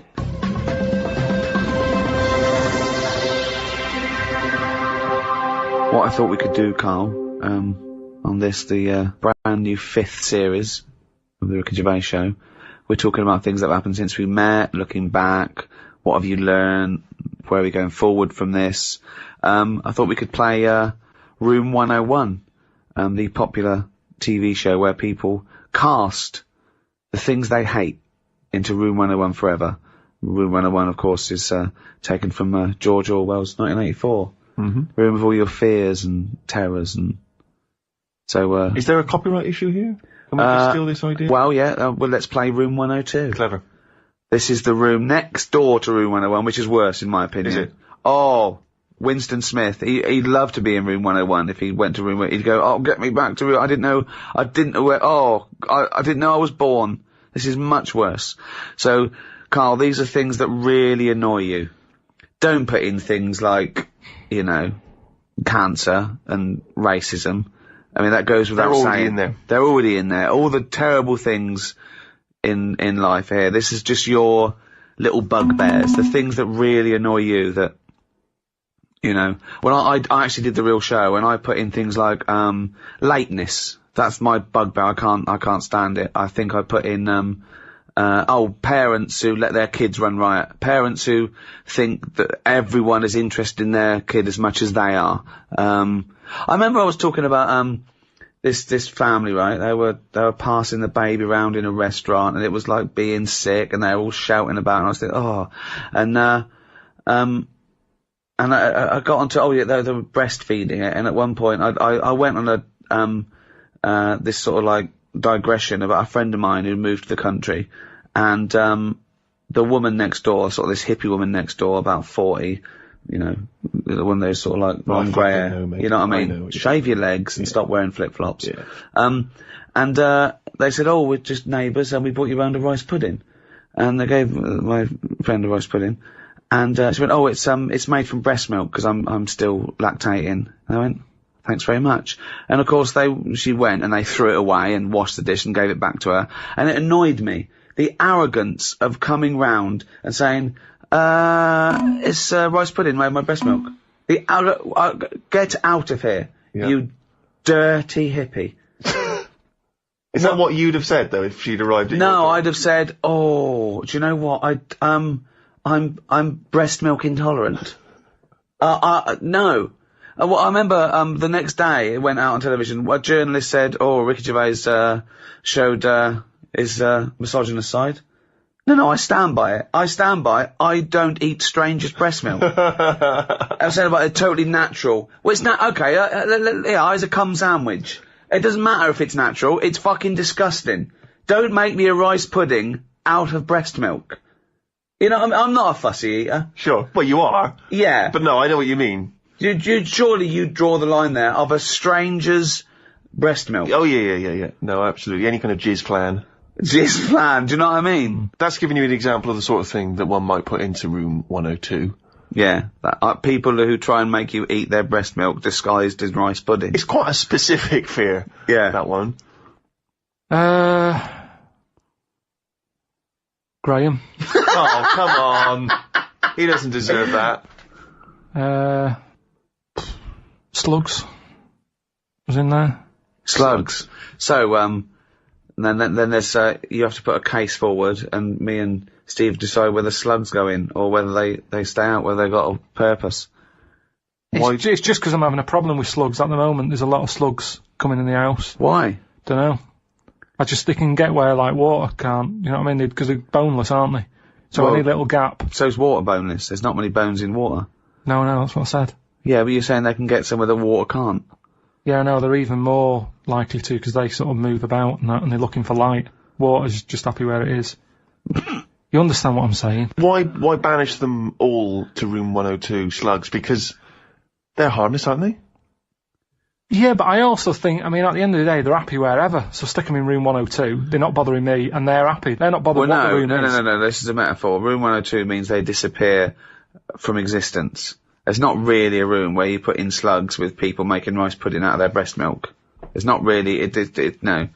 It's not you can't rent that room. We're saying, would you take slugs out of existence? That's quite a tough call, isn't it? Because everyone's going to have a go, but I don't know what they do all I know is they're clogging up my piping. I had to go out and buy a plunger. I hadn't seen them since, like, comics when I was a kid. And I suddenly thought, I need one of them things that I always saw in comics. I never thought I'd need one of them in my life. It's 2008. I've got slugs in my pipes. So I went out, £3 it was. I had no idea what the going rate is for a plunger. Where did you go and get one? It's a hardware shop round the corner. So I went round there. I said, have you got a plunger? He said, what size do you want? I said, what size have you got? He said, oh, we've got 3 different sizes. I said, I'll have the middle one. So that was £3. And took it back, gave it a bit of a plunge.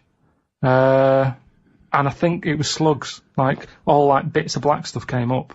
I think it was slugs in there, like broken up slugs. Well, hang on. It could just be black gunk, couldn't it? No, it looked very sluggish.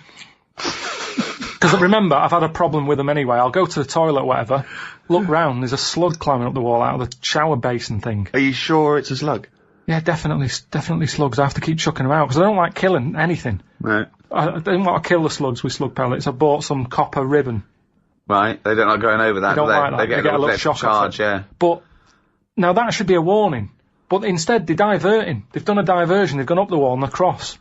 Now it's like, that's a warning. That's like having a no trespassing sign. Yeah. And they're just going, bollocks to that. And they're getting in. And it's annoying me. And now you get to a point when you do say, well, if they carry on like this, I'll have to kill them because they're not... They're not playing by the rules. I don't know what they're doing. I don't know what the purpose is. They just sit there still. I don't see him doing anything. I was looking at one close up. But what do you want to do? Be reading Rousseau. What do you want a slug to do? In the same way you see a bee collecting pollen, good, it's doing its little work. But ants carrying big leaves or whatever. But the slug's just sat in the middle of the They're all doing the kitchen. same thing. They're all doing the same thing. That slug is out. It's eating. It's finding food. There's no food in our kitchen for a slug, believe me. There's not enough there for me sometimes. But never mind a slug. There's nothing for it. Definitely not in the shower. What's he doing? So, I told you ages ago about how they cause more problems than good. They eat cabbage. Right. When they shouldn't be. They get in letterboxes and nick stamps. They don't nick stamps. They eat the stamps. They like the glue on it. Right. Is this a big problem, though? Is there an epidemic of slugs eating stamps? But I think it is, and that's why they're so slow. I think they're sweating glue. And it's slowing them They're down. eating all them, and that's why they're sticking to stuff. Have you ever picked up a slug?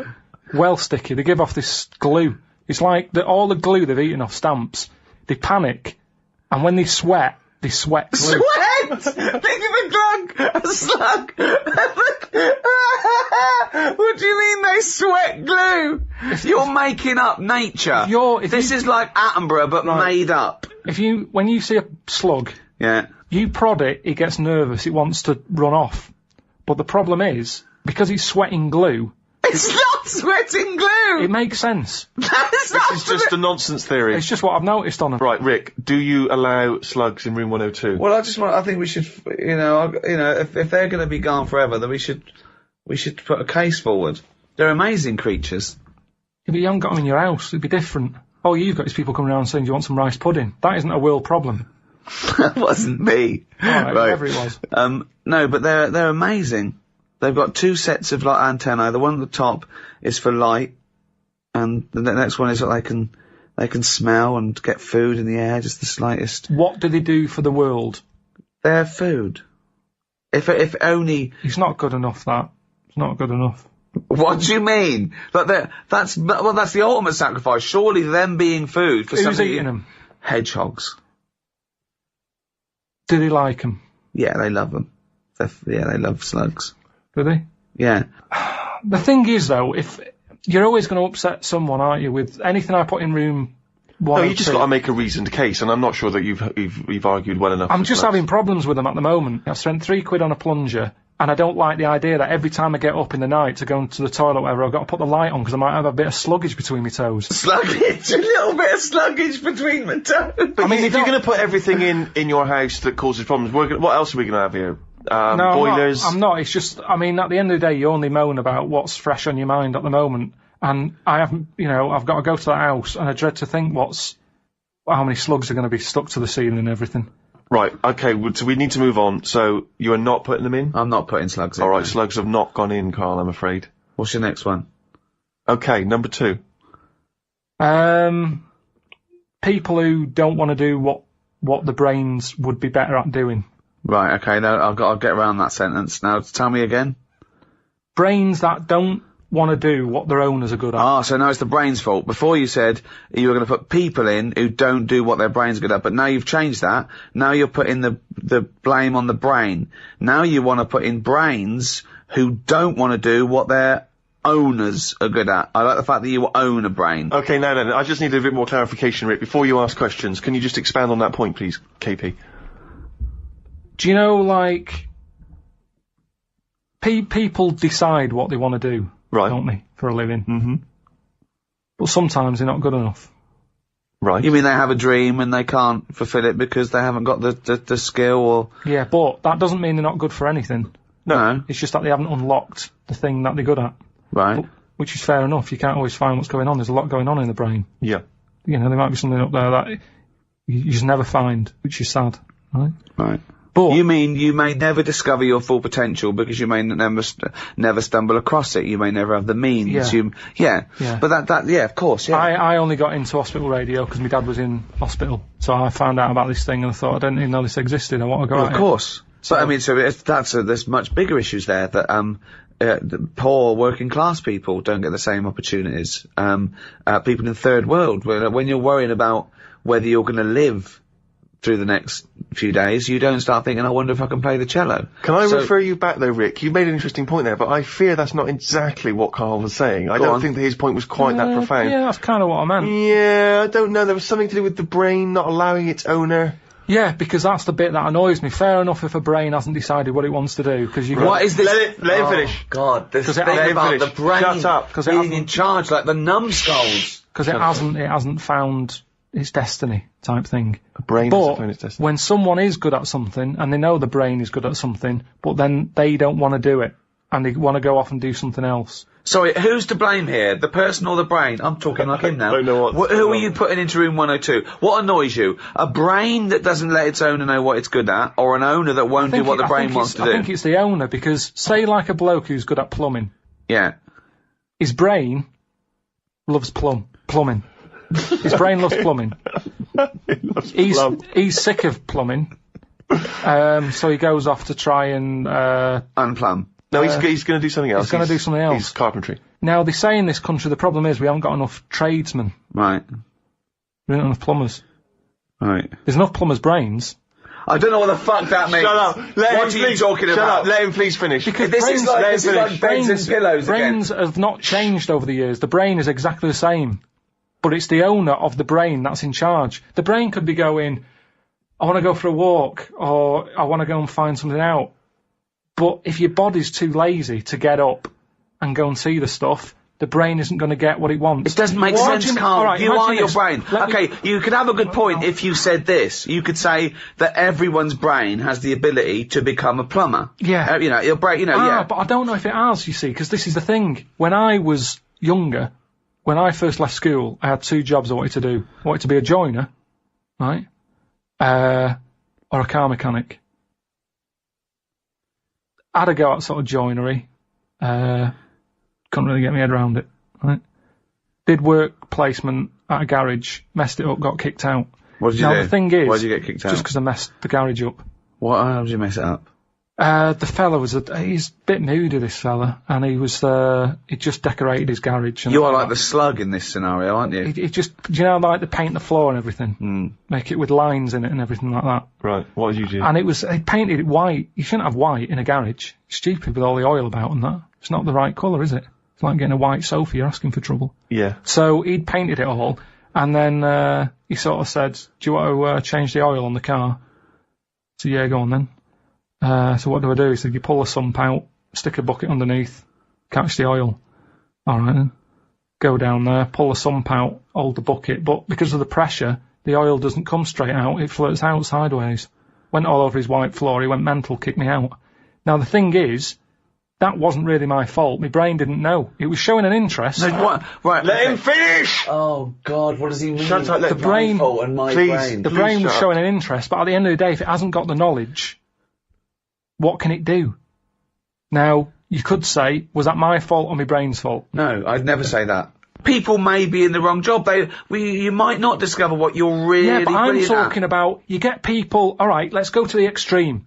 People with no legs who want to be swimmers. Don't be stupid. Oh God! I'm so annoyed. Is this a big problem? It's madness, isn't it? It's mad that the brain wants to do that so much. The brain's in the wrong body almost. Yeah. Are you in me? No.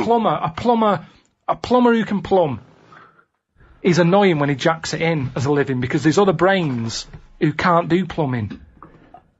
They don't get their head round it. This means. Look, you must have learned the same stuff at school as me, but a lot of it wasn't interesting to my brain. I wasn't bothered. It wasn't into taking it in. Yet look at me in like editing and all that. I can use all that equipment because my brain's happy with it. Yeah, you found something you're good at. Yeah. Yeah. But why aren't I good at plumbing or joinery or being a mechanic? Because you're probably not interested in it. I loved it as a kid. People don't do have different brains. People are different. Some people are more higher logic, low emotion. That's what I'm saying. Yeah, but I don't know what you're putting in room 102 because you're saying it's like this brain's wandering around looking for a body, and he goes, "Oh, I'll choose that body. Hang on, this body doesn't even want to do some plumbing." It's a matter of taste. It's just a matter of taste. It's good to do what you're good at and stop chasing a dream. This is the most complicated thing. You could just put in noisy kids. Like, Ricky, why is this is a brain that because someone else would have done noisy kids. There's no point everyone putting in the same thing. But I don't even know what your point is here. For example, what I put in were parents who ignore their kids running riot in a restaurant or on a train. The arrogance of them thinking that, isn't it fun? That there was someone to blame. I was basically putting in bad parenting, or there was someone. I wasn't going. A brain who wanted to be a plumber, but the plumber didn't. I'm not putting the brain in, it's just people. If I had a really good skill, I'd hope that I'd use it. You don't know what you're good at until you try it. You might be the best drummer in the world. I know, but they're the people I'm having a go at. They're the people who I'm having a go at. The people who know they can do something, but they don't do it. So people who don't fulfil their own potential. That's a good one. Is that a better point? Yeah, that's what I meant. But there's nothing to do with this duality, this brain versus person. I don't know what that is. It's a weird thing you've got. A really weird little kink you've got, that you think this brain is another entity that lives in your head, that you own it, and you've got to become the master of it. Like some sort of weird dog. Who am I talking to now, Karl or his brain? We're both listening. Well, I will put in people who don't fulfill their full potential. Slugs are safe, but people who don't fulfill their full potential, you have got into room 102. Got a couple more things for room 102, Karl? My problem with me restless leg syndrome. Oh, yeah. If I could put that in. Right, okay. What is this problem? The problem I've got with my legs, how they sort of come alive at night. And what they are doing. Bed knobs and broomsticks. Yeah. I sort of go to bed, I'm tired, and then I sort of nod off for about 40 odd minutes. Yeah. And then my legs go. Right. And I can't sleep. It's really depressing. I think it's actually affecting me sort of health-wise, because I'm not sleeping right through the night. It's like I want to sleep. And what does Graham say? What does Suzanne say? Well, she's annoyed with it because she's getting loads of bruises. Kicking her. I did a little bit of research on restless leg syndrome when he mentioned it to me. And two little bits of information you'd be interested in, Steve. It is exacerbated and made worse by a sedentary lifestyle, lack of activity, lack of exercise, and it can be alleviated with the opposite of that. Exercise, leading a more active lifestyle. Which proves my point. No, You're like a slug. I do loads of walking. I make sure I do a good walk. If anything, it's because I walk too fast, because I tense my legs up when I walk. The doctor didn't say anything to do with that when I told him that ages ago. He said it was because I was eating ice cream. I don't know what that means. I don't know who something that's is. in ice cream. Is this the same doctor that said your nerves are too long? Yeah. No, it's a different fella. This is the proper doctor. But, but yes, I've cut that out, and it works for a bit, but now it's got to a point where I have to go to bed, and I have my legs outside of the bed. I have to put my feet on the floor. What do you mean? What? I have to lie in the bed, like With your normal feet position, on the but I floor? have to stick my legs out and feet on the floor. That's insane. You can't sleep like that. Well, I do. I nod off, and then maybe in the night, when I wake up, my legs are back in the bed. So either they get bored, or they uncomfy, or whatever. Yeah. Or they eventually get tired. But it's kind of like, if I have them there, it's like they think they're awake and they're being used. The only other thing I can do is if I lie on my front, and then have my legs in the air. Well, hold on, whoa! You lie in the front and have your legs in the air. Like that. Say if that's my head. Oh, like that. Like a scorpion. Like the front cover of Pulp Fiction. Yeah. Yeah, like that. If I do that, I think if I can get the blood out of my legs, they don't work the same. Is this advice from the doctor, or...? No, Is it this doctor? Was he from the 12th century? No, that doctor didn't tell me to do that. I sort of did it, and I thought that works, and nodded off. Well, have you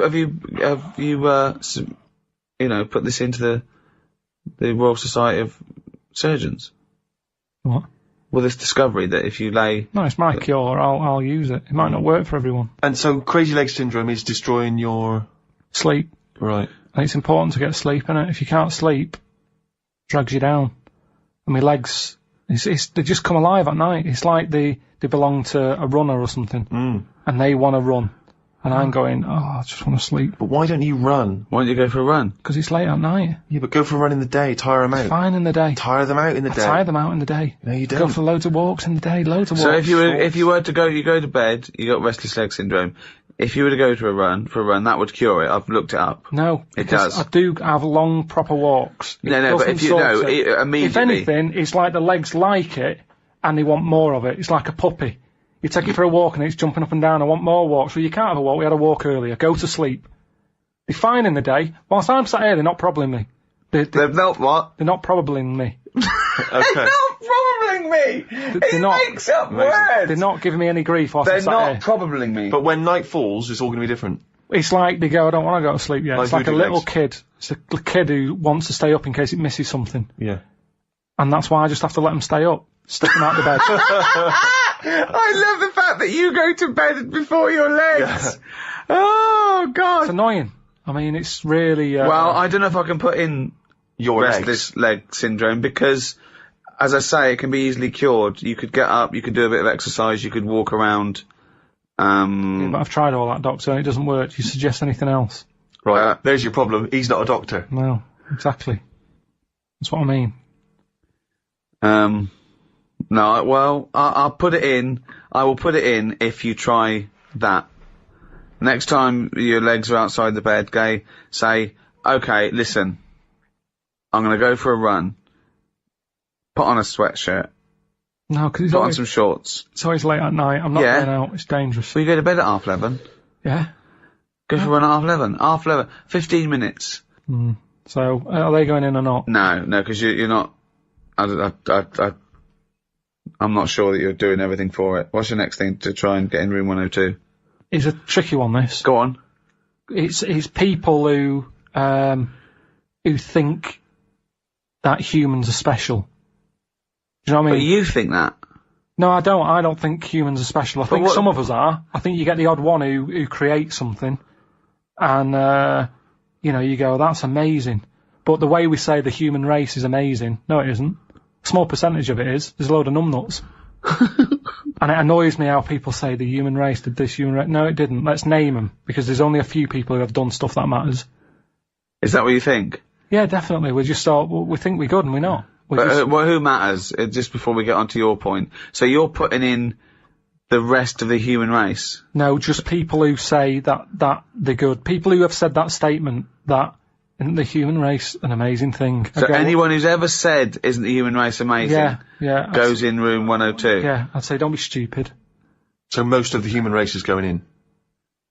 Well, have you ever said it?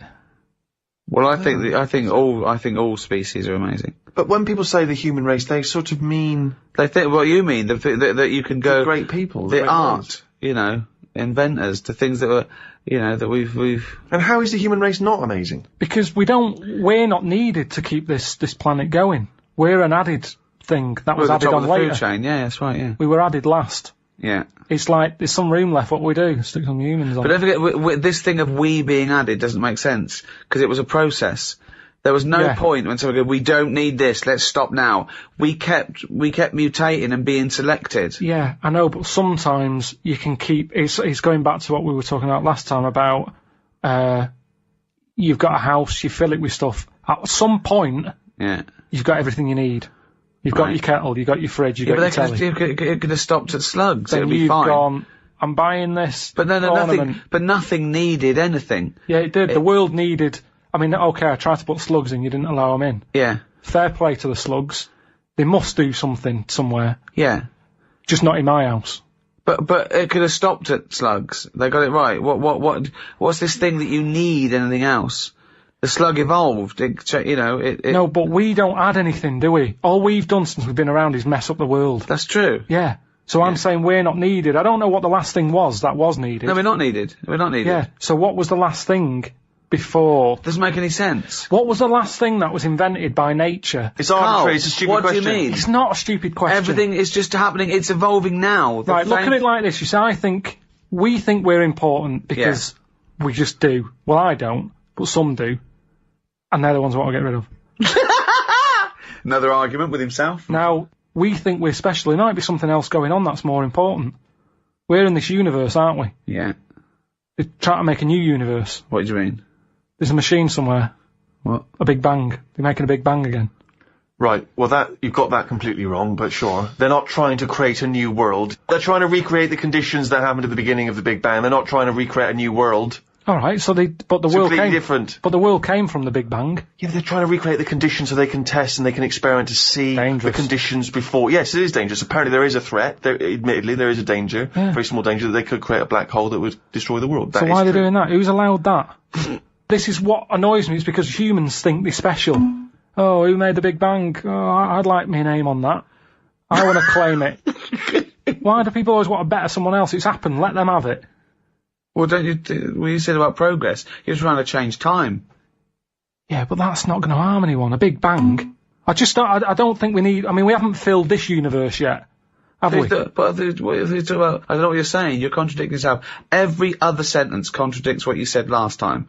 You do want to fill it, you don't want to fill it. We haven't filled this universe, we don't need another one. We do want progress, we don't want progress. Karl, what do you want? I'm saying we don't want another universe. Well, no. We haven't got our head round this one yet. We don't know where everything is. But go on. Don't create a new one. We're not trying to. No one's trying to. Is that your philosophy? Don't create a new universe. But why are we looking at that? It's a giant research experiment. They're not trying to create a new universe. Why are we looking at that then? Why do we want to go back to day dot? So that we can better understand the world that we live in, how the world evolved into the position we're in now. If it did indeed start with the Big Bang, what were the conditions? How did it come from nothing into something? That's what we do. We say why and how. I know, but sometimes... And what next? And is it good? You know, I don't mind asking questions. I like asking questions. Ask yours are, where are slugs going? It's just this thing of faffing about with things that they don't know what they're doing. Okay, Karl, you're in charge of the world now. You are you're all-powerful. You're like a god, okay? You can do anything. You call all the scientists, and they go... What do you want of us? Oh, orange-headed one. What the fuck do you want of us? Right? Stop the Big Bang research. Stop it now. Okay? Okay, drop your talk. Okay, good. Throw that away. What do you want them to do? The might of every intellect in the world standing before you, as far as you can see. Hello? Listen, everybody. This is what I want you to work on. Go. What do you say? Well, I want to come in and... How long have they been working on the Big Bang idea? Forget it. You've got every science... No, but I don't just want to come in and poo-poo that, because they're going to... Poo-poo. They've done a lot of research on Hold on, you wanted to stop a minute ago? Yeah, I know, but you don't just come in, guns are blazing. I'd say, hello everyone. You can do anything you want. Go on then. Hello everyone. Hello, Karl, leader. Right, listen... this Big Bang thing you've been doing. Yeah, well, that's just only a few of us. That's like less than 1 millionth of a % of us. We're all here. Yeah. I've dropped AIDS research. I've dropped cancer research. Right, well, why have you dropped that? I'm working Who on told you- you to do that? Well, no, we just knocked off. They said you wanted to tell us something. We're all here. Every scientist in the world Well, is listen, here. where are you from again? Well, I'm. It doesn't matter. I'm from Cornwall. I'm looking at. What research are you doing? Oh, well, I'm looking at what happens if you give Feminax to an owl. What happens? Well, I'm halfway through it. I got called away. Look, I'm really busy. What do you want me to work on? Who said they're doing cancer? Hey.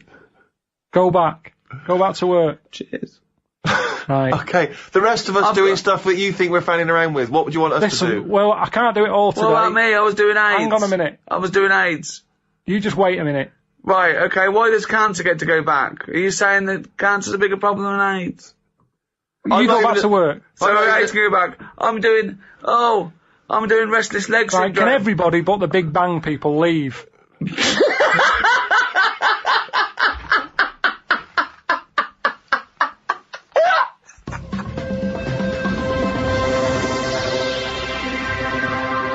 Well, we've come to an end of episode 2 of series 5 of the Ricky Gervais Show. With me, Ricky Gervais, Stephen Merchant. Thank you. And Karl Pilkington. Alright. I was working on cold sores. Fuck off. That was the Travis and some flowers through my window. This is XFM 104.9 of a Saturday afternoon, just gone 6 minutes past 1. I'm Ricky Gervais, with me Steve Merchant. Hello Hi. there, hi. Good to talk to you. Carl Pilkington is over there. Alright. Hey. Keeps it real. Yeah. Respect, Carl. Oh. Rick, I just think, we want to lift off the show straight away into the stratosphere. Yeah. And the best way to do that, it seemed to me, was to resurrect a game we used to play when we first began the show in old XFM days. Do you remember the game? Do you remember the game Make Ricky Gervais Rub me hard. Rub you hard? No. No, Sorry, that was only in the pilot. We never actually did that on live. Okay, right. No, it was the game Make Ricky Gervais Laugh. Oh, I remember, And we used to get people, Carl, you probably didn't hear it, we used to get people to sort of send in pictures and jokes and stuff. And if I could make Ricky laugh on air with those, he won a toffee. Then they won a gift of some kind. Yeah. Anyway, a lot of emails actually saying people love your laugh, Rick. So in a sense, we're giving the public what they want. They must be taking the mickey. But this is a picture I found in today's copy of The Sun, so if you're listening at home and you want to know what the picture looks like, rush out and buy a copy, only 40p. Yeah. And, Are we sponsored by The Sun? We do White Van Man. Exactly. It amused me straight away, this, because bear in mind, Right. it is one of the world's biggest rock stars. Okay. Just check out the face. Oh, that's fantastic. Look at that. Oh, that is Michael Stipe. Oh dear, with sort of like looking like, I don't know, some sort of Nazi officer. That's not libelous. That's not libelous. In your opinion, Michael Stipe, Yeah. he's outside there during the press conference for Peter Buck's. It's not a good picture. I love R.E.M. and I love Michael Stipe. I think he's a lovely man, but that's a bad picture, isn't it? He's got big glasses on and stubble, obviously, still bald head. He doesn't appear to be looking at anything. He's looking right beyond everyone else. Can you see that, Carl? I'll tell you who he looks like. He looks like Zig, I think, from Zig and Zag. He looks like he's a Muppet made of foam. Oh, lovely. Nice to see that game come back. Yeah, with and the roaring medium success. of radio. Yeah. Oh, what a good picture that is. I hope you enjoyed it. Coming up soon, we've got Sir David of Bowie, Nicholas Cave, and Travis. Flowers in the window again. Play a song. Aerodynamic on XFM 104.9. It's alright. It was alright. Uneventful, wasn't it? Really? So I left a sequencer going. Yeah. Popped out for a coffee. Yeah. I don't want to diss the funny little French lads. Sure. But, you know. Try harder. Are they French? Yeah, oh god, yeah. Sorry. Do you speak much French, Rick? I speak un peu. Yeah. I can ask, where is the Tourist Information Bureau? And, I can express my preference in music tastes, and I can order an Orangina, and that's all I can do. I know bière, blonde, pression, I think. That means, draft, yeah, French. Tu aimes la musique folk? Oh. That's filthy. So what that means, Carl? No, go on. Really dirty. Really dirty. Tu aimes la musique folk? Yeah, you dirty. you filthy little Frenchy. Alright. But, do you know much French, Carl? Have you got any fromage? That'd work. That'd be fine. Fish. It's cheese. It's cheese. Would you not care which one you were given? You like both? I think That's a whole different kettle of poisson. Yeah. I just think when you're in a country, you should have a little go. Yeah, well, that's a very little go. Yeah. You mean like football hooligans have a little go? What do you mean? You know, try and have a go at their yeah. Their language. And well, what I do is I go in there and I point and talk a bit louder than usual in perfect English, and if they don't get it, I go mental. Exactly. Securing the fact that I've tried my best and they're having a laugh. And that is the prerogative of all Englishmen. Or just point. Point and shout? Yeah, point and shout. Don't forget, you know, because you can never be foreign if you're English anywhere. No, they're speaking funny. Just remember that. Yeah? Yeah. God save us. Sorry, go on then. You were going to say something else. Yeah. That picture you were showing me. Yeah. I wish we could post one on the website of Karl. Remember we won an award ages ago. What was it called? The British Radio Authority Award. Yeah. And, we made Karl get in the picture, and he was a bit reticent, but it came out nice. But, his head is perfectly circular. I put a coin on it, and only the ears popped out from behind the coin. Isn't it perfectly round, isn't it? I mean, when you've been saying I've got a round head, I was a bit like, yeah, everyone has, stop having a go. Yeah. And I saw this picture last week, I thought, God, he's right. Can't we just pop it on the XFM website? I'd rather not. I'll go on, just get someone— have you seen that man in a jar without a brain? Sorry, is that something, is that a product you can buy? in like, Sainsbury's? Is it a dream you had yesterday and you wondered if you could— yes, hello, could you make my dream into reality, please? Oh, we can't actually, sir. In, plastic would be good. Sorry, what do you mean? In the future, you'll be able to download your dreams and then just, like, act them out again, probably, in the year 2000 or something. Soothsayer. No, there's some museum somewhere. Yeah. That's got this little fella who was born without a brain, and he's in a jar, and it's just that he's got a really round head. Right. And when I saw this picture, I thought, God, it just reminded me of this little fella in a jar. Oh, and what do you mean he's born without a brain? He was born without a brain. So it's a baby? He's not a little fella. Yeah, but it's weird. Do you know the difference? Do you have conversations with, like, people in prams thinking, that fella's little, and he doesn't talk much? Yeah. You know babies aren't, like, little people. Well, maybe— Well, they are little people, but I mean, they're not very small adults. They're not like midgets. They don't do a job of work, is what we're saying. Yeah, you're very— no. What do you mean? I didn't read about it, I just saw the picture. And this is where you're going wrong, Karl. This is always your mistake. You see the picture, you don't read the little caption. But what do you mean? How do you guess at what you think the meaning is. But how did you know he didn't have a brain? He said something like the brainless man. Yeah, but people say that about you. It doesn't mean you haven't got a spinal cord. I bet somebody's seen it and knows what I mean. It's a famous picture. Right, call in 08700 800 1234. Once again, you win a prize if you can tell us what Karl is talking about. Just in general. It's an ongoing competition. We're trying to find some CDs to anyone who knows what Karl is talking about. Stereophonics, Vegas, 2 times. Well, we've had calls confirming that there was indeed, a fetus, or a stillborn child. A pickled baby. A pickled baby. No wonder it died. Born without a brain. But everyone has, you know, pointed out that it wasn't a little fella. It certainly wasn't a little fella. No. But because it had been in the jar for a long time, I think it had aged a bit. What are you basing that on? You do carry on growing, yeah. Yeah. Well, your ears and your nose. Your ears and your nose. And your eyes don't grow, so, yeah. You could probably, yeah. I'll dig it out for you. Yeah. Imagine if, like, there was an experiment where they were raising a child just based on the information that we said on the radio. What kind of a person it was like would they be? yeah. And what kind of information would they have? And it took everything literally. Exactly. And I think, yeah, there's no irony or, yeah, it was just— everything we said they assumed was fact. Everything that Karl said. And any question it had about the world, it could only ask Karl. Exactly. And it See, now, this worries me because without wishing to be disrespectful in any way, Karl, you know I think you're the best man on earth. When you have a child, we could be in a situation a bit like that. Do you know, is it a concern for you, do you think, that, like, when your son's growing up, or your daughter, and they're asking you questions, you're conscious— I mean, you yourself have admitted that you have a sphere of knowledge which you are an expert on. Ask your mother. You'd say ask your mother. That's good. That's great, fair enough. That's good. And I'd play with it. I think I'd be a good dad. Yeah, I think you would. But I wouldn't be the one who's shouting at it. No. No. Who would you get to shout at it? Windsor Davis. He'd be good, wouldn't he? You horrible little man! Well, you know, I'd tell it the rights and wrong. You don't have to be a really bright person to know the rights and wrong in the world. Yeah. No, I think you are bright, Karl. You are. And at what point in their life would you tell them about the evolution of the baguette? Which you told us. Or the story of the bee. Yes. That you scored once. Or the two children. Would you ever get them to meet as maybe like that? They could be godparents. The friends you had at school. Yeah. Webbed hands. The big heads and webbed hands. They weren't my friends. That weren't friends. I wish we could track them down. Oh, that'd be great. I imagine they're in a zoo. Oh, wow. Oh, Yeah. two big jars. Park, yeah. Two big jars. Industrial strength jars. Oh, dear. Man. Guess what? Go on. This is one of our last shows. We're going away, I'm afraid, on the 4th of May, isn't it? I can't remember. That's our last show, the 4th of May.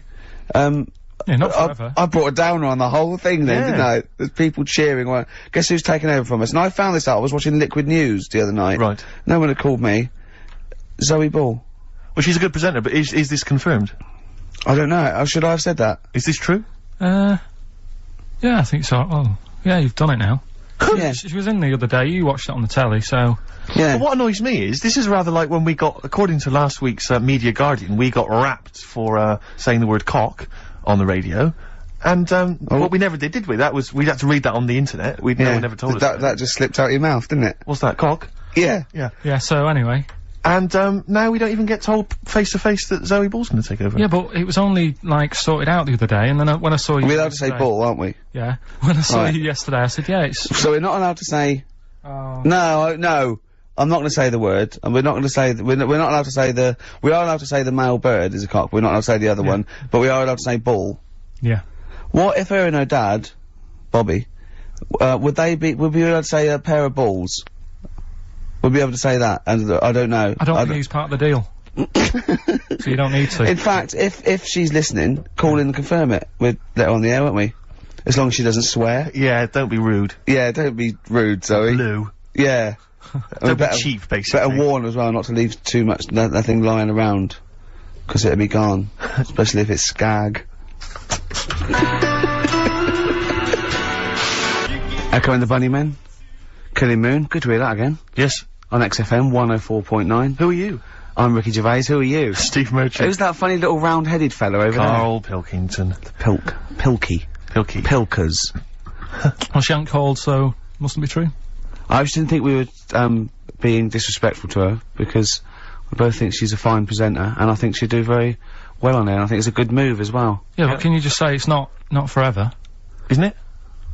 No, I think she'll become more popular than us. And I think that'll be the end of us, to be honest. Well, she can string a sentence together. I think she'll get lots of PR and everything, and she goes out with Big Boy Slim. Big Boy Slim. Who's, you know... A good DJ. He's a good DJ. And, is her name Zoe Slim now? Yeah. Right. And, you know, there will be nothing. It's 3 months, innit, she's taken over for. Is she getting paid the same as us? I don't know. We'll find out. I bet it's a hell of a lot more. I'll go mental. I bet it's good money. It's good money. I'll go mental. Yeah, Well, there you go. What are you gonna do? I'm, for 3 months. I'm gonna have Saturdays off. What Is she, are you gonna present with her? Are you gonna come on and press the buttons? He's not allowed. No, I hope not, because, you know, you're our whipping boy, co-presenter. Yeah. You're like our little fella in a jar. Yeah. In fact, that's what we should do with you over those 3 months. Keep it in a jar, and we can have it in alternate weeks. Like step-parents or whatever. Yeah, that'd be great, wouldn't it? Brilliant, just you can me and Steve will fight for custody. Yeah, it'll be a big jar though, you can put stuff in there. You can have, it won't be like, full of water or vinegar or whatever they do, or you won't become Pickled Karl. No. It'd be like an big air chamber, and you're sat there, and it'd be like a little, what would he be, in an armchair or something? It'd be in an armchair, and we'd have stuff in there, and we'd bring your girlfriend, like, once a week, and she'd go, no, we put a blanket over the top, so we wouldn't, you know, see anything. But like the Big Brother household. Exactly. Yeah. Now, that's a hell of a documentary. Oh, that'd be amazing, wouldn't it? Karl in a jar. But anyway, that's what, so we're going away on the 4th of May for 12 weeks. It's a long time, isn't We were doing the second series of The Office, so we can't be around, I'm afraid. And Zoe Ball's standing in for us. And, that can't be right. She's not I don't think you can say standing in for us. Isn't that right? Taking over the show, I think, would be fair to say. I don't know. I can't say anything now, can you? I'm Don't worried say about that. Just because he goes out with Big Boy Slim. You got to be careful what you say. Yeah. Carl, you look upset. Are you starting to think that we're getting melancholy now that you're just gonna sit at home? What are you gonna do every Saturday? Dunno. Go shopping. Let's sort out a jar. 'Cause we've got to do the balloons before then as well. You've got to send you up in a balloon. Maybe we can send you up in a balloon and you come straight down into a big jar. Yeah. And they put a giant cork in straight away. yeah, and there's a big cheer. I'll tell you what we could do. We could set you adrift like Robinson Crusoe set the bottle and see where you end up. If you find me, yeah. Oh, you might go to an uninhabited island or something. I'll tell you something I learned in the week. Go on. Just reminded me there about going up in the air. Go on. Right, if cars could drive up, it only take an hour to get into space. Which is great. Going how fast? About 50 miles an hour. You just made that up, didn't you? You just guessed that. You just guessed it. You just said about 50. Yeah, see, this is what worries me. If you have a son or a daughter, age 50, he's going to be out in the street with a ramp pointing into the sky. Dad, how long do elephants live? About 1,000 years, 1,000 or something. I wouldn't say. Dad, how much can an ant lift?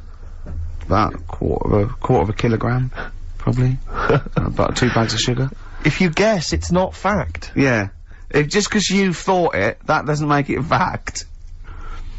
Does anyone know how long it'd take a car going 50 miles an hour? People are phoning in about anything now, Rick. Yeah. We asked them to phone in about the jar thing. Switchboard lit up. It's crazy. You asked them to phone in about, like, you know, something sensible, like Che Guevara, or, you know, the life of Winston Churchill. There's nothing. That is really a demographic sort of snapshot of our fans. Our audience. Ask them about a dead baby without a brain. Oh, yeah. And they're reaching for their phones. They don't mind what their bill is that much. We ask them for, you know, I don't know, great quotes or something from the great philosophers. Nothing. They're just asking looking them at where the to phone. buy, meths cheap. Straight on the phone. Oh, do you know the quotes that Ricky gave me last week and I turned them down? Yeah. I got home, girlfriend had a go at me. They don't know you turned him down. What you know is that he said he didn't want to take the book at the end of the show, so I'm not taking it, it's too difficult. I'm gonna go and get a nice one, and go on, carry on. So I went home, and Suzanne said, where's the book? She was really looking forward to having a look at it. I said, I gave it him back, I wasn't up for that. And yet, last week I was ill and stuff, I wasn't in the mood for learning. Yeah. So I'm not having it. She goes, this is where you went wrong at school. Oh. She said, this is exactly where you went wrong. She said, you know, you liked infants, you liked, you know, you're colouring in and you're painting stuff. She said, but as soon as it gets to the heavy stuff, you just, you know, you're like a horse with its blinkers on. Yeah. So you just shut yourself away. So I said, no, I could have done it if I wanted to. So anyway, we went and bought a quotations book, so I have got some quotes. Yeah, what's the quotation book you bought? So I was asking him to, read Keats and Wilde, Wordsworth, Shakespeare. What did you buy? It's quotes with, like, Eric and Ernie and that in it. No, but they're still quotes. They're still quotes. The Sesame Street book of quotes. Brilliant. They're still valid. No, it's a starting place. Oh. It's a starting point. Okay. Well, we'll have some quotes. We'll have some of that after We've got a lot more to get through before we've got a bit of new order. Bit of new order. Excellent. New order, here to stay. On XFM 104.9. Someone, I love our listeners, I really do, right? Someone just called in and said it's about he went, hello? Karl answers the phones. Bloke said, hello? He went, hello? He said, yeah, about putting Karl in a big jar, and Karl went, go on. And the bloke went, well then you could call him Karl Pilkington. And he went, thanks. I love the bothering, I like Karl Pilkington, that's lovely, that's so sweet. He spent 50p to tell you that, and you were worried. You just saw you going up in a balloon and landing in a jar again, didn't you? What have you gone through yet? You've had nothing but good feedback from this show now, and now you're just getting all worried, aren't you? Heat magazine say you're a genius. You got your picture in that Extracts magazine with a little round head. You have Jaffa cakes. I gave him a £5 the other week to buy biscuits. He's having the time of his life. This is best day. This must be your best 2 hours of the week. I enjoy it, yeah. It's alright sometimes. Yeah? What's better regular than this for you? What's a better 2 hours a week? Sleep doesn't count. Actually, you're probably right, it might be this. Yeah? Yeah. Or, that 24 thing's good. Alright. Like that. Probably worth mentioning Suzanne. Yeah, your girlfriend. Yeah, well that goes without saying, doesn't it? Oh, he's done it, he's pulled it round. He's pulled it round, he's a charmer. If she could come in and sit in the corner, then yeah, it would be the best time ever. That's pretty sweet, actually. Oh. She's not even in London at the moment. Oh, so you want have then? to say that. Yeah. You have to say it, and you did anyway. Yeah. That's lovely. She might be listening somewhere. Yeah, it's Sky Digital, isn't it? There's always that. There's always that danger. Yeah. Anyway, Steve, over to you. I just was wondering, because I've had an exciting week, relatively speaking, Rick, because instead of just spending it all with you, sat in a little room, as is our way, I've been doing some acting this week, as you know. I know. And I don't normally act, but I, basically, there's some people at the BBC who are making a comedy pilot, kind of comedy TV show, and you know, and I auditioned for it, and the role was to play a sort of freaky-looking, sort of lanky geek, you know. And I don't want to say how did you beat off? I don't want to sound arrogant, Rick, but they gave me the job on the spot. You know, so it was like, you know, obviously I'm, you know, because I'm not a bad actor, I'm not as good as Rick, but I'm, you know, what is it? I play a really tall guy, like a sort of. That's the part. That's the part, though, isn't it? About you've got a beard. I'm a character who's 6'7" tall, and I'm trying to win the world's tallest man. That's it. Yeah. But there's always a man that beats me every year because he's slightly taller. But this year, I think for some reason, because I've been training, I can beat him. That's the conceit. And Sally Phillips, I don't know if you know Sally Phillips, she's a very good comedy writer and actress, and she's written it. So it was good fun, and so we went down there, and it was good and everything. It was, you know, a little trailer and everything. It was like the proper deal. It was really good. And the problem was yesterday, I had to dance. One of the sequences had me dancing. Now, as you know, I think I'm a pretty groovy dancer. I'm a bit of a mover. Yeah. And I have to tell you this, Rick. Do you have anyone's eye out with your elbow? I have come to some serious realizations about my dancing. Really? I was moving around like a shire horse dancing. Really? It was terrible. I was just like quick, and they had this choreographer trying to show me some moves, and it was just. He was just like crying by the end of it. It was. They were. Yeah. It was so bad. But the worst thing about it is, today my whole body is ravaged with pain and agony. I'm utterly devastated by the agony of it. Trying to get down the stairs this morning, I swear to God, I looked like Thor Hurd. Trying to hobble that. It was mad. I was like I'd had several hip replacements. I was like, I had to go down at an angle, going down the stairs. It was ludicrous, and I was really worried. Suddenly I'm thinking, because I thought I was pretty fit and pretty groovy and everything, and I had been discussing with, this mate of mine, my housemate, that we should maybe start doing some exercise, because I'm putting on a little bit of weight, right? He's quite a thin, tall guy. He has a belly. I don't know how to summarise it. Have you ever seen the film Junior with Arnold Schwarzenegger? Yeah. It looks like that. Really? It's slightly grotesque. So the two of us, so we decided that we were going to do some exercise together, right? This is what we're going to do. Each morning we were going to get up, we were going to exercise together. That won't happen. Right, well no, but wait Rick, you see you're wrong, because a couple of days ago I said to him, listen, what we should do is get one of those like health videos, you know, those kind of training videos, what they called, like I don't know, they might have an aerobics thing or a sort of hour-long workout. And I said to him, get one of the ones that's hosted by like Pauline Quirk. Elle Macpherson or Cindy Crawford, you know, someone like that, someone sexy, right? So, I swear to God, we went down this morning, we put it on, right? Just want you to picture this scene, right? It's me and my mate in our shorts, right? 9 o'clock in the morning, working out. You didn't actually do it. To Helen from Big Brother's video, right? It was the cheapest one, Steve, you told me. Thanks very much, mate. We saw that advertised as well. Working out, right? And the two of us in our shorts, she's there, like, you know, she's the closest there is to a living Homer Simpson, right, shouting out stuff. I just wanted to be reassured, Rick. There's nothing gay about that, is there? There's nothing a touch kind of fruity about that image. No, I mean, the ones you'd avoid would be sort of Liza Minnelli workout. Cher. Graham Norton, obviously. Yeah. Dale Winton. Gay Byrne. Right, sure. He's not gay. No. But, I mean, the name's a little bit gay, isn't it? Yeah. So I think Helen from Big Brother, you're probably safe. Who else? I don't know what else to tell you, really. But I mean, because I know you've got a personal trainer, I'm obviously not in that kind of stakes, there's kind of stakes at the moment, I don't have that kind of cash. No. But, you know, I'm obviously quite excited. What have I got to look forward to? Do I go through a my trainer, Pink Eric, we call him. Yeah. I sort of box a little bit. But what I'm saying is, do you go through a pain barrier? No, I stop way before that. Right. And I sit down and have a beer. Right. There's no point in going through pain, because it'd just put you off. Sure. So, if you start feeling any sort of pain, or any, breathlessness, or any aches, sit down immediately. Now, is it right that he's worked out a special routine for you where you don't have to get up? Yeah, well, he actually said, I remember the first, I got my food diary, and he was looking at it, and I could see he sort of feared it. He feared taking on this challenge. And this is a true quote. At one point, he said, right, okay, cut cheese down to 5 times a week then. I must have haggled from 4. Cheese down to 5 times a week. And it sort of like, I'm my own worst enemy. Because if I cut out cheese and beer, I would just lose weight. Like, it would drop off me in a month. So what I'm doing, I'm fighting it all the time. I haven't changed my sort of eating and drinking habits, but I now work out 3 times a week. And it's an uphill struggle, Steve. Yeah, of course. It's just, so you're just keeping an even keel. I know, well, yeah. So I can live longer to eat more cheese and beer. Do you exercise, Karl? Do you do any exercise whatsoever? I used to go to a gym in town, but it wasn't the sort of, the hard work of doing the, you know, the stuff. It was just like, it was like 60 quid a month. Yeah. I thought, well, crazy, isn't it? That's not good. So I just got out of my way to sort of walk everywhere. Do you know what I mean? Instead of jumping on a bus, like a nice day like today, walk into work. Or, you know, run up the stairs. You're skinny though. You run up the stairs? What? You're really skinny though. No, but I do eat a lot of, like, crappy food, so I reckon, I mean, what do they say, when you get to 30 it all just, you go mental, don't you?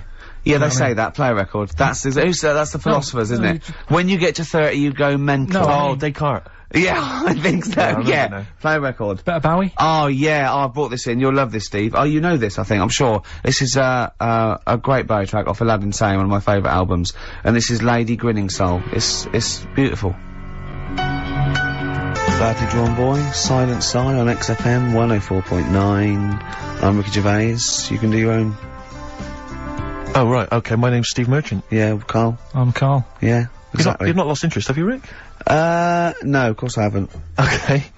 Go on. It's silly to, I was a bit bored with just saying your names. Okay. I don't mind saying mine, because I'm sort of interested in that. Yeah, sure. But the other ones are sort of more of a chore. Do you know what I mean? There's nothing in it for me. Yes, there's no actual I'd rather not mention either of you. Okay. So, if you want to do it from now on. Yeah. Okay? Yeah. Okay. Well, listen, obviously still got plenty to come. We've obviously got some great music, Rick, and that's well, I've got, a bit of Nick Cave and the Bad Seeds. Actually, an album you introduced me to, and I'm gonna play, Into My Arms. Looking forward and to you it. know how beautiful that song is. That's true enough. Yeah. But, I was talking about this little bit of acting I was doing yesterday, and, not wishing to be disrespectful to anyone that was involved, but there was, obviously some extras or supporting artists, as I believe they're known, and, you know, all good lovely people, really putting the effort in, doing good work and everything, but there's this one guy I stood next to, and, you know, he's quite a tall guy, not quite as tall as me, but tall guy, you know, quite a good looking bloke or whatever, and, I just sat there, and he obviously gets quite boring because there's a lot of just hanging around and people waiting and stuff, fixing lights. I just stood next to him and he just went, oh, he was looking for something to say to me, obviously, and he went, looking forward to the new Guns N' Roses album? And I went, I didn't realise there was one on the way, actually. He went, yeah, obviously they, Slash won't be in it, because obviously Slash is no longer with them, but, bloody a sweet child of mine, one of my favourites, just started singing some of the songs. I went, okay, great. Without irony, I absolutely assume. without irony. He was just wanting to get onto a discussion of Guns N' Roses, but I'll tell you this, he did not look like a rocker in any way. He looked like a bloke who would work in sort of an accountancy, agency, or Barclays, behind the counter, something like that. Very well scrubbed, well groomed. I say there's nothing wrong with Barclays or the people who work therein. That's true enough. Okay. So he goes, yeah, I mean, I got into them with Appetite for Destruction, the classic first album, but I even, you know, I enjoyed the Spaghetti Incident as well. I mean, I like all of them. Yeah. And I'm like, right, okay. And he goes, I said to him, you ever seen them live or anything? He went, I have not seen them live, no, but I was lucky enough to be at Donington, Monsters of Rock, and, Slash's Snake Pit was playing, which was Slash's solo effort. Yeah. And he went, I've never been to, those live gigs before, and, I was down in the mosh pit. Oh, man, and I was down there, and I'll tell you this, have you been in the mosh pit? I went, I'm not, oh, it's crazy down there. It's wild. A guy threw a punch at me, I punched him, knocked him straight out, he knocked me out, so as this fight went off, oh, it was amazing, I went, you're gonna go back? He went, no, I won't, because once you've done something like that, you can never repeat the experience, you know what I mean? Everyone there was dressed in black. I think I was the only guy wearing a white t-shirt. I was like, okay, I could just imagine him tucked in as well. That's why I attacked him. Exactly. It's like ants. Yeah. They Slash himself, so yeah, there's a termite in the nest. Exactly. And they just turned on him. But so I'm going, okay, so do you go to gigs often? He went, no, I don't think I'm ever gonna go to another rock gig. And I said to him, why? And he went, I don't think any gig I go to will be able to top the experience of seeing UB40 live. And do you know what I mean? And I almost did what you did. That's why I've never seen him live, because I don't want to end my life. But I almost laughed. I thought it was a joke. I thought he was making a joke, and I was about to laugh, and I realised he was deadly serious, and I went, UB40. Oh, good were they? He went, absolutely blinding. One of the most incredible live experiences I've ever seen. I imagine. Did they remarkable. Do songs in a sort of mock reggae style? Apparently for 2 hours. And then he began to tell me which of his favourite, he went, I don't know if, I said, have they done anything recently or put anything out? He went, I don't think they're gonna be able to top, those classic albums, Bag o' Riddim, and Rat in the Kitchen. I remember once when I went to sign on, okay, and I don't know what year it was, must have been like 1979 or something, and, I left school, and, tell me if I'm wrong if it wasn't out then, but this bloke was at the back with sort of like a ghetto blaster, and he was playing 1 in 10. Right. Obviously making a point, he was in the dole office. Yeah. Everyone ignored him, and when it finished playing, he turned it down.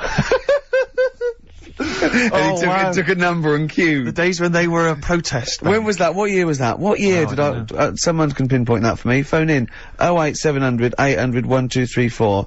I know it had just come out. But what was amazing is when he said that about UB40 being the best live experience I've ever seen, it was one of those moments where you thought, I never thought I'd hear someone say that. Yeah. Do you know what I mean? I don't know why I can't understand what kind of person you are. I suddenly realised at that moment there was such a chasm between us. Is there anyone out there whose favourite band is UB40?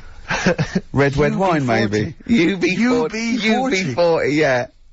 Oh, they're a great bunch of blokes though. You see them, they crack me up when I see them interviewed. They're really funny.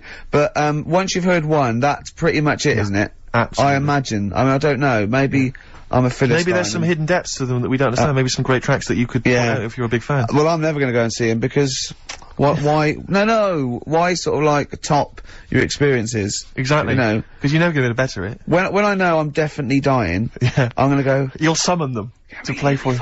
Yeah. Get me Labour of Love live. Do Rat in the Kitchen. Now. This is a little bit of a treat, but I thought I would charm you with, Rick. From The Cure's greatest hits, this was this double CD that they brought out recently, including 18 acoustic versions of their greatest hits. Yeah. And this is the acoustic version. What have you gone for? I've gone for, glad you've asked, Just Like Heaven. Wise choice. XFM 104.9. Lovely, that one. Brilliant, isn't it? The acoustic version of Just Like Heaven from The Cure's double CD I'm greatest hits loving it. collection. Now, again, I broke the rules in the week. I met up with Karl. I had lunch with him.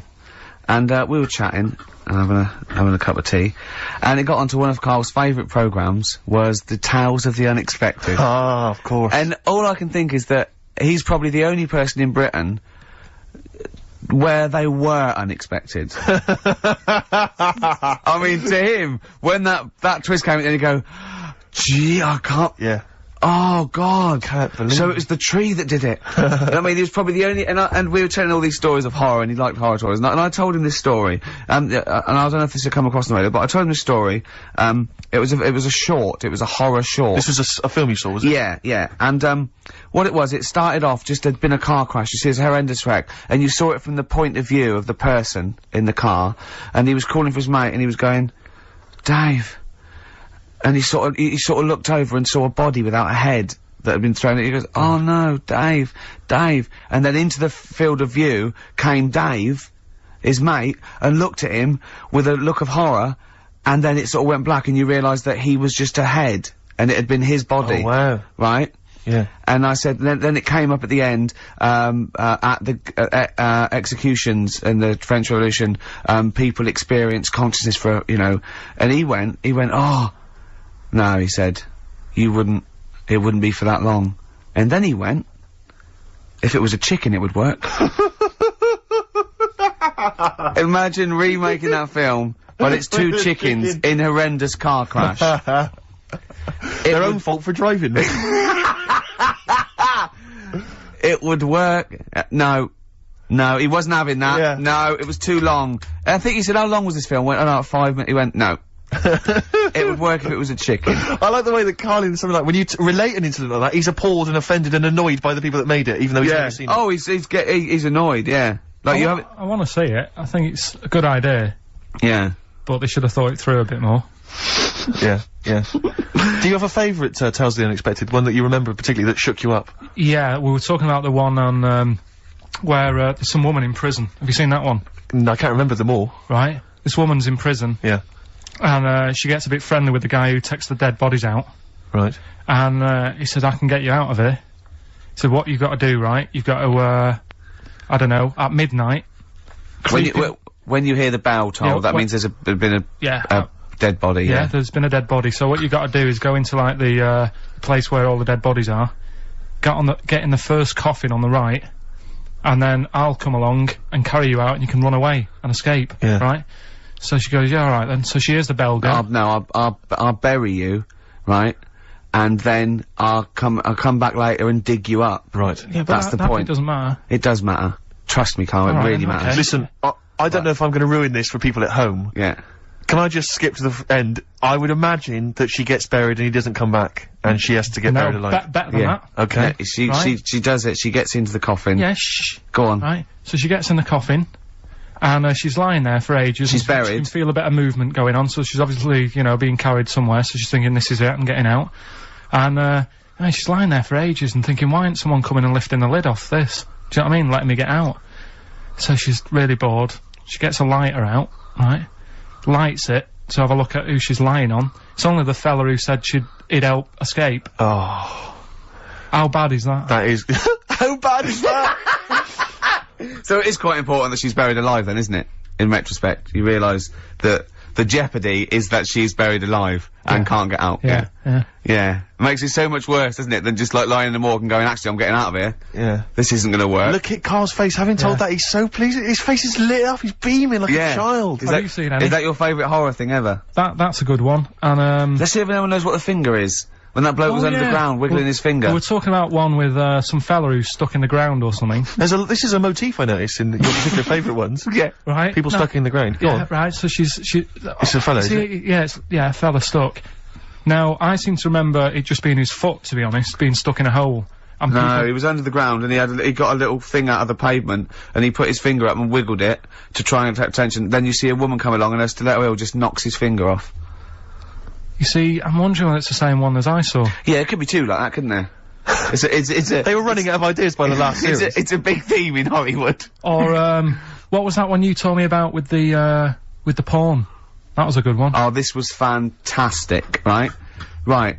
There was this, Sorry, can I just check now? We're just remembering classic episodes of the Tales of the Unexpected this is important. Well, I saw one, right? I saw one, on Tales of the Unexpected, right? And it was, these two gents, what they used to do, they look down the obituaries and they'd blackmail, the wife or the son of a dead eminent person, like might be a priest or a doctor, or something, and they'd go and they'd say, he bought some, erotic, stuff from us, before he died, and he owes, 100 guineas and all this sort of stuff. And they'd pay up because it'd be so embarrassing. They just didn't want them, so they'd just pay him, right? And this one bloke said, who are these people? I'll meet with them. And he goes round there, and he goes round, and, they go, your father, he goes, my father could not have bought any erotic material from you. And they did it, he goes, he couldn't have, he's blind. Right, and that was the twist. And Karl went, so it was magazines, not videos then. Yeah. Now think about it, Steve. Is that so stupid? Well, presumably it was set in olden times because people, professional pornographers don't tend to call it, you know, erotic material. Yeah. They tend to call it, you know, juicy jugs or whatever. But more than that, I don't understand how a video is going to be any use to a blind person either. I know that you can hear the sound, Karl. Look at him nodding like he's caught me out. Yeah, what sound were you hear? Your meter needs looking at? Yes. Cut. What's then? What's that? Then it's just noises, isn't it? Occasional groans. Yeah. Right. You could listen through the wall at your neighbours. He does. I mean, that's why I save a lot of money. But I thought you were going to point out, Karl, that they could have had a Braille porno. Now, have you thought of that? Look, feel the lumps on that. Exactly. Think about it, Karl. Think about it. You're excited now. Yeah. Your girlfriend's away, Karl. Yeah, the cheese grate is only under the cupboard. No, she's a good-looking lady. Oh. Next, we've got White Van Karl. Oh, excellent. Star Sailor, poor, misguided fool. Well, it's time. Well, go on. That time, isn't it? Yeah. Play the jingle. Yeah. White Van Man, Karl. Brilliant. Recorded at great expense, that jingle. Yeah. Yeah, this is where we just hijack an idea from The Sun, which is White Van Man, where The Sun asks, in this instance, a cabbie by the look of it. Oh no, a fruit and veg shop owner. Ours is slightly different because the Sun sort of like pick on a perfectly normal member of the public. Exactly. So that's where we've got the the upper twist. hand. Yeah. And they ask him about the the hot potatoes. This week, Karl, my first question to you, well, your thoughts, please, on the criticism of the BBC over their coverage of the Queen Mum's death. What do you make of this? You're aware of all the criticism that Peter Sissons asked some probing questions? No, I thought it was wore a burgundy tie. I thought that's it. Yeah, he just had it didn't show respect. He just had a burgundy tie on. See, that's not really not showing respect, is it? No, it's not. You know, you show your respect by sort of doing the news on it, giving her a bit of coverage, and showing, you know, bit of publicity. What a good woman she was or whatever. Yeah. And then you move on to sport news or whatever. Do you know what I mean? Yeah. I totally agree. I don't like the way everything's morbid. I was thinking about it. It's like, you know, the way in birthday cards and that, people always put funny things in them. I think you should save things like that for funerals, for like funeral cards and that, and try and cheer people up at times when they're low. Do you know what I mean? Because on your birthday you're quite happy anyway, so you don't need someone putting a funny comment in a card. I think, you know, when you send a card. What would you suggest? Well, you know, whoopee cushion, but on the vicar's chair. How would you liven up the funeral? Just little things in the card. I mean, you're just writing stuff like, well, you know, at least you're still alive or whatever. So as you're giving the eulogy, that'd be good. So suppose someone's husband's killed in a car crash, you go around with some flowers and a little card, and it says, "At least you're still alive." Well, maybe something funnier than that. Well, maybe, like, if you got up to give the eulogy during a funeral, just wear a pair of comedy tits. Yeah, or those glasses that are eyes on sort of springs. But why has everyone got to be so sad about someone dying? No, what annoys me is that when you see the people on television, these sort of members of the public, and they're crying about the Queen Mother, who was sad when anyone dies, sad when anyone nan dies. She was 102, and what, you know, I mean, it's sort of like, I think they should cry. Well, there's a picture in the paper today. I don't understand it. There's a picture in the paper today of various people who were lining the the funeral kind of route yesterday, and there's a picture of a very young child, maybe sort of 5 or 6, on the arms of her dad, and her head bowed, and it says a young girl there weeps for the Queen Mother. And I was looking at it, and you can tell she's just tired. Well, she's just tired and bored. It's so transparent that it's not crying. It's most just, what are we doing when their nan dies? Exactly. You know, it's sort of like. But what is a 5-year-old girl gonna be? Why is she gonna be crying? The Queen Mum said, "Oh, I can't believe it." Yeah. Teletubbies? No, the Queen Mum. Oh, not the tweenies. No, it's all in a minute. Yeah. It's just like. Oh dear. I mean, I know. I'm sure, you know, I don't know much about her. I don't know if she was a great woman, and obviously, you know, it's always sad when someone dies. But it's like, it's interesting that there was a lot of tourists in that long line of people that are now queuing for hours upon hours to see her dying in state. Because it's clearly just people who want to be a part of history. Must be gutting if you're over from Sweden and you find out that, you know, the Queen Mum's died. Oh, you must be devastated. You probably don't want to carry on with your visit. Exactly. Really. Okay, listen, Karl, I think we've covered that. what do you make of the, what do you make of the first genetically modified baby? Oh. Are you worried about this? Do you know what did they do? What?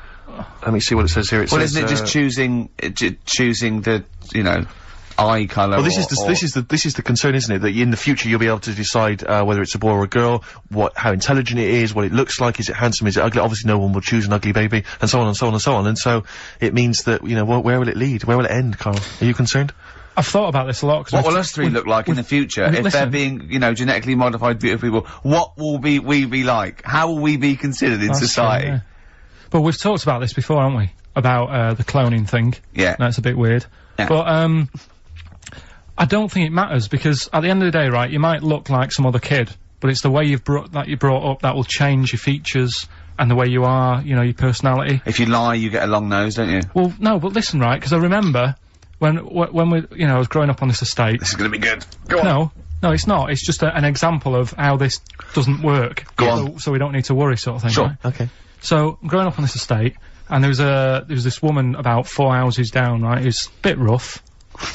Alright? Didn't fancy her. Oh, God, no. Right, but she had a baby. Well, tell me about her first. I'm interested in this woman. Why was she? It was a very... Was it like a man in a dress? I mean, I didn't grow up in a posh house or anything, and I'm not saying that if you live in a bit of a rough house, you're a bad person. What did she look like? But anyone can Tattoos? clean up. Looked like Tony Green with a fag on. They didn't clean up much, right? Oh. Which, even if you've not got a lot of money, you can still try and make a place look nice. Yeah. Right? But she didn't, and a kid used to take a horse into the house. Sorry. Whoa, Neddy. What do you mean a kid used to take a horse into the house? When did he get a horse? Must have nicked it from somewhere. Mustard on. You've seen a horse do it? No. What, is that from outside the saloon round the corner? Yeah, was it just tied up with a bit of lettuce? Right? Oh, that's great. Big Jake coming looking for it. I'd been out. Oh. Right, sorry, let me get this. This was before the lynching stopped or after. Where did he get a horse from? What do you mean he must have nicked it? His mum said, where'd you get that from? I bought it. All right then, but keep it out the kitchen. I don't want you going Catlin rustling. Where did he get a horse from, Carl? And how long did he have it for? Was he leading it or riding it? Mum, open the door, I can't stop! I can't stop it. Open the patio door as well, I'll be... Looks like we got us a runaway. What do you mean? I don't know, but the thing is they couldn't afford to buy one because they're not cheap. So I'm just guessing. Maybe that's wrong of me.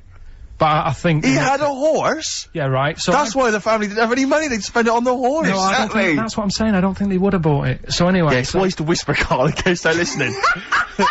Yeah, and they could be in the room next door. It's not buying it, it's keeping it as well. Oh, so I was like in the car with my dad coming into the avenue, and you used to have to drive down it to turn round. And, and you know, sort of go back to our house. You had the traditional method of transport. Yeah. And the horse was in the lounge, reading a paper. Just like walking around. What? And when I was doing, I tried to earn myself some money once by flogging little flowers in plastic cups. What? This is genius. It just keeps coming. What do you mean you're trying to flog little flowers? What do you mean? Wait. Let's play a record. Let's play a record and come back to this. This story's going to just unravel and unravel. It's going to go for hours. Let's play a track, deeper Carl. and deeper. It's like an onion, isn't it? We've created a whole world here where there's a man living with a horse. Just walking around the lounge. I come from the West Country. I've never heard anything like that. I just think of a big sort of like orange carpet and a rediffusion telly and this horse going, I'm fed up in here. Exactly. This is really... I am not taking the rubbish out again. Yeah. Right, play a record. Let's have Velvet Underground. We got that lined up. Oh, yeah, the classic from the first album. I'm Waiting for the Man. Let's come back to the horse in a second. Little flowers in pots. What do you mean? Classic first album, Velvet Underground and Nico, which apparently peaked at a disappointing 171 in the US charts. Think of that. And that's obviously Lou Reed, the Velvet Underground, and Waiting for the Man. Yeah, great track. So we were talking, we were doing White Van Man, and we got onto genetically modified babies, but and somehow then Carl started telling a story about someone with a horse, and then he got onto, he was trying to make money selling flowers. Just do the flowers briefly. Well, hang on, I just want to recap slightly. So there was a family, and who had the horse in the family?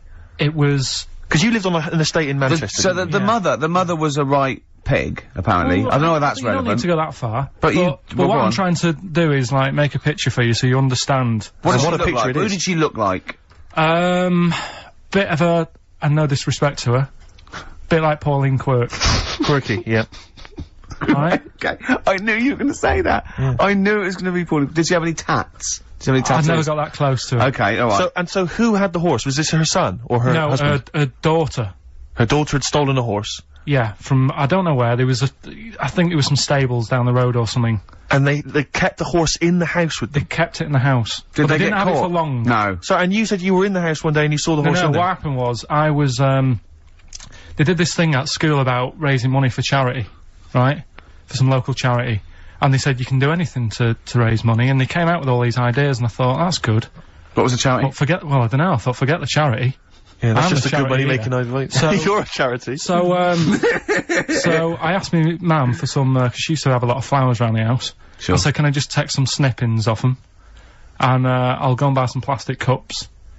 And, got some soil out of the garden, planted the bits of plants in them. Yeah. Got a tray. Yeah. Had about 25 plants on it, selling them for 25 pence each. Excellent. Did you sell any? Yeah, so loads. So did you just cut, you didn't just cut them and stick them in the soil? Yeah, they wouldn't have survived. Oh. But I think people sort of thought, well, good on him for trying.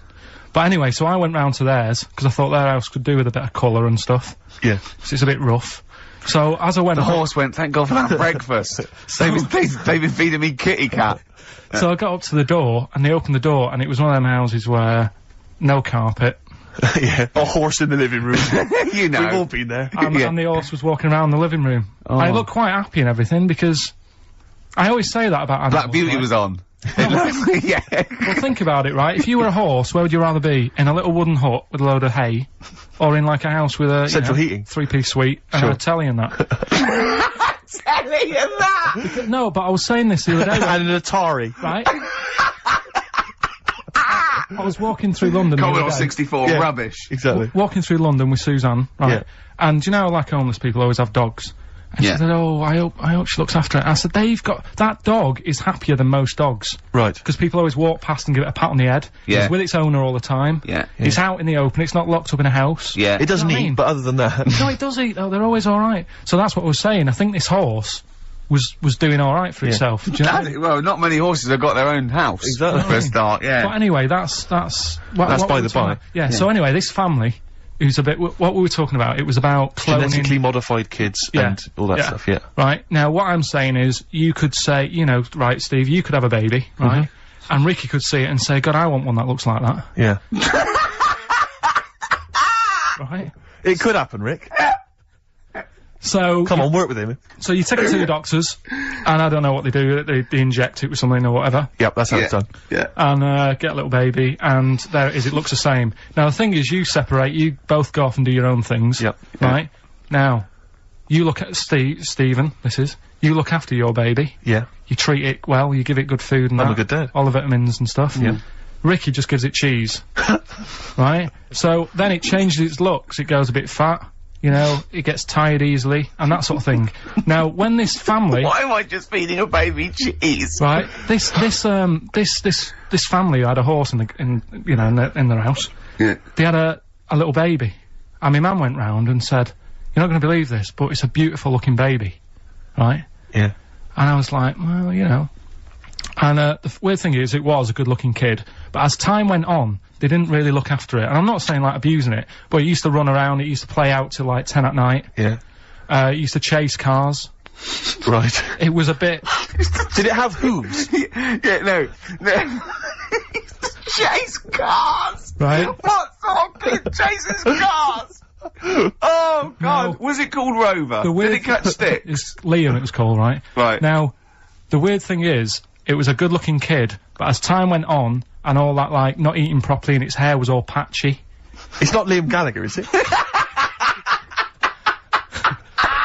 And chasing cars and that, and it became an ugly kid. It's definitely Liam Gallagher. And that's what I'm saying, right? You can clone all you like, but at the end of the day, it's how you brought up. Brilliant. Wow. Wow. Life. Wow. That was a hell of a point. Oh, God. But am I right? You're always right, Carl. Finally, White Van Man, what do you make of the fact that Sainsbury's are bringing in square tins? Is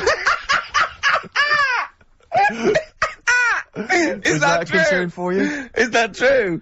Apparently so. Why? Don't It's know. like it's easier to stack. This is what the guy in the Sun has said. That should be interesting for... That should be...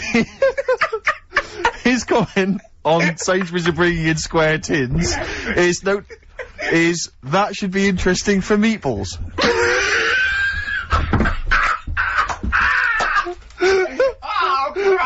Ricky's just collapsed on the floor. Let's just play a song, Karl. I don't think even you can top that. Black Rebel marks out of club. Whatever happened to my rock and roll? Well, near the end of the show, just time for the re-education of Karl revisited. Still got Nick Cave to come, haven't we? Absolutely. Now, Karl, you read a quote book. What did you learn from it? Tell us some pearls of wisdom. Just keep it down to one or two, your favourite things and why you like them. Right, well, you said just pick a couple. Yeah. Right? So I wrote a couple down last night. And what I did, so they weren't boring, right? I've sort of... Don't think you can ever be boring, No, but go on. but what I've done, I've took like different ones. So I've took a good one that I think, that's a good quote. That was worth putting in a book. I put one that isn't really a quote, so I don't understand it. Oh, yeah. One that isn't clever. and a funny one. So a bit of variation all out of one book. Oh, how long did this take you? What did you do? Did you sort of like sit? About half an hour last night. And did you sit sort of like quietly at a desk or something? No, just in the lounge with the telly turned down. Oh, right. Just to give a bit of light to the room. Just had it on but turned down. Have you figured out lights yet? So, so the first one, never heard of him. This guy called Dean Axon. Right. And this is a good one. He said, the memo is written not to inform the reader, but to protect the writer. That's good, yeah. stuff. That's very good. That's yeah, it, that's- Very relates a lot to, you know, office life and so on. Yeah, modern world and that. Mm-hmm. Right, so then, thought, yeah, right, so I wrote that down because I liked it, and that's what you said to do. Second one isn't really a quote, it's more of a poem. Okay. So how does that work? Well, that's okay. Just read it, just read it. Right, well, I won't, it's about suicide. Okay. Right. Razors pain you, rivers are damp, acids stain you, drugs cause cramp. Guns aren't lawful, nooses give, gas smells awful, so you might as well live. Lovely. Is that from Dorothy Parker? I'll tell you what. It is, yeah. I hate it. I hate that. Why? It's nothing to me, that. I think And that... it's just a sort of weak, Right. shallow All piece right. of Well, this mock comedy. This is why I did it in that order, because that's what I thought. It's like a zany vicar would write from living in Frome when he's Alright about then. 55 and get it published in the. I hate it. Alright, so you're saying you're not a fan of Dorothy Parker's work, right? Right. Now, the next one, Oscar Wilde. Yeah. Right, he's known, isn't he? Yes. Look what he comes up with. All art is quite useless. Well, that's what's up with that? Well, it isn't added art. No, I know, but it's. Go on next. But how has art helped you? How has it been useful to you? It was a bit of a... It's one of the only things I like doing at school. Right. Do you know what I mean? When I made that little clay man, fixing a car. Yeah. You know, made a how clay can- man fixing a car. I'd forgotten about that. How can he... I think that's stupid. And especially that it's gone in a book. Sure. Do you know what I mean? Okay. It's easy to diss things. Yeah. It's harder to you're work right. things out. You're right. I don't think art is useless, by the way. But then you don't have to agree or disagree with some of these things. Some of them are, you know, sometimes it's just their thoughts put eloquently or poetically, isn't it? And it's just, you Just know, to provoke a reaction as much as yeah, anything. yeah. Well... And the good one, Ozzy Osbourne. I mean, sorry, but let's go back there. The irony is that is art. That he was an artist, wasn't he? So. But okay, so you don't like Oscar Wilde, but you prefer Ozzy Osbourne. Yeah, go on. Ozzy Osbourne, cracking one this. Funny and educational. I bit a head off a bat the other night. It was like eating a crunchy wrapped in a chamois leather. Genius. Oh, you're right, Karl. Yeah. So, there's... What do you like about that? The way he's described what it is like. I think, yeah, if someone... I mean, you can imagine what it's like. Because I like crunchies. Yeah. And, It's like and a chamois leather's really chewy, so you can imagine that's like the skin. So you like And his the crunchy you bits- like his descriptive Yeah, writing. The crunchy bit is like the bones and that. Yeah. It's perfect. But you know, Karl, it's interesting because you've analysed Ozzy there, and in a way, that is the first step on maybe doing a new English GCSE. Yeah, you know, you being able to study said language why you and liked understand it. and... You said because it describes what you've never eaten about yourself. Yeah, but my teacher, Mrs. Kane, if I would have come into school with, you know, a quote by Ozzy Osbourne, she wouldn't have been happy. Really? Do you know what I mean? And that's the difference between She'd go, right, Karl, get your horse and go home. Well, listen though, we were talking about other quotes. Yeah. Neil Armstrong. Yeah.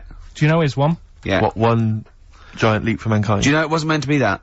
You know, it says, it's one small step for man, one giant leap for mankind, right? Yep. It was meant to be, this is one small step for a man. Right. I.e. Yes. me, the individual, on a microcosmic level, one giant leap for mankind. And he mucked it up, because if you say, this is one small step for man, one giant leap for mankind, man there means mankind. I know, it's embarrassing. So you shouldn't give people, he's not a trained actor. That's true He's enough. more of an astronaut, to be Has he honest. won any awards, Rick? No, there are no awards. Is he BAFTA nominated? Don't think so. But listen, right, he said another quote as he got back into the rocket. Have you heard about it? Go on. Well, we're running out of time, and I'm just wondering whether it's worth saving as a bit of a teaser for next week. What did Neil Armstrong say as he got back into the rocket? Yeah. Is it going to Shots be away. something like, that was boring, wasn't it? The mic's not still on, is it? Yeah. They're not still listening. Well, that's what I was saying to you. He could have said that, and it would have That's still not gone down. cheese. It would have still gone down as an amazing quote, wouldn't it? Well, listen, I think you should save it, Karl. So I was meant to go No, I'll tell you what we'll do, Karl. We'll squeeze it in before the end of the show, because Ricky, you got to play your song for the lovers. Oh, we should this- play this. I don't think we'll fit it in. We might have to save it. Don't worry, we'll see what we can do. Well, Let's next play, week, by the way, you've got happiness quotations, a collection of thoughtful words and beautiful paintings. I'll just give you an example of one. Happiness is a perfume you can pour on others you cannot pour on others without getting a few drops on yourself. It's lovely that, isn't it? Brilliant. You can't be happy with that. I'll This play is it. Nick Cave and the Bad Seed, from the Boatman's Call. It's a beautiful song. Any song that starts off, I don't believe in an interventionist God is alright by me, and this is Into My Arms. Nick Cave and the Bad Seeds, Into My Arms. Well, that's it, we've run out of time. We have indeed. So no time for Karl's quote. That'll have to come next week. Yeah, we'll save that for next Neil time. Armstrong. Well, I hope you enjoyed it. Goodbye. All right, Rick. Come on, I'm sounding a bit chirpier. It's not that depressing. Well, yeah. Sports next. You know how excited you are? Go on. You love the sport, do you? Hello and welcome to number 4 in the series of 6, season 3 of the Ricky Gervais Show with me, Ricky Gervais, Stephen Merchant. Hello. And Karl Pilkington. All right. Yeah, first of all, I'm sorry to do this, but me and Steve have got to bring something up that's been bugging us for a couple of weeks now, but it's reached... you are so fucking lazy, Karl, at the moment.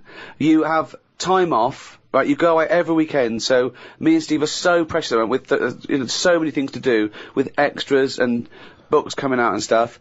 I've never heard anyone whinge about going in with kidney stones. I know loads of people that had kidney stones. Not like They've mine. had no, you say not like that because they've had the operation. I know people that had their appendix out, right, an actual under the knife operation, and he was back at work the next day and he had a bit of a sore side. But you have whinged now for weeks and weeks, everything you say, oh, I've had this, oh, I've got to go in again. But you're still well enough to go away every weekend to see your folks or your in-laws, this is the problem. or a holiday. And it's just like, we are so, sometimes you've got to pull together, mate. Yeah, but what I'm saying is, you say keep a diary, and you said make sure you do a diary for a year. Yeah. If I didn't go and visit people and travel the world, what would I do in it? Carl, I read your diary every week. All you seem to do is spend time in a cafe, having a cup of tea and a bit of breakfast. That's the weekend, that's who are when you people do constantly stuff. visiting? Anyway, let's not argue. You don't even People like know your why we're family, I arguing. thought. It's not my family, is it? Well, you Suzanne's family. You don't like But anyone. work. Why are you visiting? But you say I'm working that weekend. I'm working that weekend. We have to let's put this in first. It's a busy time. Family's important, isn't it? Yeah. You can't keep messing people But this about. is all you have to do. What else are you loads of doing? doing. What other job have you got? Loads of stuff I don't want to go into what I'm doing, but I've got loads But of all stuff. I hear is you're always having meetings. I know, You're always yeah. going from meetings. Yeah, I know, yeah, I don't know what that yeah, means, yeah, meetings. yeah. Right, anyway. Meeting in a bloody cafe. Yeah. Right, So, no, seriously though. So, you've been on your travels, you've got lots to talk about, so... Yeah, I've got to go in hospital again as well, haven't I? So... What's your current state with your old... Oh, I don't want to go on about it. Well, no, I mean, you've brought it up. You're fine, you're well enough to go away, you're well enough to go on holiday, you're well enough to visit people, you went on a train, you went to Manchester, you must be well enough, so you're well enough to do this.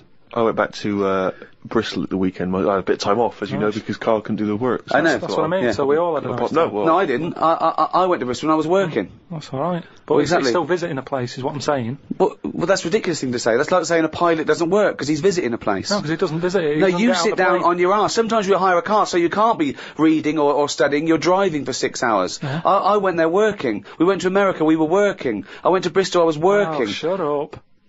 Ooh. Do you know what I mean? Getting a bit uppity. The truth hurts, Stephen. The truth does hurt, and it's interesting that Yeah. he suddenly snapped at you there. I know. Because I wondered to myself, if it weren't for you, Mr. Ricky Gervais, what would this man, this little round-headed man, be doing right now? Fuck all, Stephen. Fuck all. Yeah, I went back to Bristol at the weekend.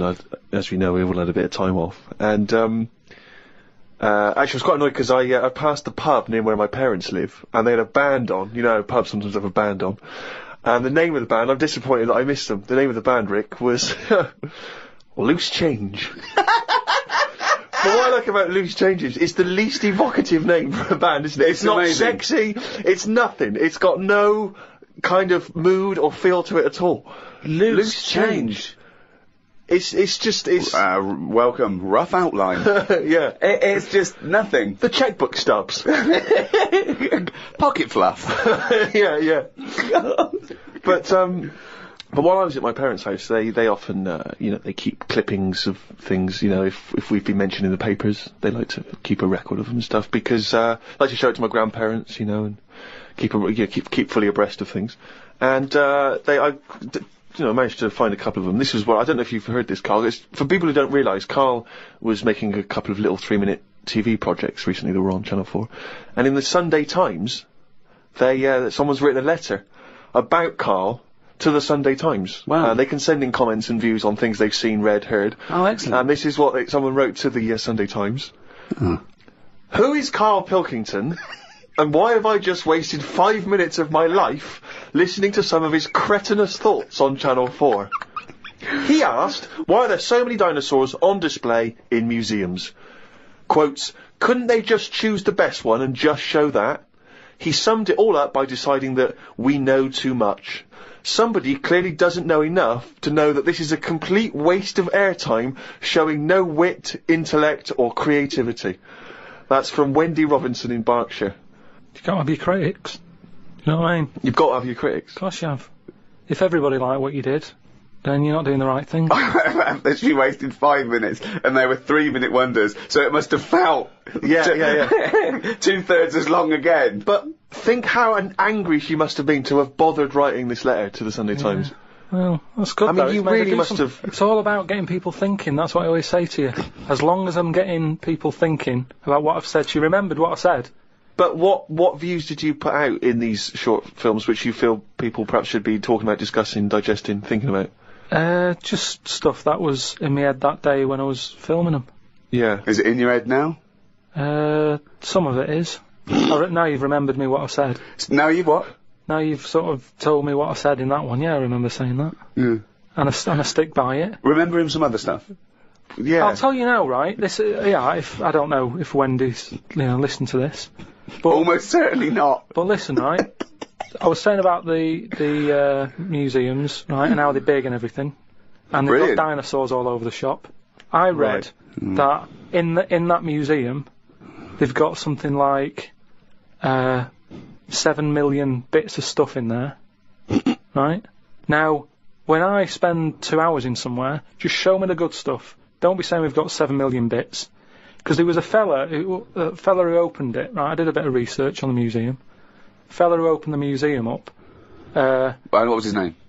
It doesn't matter. Okay. Doesn't matter, does it? What museum was it? It was the London one. Oh, the London one, yeah, okay. So he's in there, and he's collecting all this, bits of stuff. What stuff?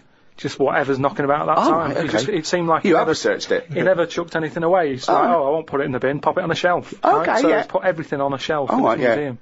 Then, as time went I think you're on, going into too much detail, but just give us the gist of it. No, but all I'm saying is, he keeps everything, and if you keep everything, sometimes it'll be good stuff, right? And a lot of the stuff was going missing, the good stuff. But people who set these museums up are just as crafty. What? The fella who found Tutankhamun, he was pocketing all sorts of fingers and stuff in his pockets on the way out. That had rings on them and stuff. So all I'm saying is, why is she having a go? But She's hang on, learned wait, something. what's that got to do with someone pocket? I don't understand your point. Because she's sort of moaning at me, going, "Don't have a go at the museum and the dinosaurs." But No, everybody, she's having a go at your fatuous point. Yeah, you're absolutely uneducated, stupid point that you got TV time to talk absolute shit, if I could that's not paraphrase my fault, Wendy. is it? That's not my fault. If someone says they want me to do a little programme and you can do what I want, I went and did what I did. Free speech, innit? But we just gave you the chance then to defend yourself, and you just confirmed Wendy's point 1,000 times over. What was all this waffle about people nicking stuff? What's that got to do with anything? Because she's having a go at me. I didn't nick But anything. she's having a go at you for talking nonsense that's of no consequence, which is what you just did then. That's all nonsense. But what was your point? All right, then we'll watch Wendy's little programme when that goes out. Let's see what she's got to talk about. Sick of her.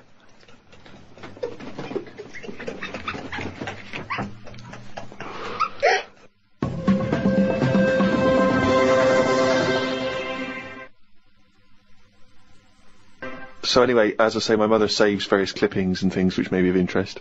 This was recently in the Daily Mail, in one of those kind of gossip columns. Ricky Gervais's cringe-worthy dance routine as managerial buffoon David Brent was undoubtedly the highlight of BBC comedy The Office. Perhaps credit for the scene should not go to Gervais, however, but his lanky co-writer Stephen Merchant. For I hear that 6'7" Merchant has been attracting a great deal of female attention at the so-and-so pub in North London, until he took to the dance floor with Brent-esque results. Says my mole, most of the feminine throng looked away in embarrassment. Putting it kindly, he was rather ungainly, like a giant albatross hopping on stilts. Right, now then, I'll take issue with this, because firstly... You wouldn't be attracting female attention in the first place. Rick, if I had been, I'd have phoned the Mail myself. Point A... Right, I seem to remember distinctly I was talking to one of my mates the whole night and we were discussing about the fact we were too shy to talk to girls. So wrong there. Yeah. Point 2, as you well know, if I take to the dance floor, which on this occasion I didn't, I remember distinctly not because I love to dance, I would not have been described as a giant albatross hopping on stilts, because Karl has seen me dance, you've seen me dance, you know I'm a good mover. Yeah. Just in the same way that people can't quite understand how Peter Crouch, the same height as me, is able to be so brilliant on the football field. Yeah. The same, people look at me when I'm dancing, they go, I don't know how that big guy is able to bust some of those kind of moves. Yeah. I've won 2 dance contests in my life. Those facts, those stats speak for themselves, Rick. I know. I mean, you've seen me dancing, how would you describe me? I think that you look like isn't an albatross, isn't it? So, you look like, an upright lizard, right, being given electroshock treatment. And I think that's a lot fairer, isn't it, than the albatross nonsense? Well, so I'm just trying to picture that, because again, was that a compliment? You were on my side, right? You were defending me. A cross between a giant lizard and a stick insect. Again, because they don't sound, straight away they don't sound like compliments, but I'm assuming you're on my side here.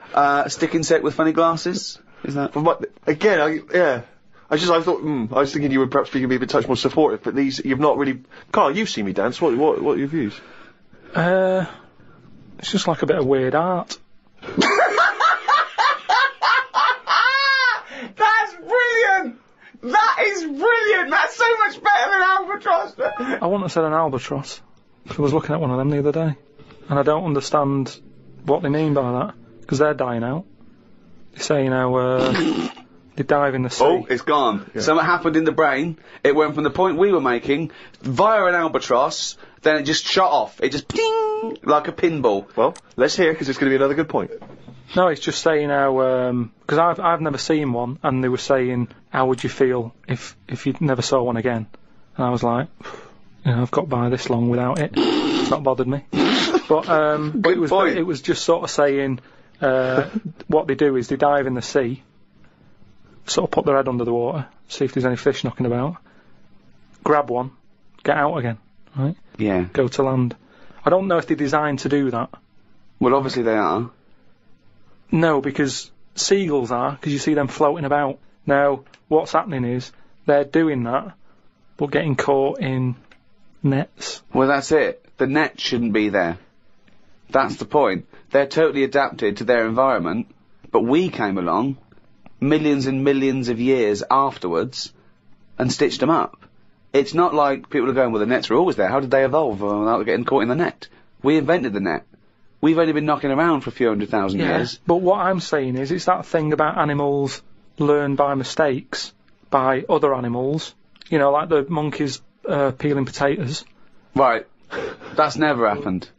They go and put nuts in the salt water to salt the nut. Whatever. How does that get to peeling potatoes? Because in your head, they were working in a canteen. Making chips. Yeah, definitely, yeah. It doesn't matter what the food is, I'm just saying how they know how to sort of prepare I that love food. the fact that you don't care what the fact is. When you're discussing facts, that's all that matters. Otherwise, on Mastermind, they just go, who wrote Much Ado About Nothing? Dickens? Yeah, close enough, whatever, someone did. The fact is what matters. Yeah, but with that question, that's got a straightforward answer. What I'm telling you is the way that animals work. If it's a potato or a nut, it's a foodage.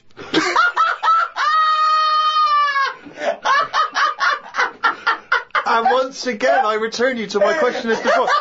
What's your point? What point were you making?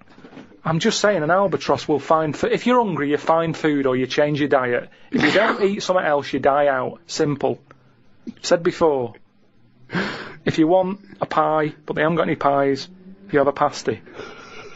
Alter your diet. And an albatross... Drastically. yeah, pies radical. Yeah, you said. Completely changing my diet. No more pies. What are you eating? Pasty. Brilliant. I'm not going to eat quiche anymore. I'm going to have a tartlet. But you're getting more and more sort of single-minded in your... No, single-celled. Yeah. It's not, though. In your belief that everything you say has got some kind of profound implication and that no one else is listening. That we're all ignorant. Right. We're all not listening to what you're saying. Here's another one. Go on. Here's something else to discuss. Oh, come on. This will be good. In series This 1. will be as good as E equals MC squared. The people ageing backwards idea. Well, it's not an idea. They've done something on it, saying how... No, they haven't. A baby has been messing about with emails. Right? Oh, yeah, God! A 65-year-old doesn't know how to use email. So, again, my system works. So say if you're an old person you're not using the internet, but you shouldn't be anyway, because you should be sort of just getting used to life as an old person. When you're a baby and you're about to die, they're using the internet. I don't know what you mean, when you're a baby and you're about to die. This is if this was your world, if it was your world. Well, let me just ask a couple of questions. That makes no sense at all. What you just, that makes no sense at all. I'm just saying that my theory... You may as well have hit a wok. To express that point, because the pong that would have made more sense. This is more profound. This is why more resonant. This is why Wendy's having a go, though, because you're not being open-minded. You're not thinking about. But we're being open-minded to good ideas, to sensible thought, to intellectual considerations. We're not being open-minded to this utter drivel. Yeah, but every invention is a bit. Who'd have thought the frisbee would have caught on? That's not. I don't think that can count as an invention, though. Of course it is. People are paying for it. Someone said, "I'm going to invent something." But people are paying for carrots. But they're not an invention. Because you pay for something, it doesn't mean it's an invention. No, but a man-made thing. A frisbee, it didn't grow off a tree, did it? Someone's made that and gone, I can sell this. And people are buying it. You know, all I'm saying is, things change, don't they? You know, the albatross is dying out. The way, like when I walked into the flat, right, we've had hot weather, haven't we? We've had a lot of flies knocking about. Now, when I was younger, I never saw flies sort of hanging about in gangs. Whereas... I don't know what world this is! Would they have little motorbikes? No, you know, just, you'd sort of see one would get in the house, you know, my dad would kill it or whatever, but you'd never see three. You wouldn't be going, oh, which one am I going to get first and everything. They'd come in, they'd exit out of a window or whatever. Whereas I walked in on a bit of activity. There's nothing to eat here. Right? 3 flies in the flat, right? All sort of whizzing around. Right. All together, right? So I just sort of think, oh, you know, let them be. They seem to be happy.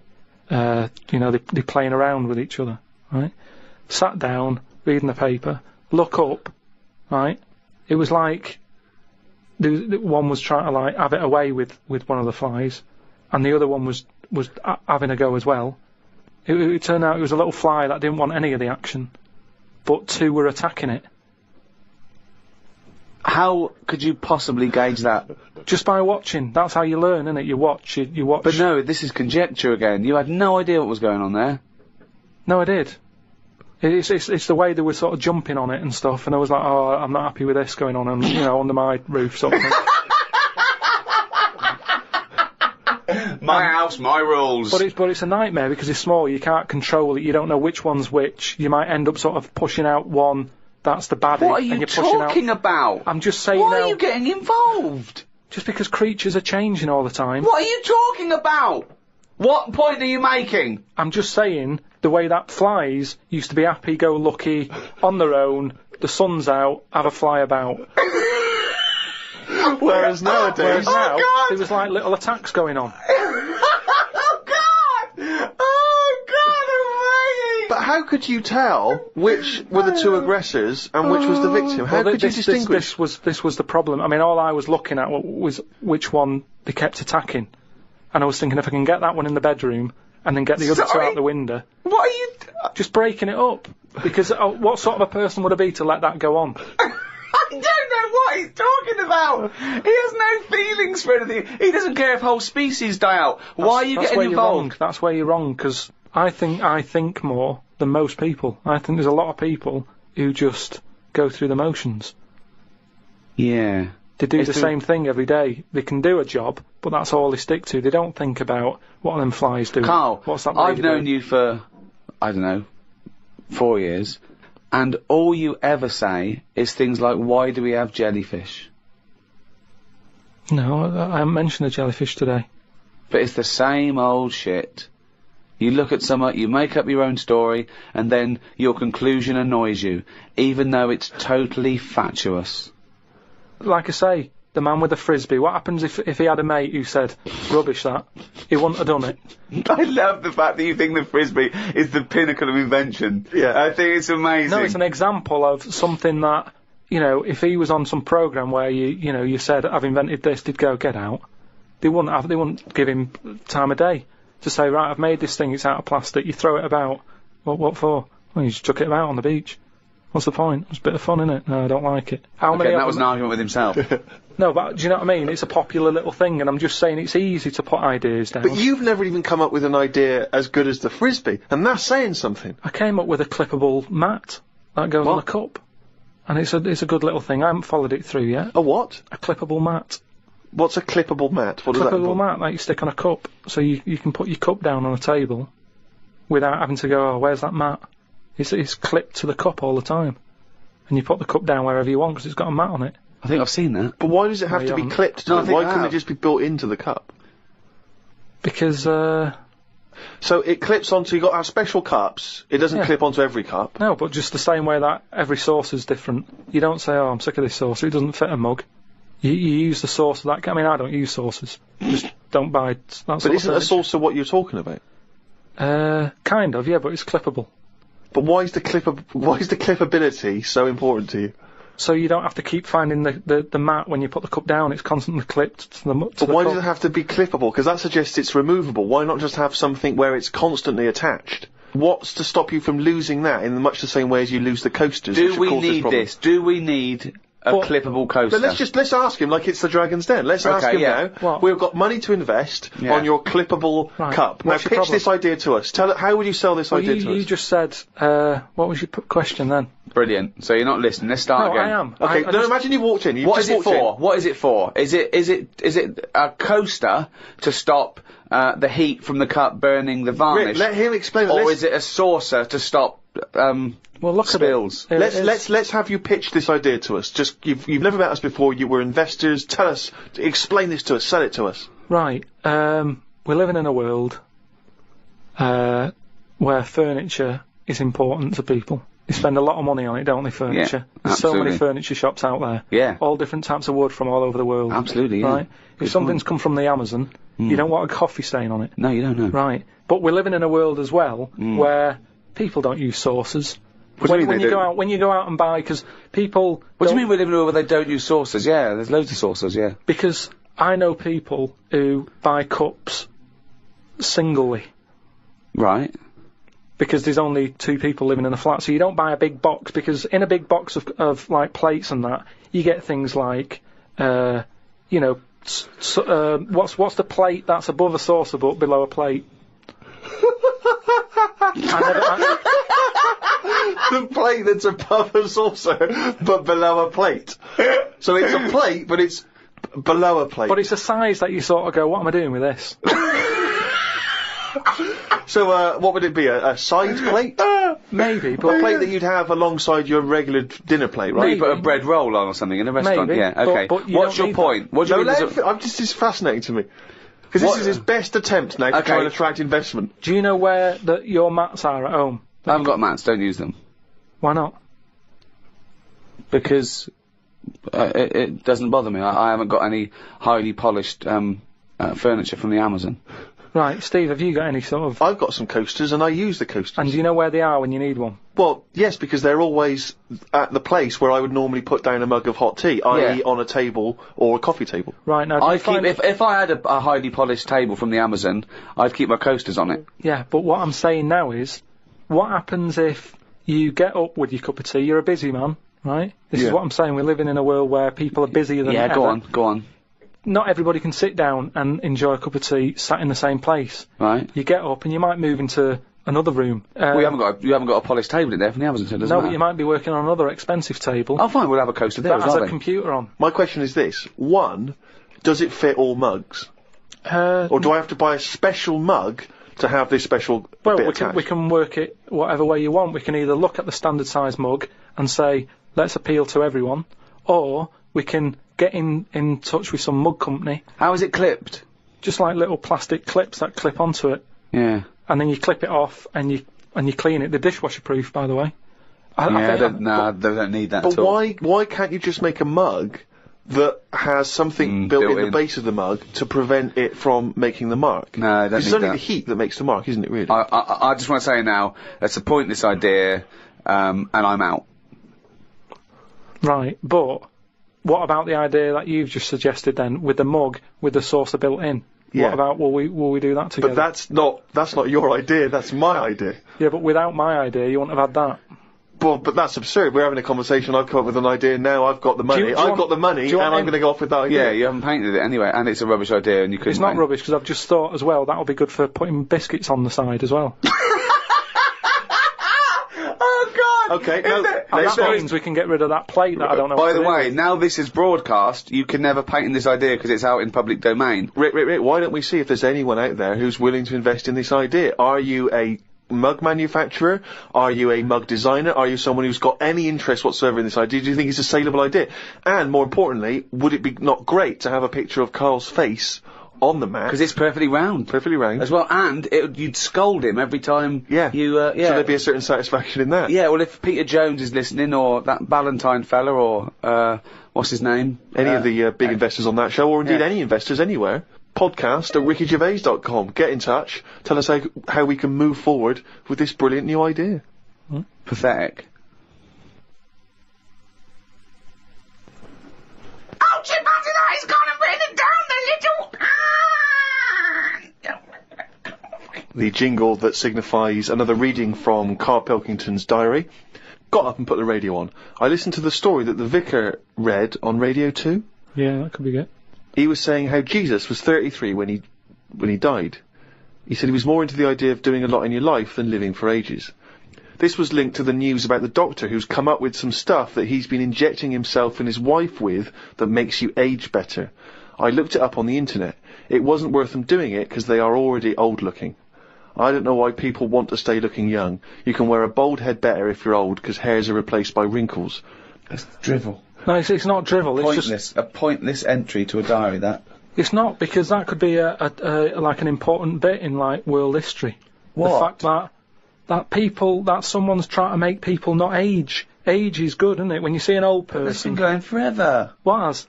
People trying to age better. No, but he's talking about if you're 90, he wants people to look like they're 30. And that's not good, because how would the world run when that's going on? Well, I agree. But you know, when again, it's not a revelation. If I like chatting to old people, because they know a lot of stuff. So if I'm sat on a train and someone's old, I'm happier talking to them about... They get up and move after about 10 minutes. Well, he likes the fact that many of them are infirm and can. Yeah, they have to stay there and listen to this one. But yeah, even that means that they're getting more out of life in a way, because they don't move about as much, so they have more thinking time. It is weird how that happens to you as you get closer to death. Jesus. You know, you're not working as much because you're resting, and you can think back about your life, and you can think, oh, I had a good one. Actually, it's not been that bad. Whereas if... But you must have started that now, because you've been doing nothing for the past 3 months. Yeah, but I'm just... well, like I'm saying, it is a good thing for you to do, to sort of think about what you've been doing with your days and your weeks. And how do you assess your life so far? With all this spare time you've had in your hands and moping around and moaning about your illness and just sitting round, right? You've been introspecting, have you? Yeah. Go on then. What have you come up with? I haven't come up with anything. I'm just, I'm just, you know, I have an all right life, and things are changing. Oh, keep saying that. No, but you don't know how much they are changing, to the point of, I don't know if I mentioned the squirrel eating Mars bars, but from that, from that happening to monkeys opening bottles with lids on them, to, it's mental out there. It's madness what is going on. And all I'm saying is old people need to be old people. You need oldness. You need to see old people. You need to go, right, they might have a solution. They've been on the earth longer. Quick, we need an answer. How old are you?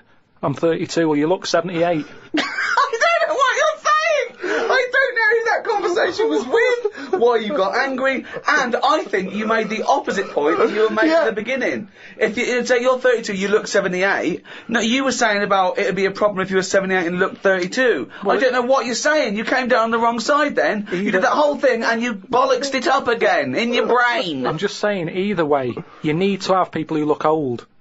Otherwise, who's in charge?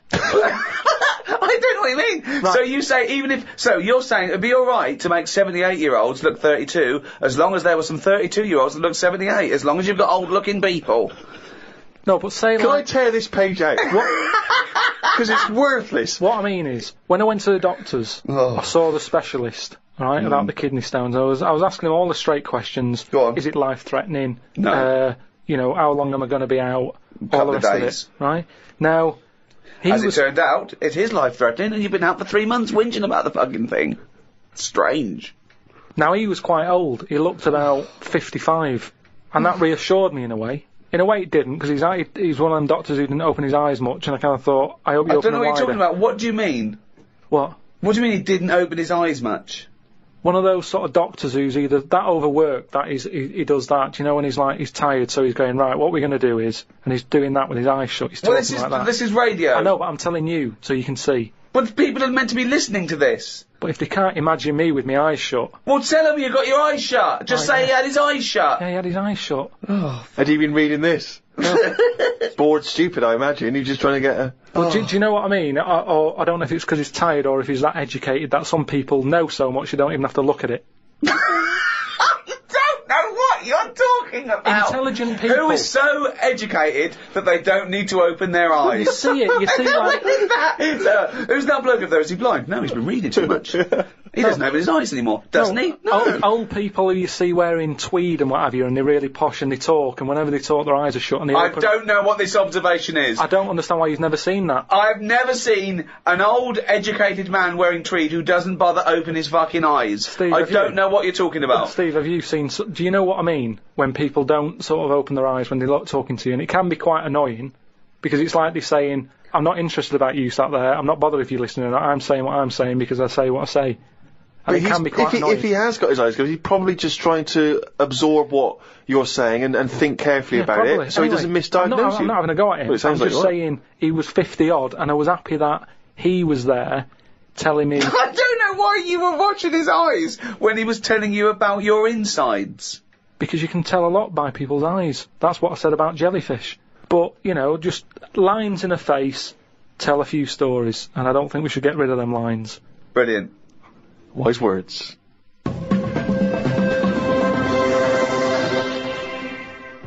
Well, that's the end of show number 4 in this 3rd series of the Ricky Gervais Show. So it's goodbye from me, Ricky Gervais, Stephen Merchant. Goodbye.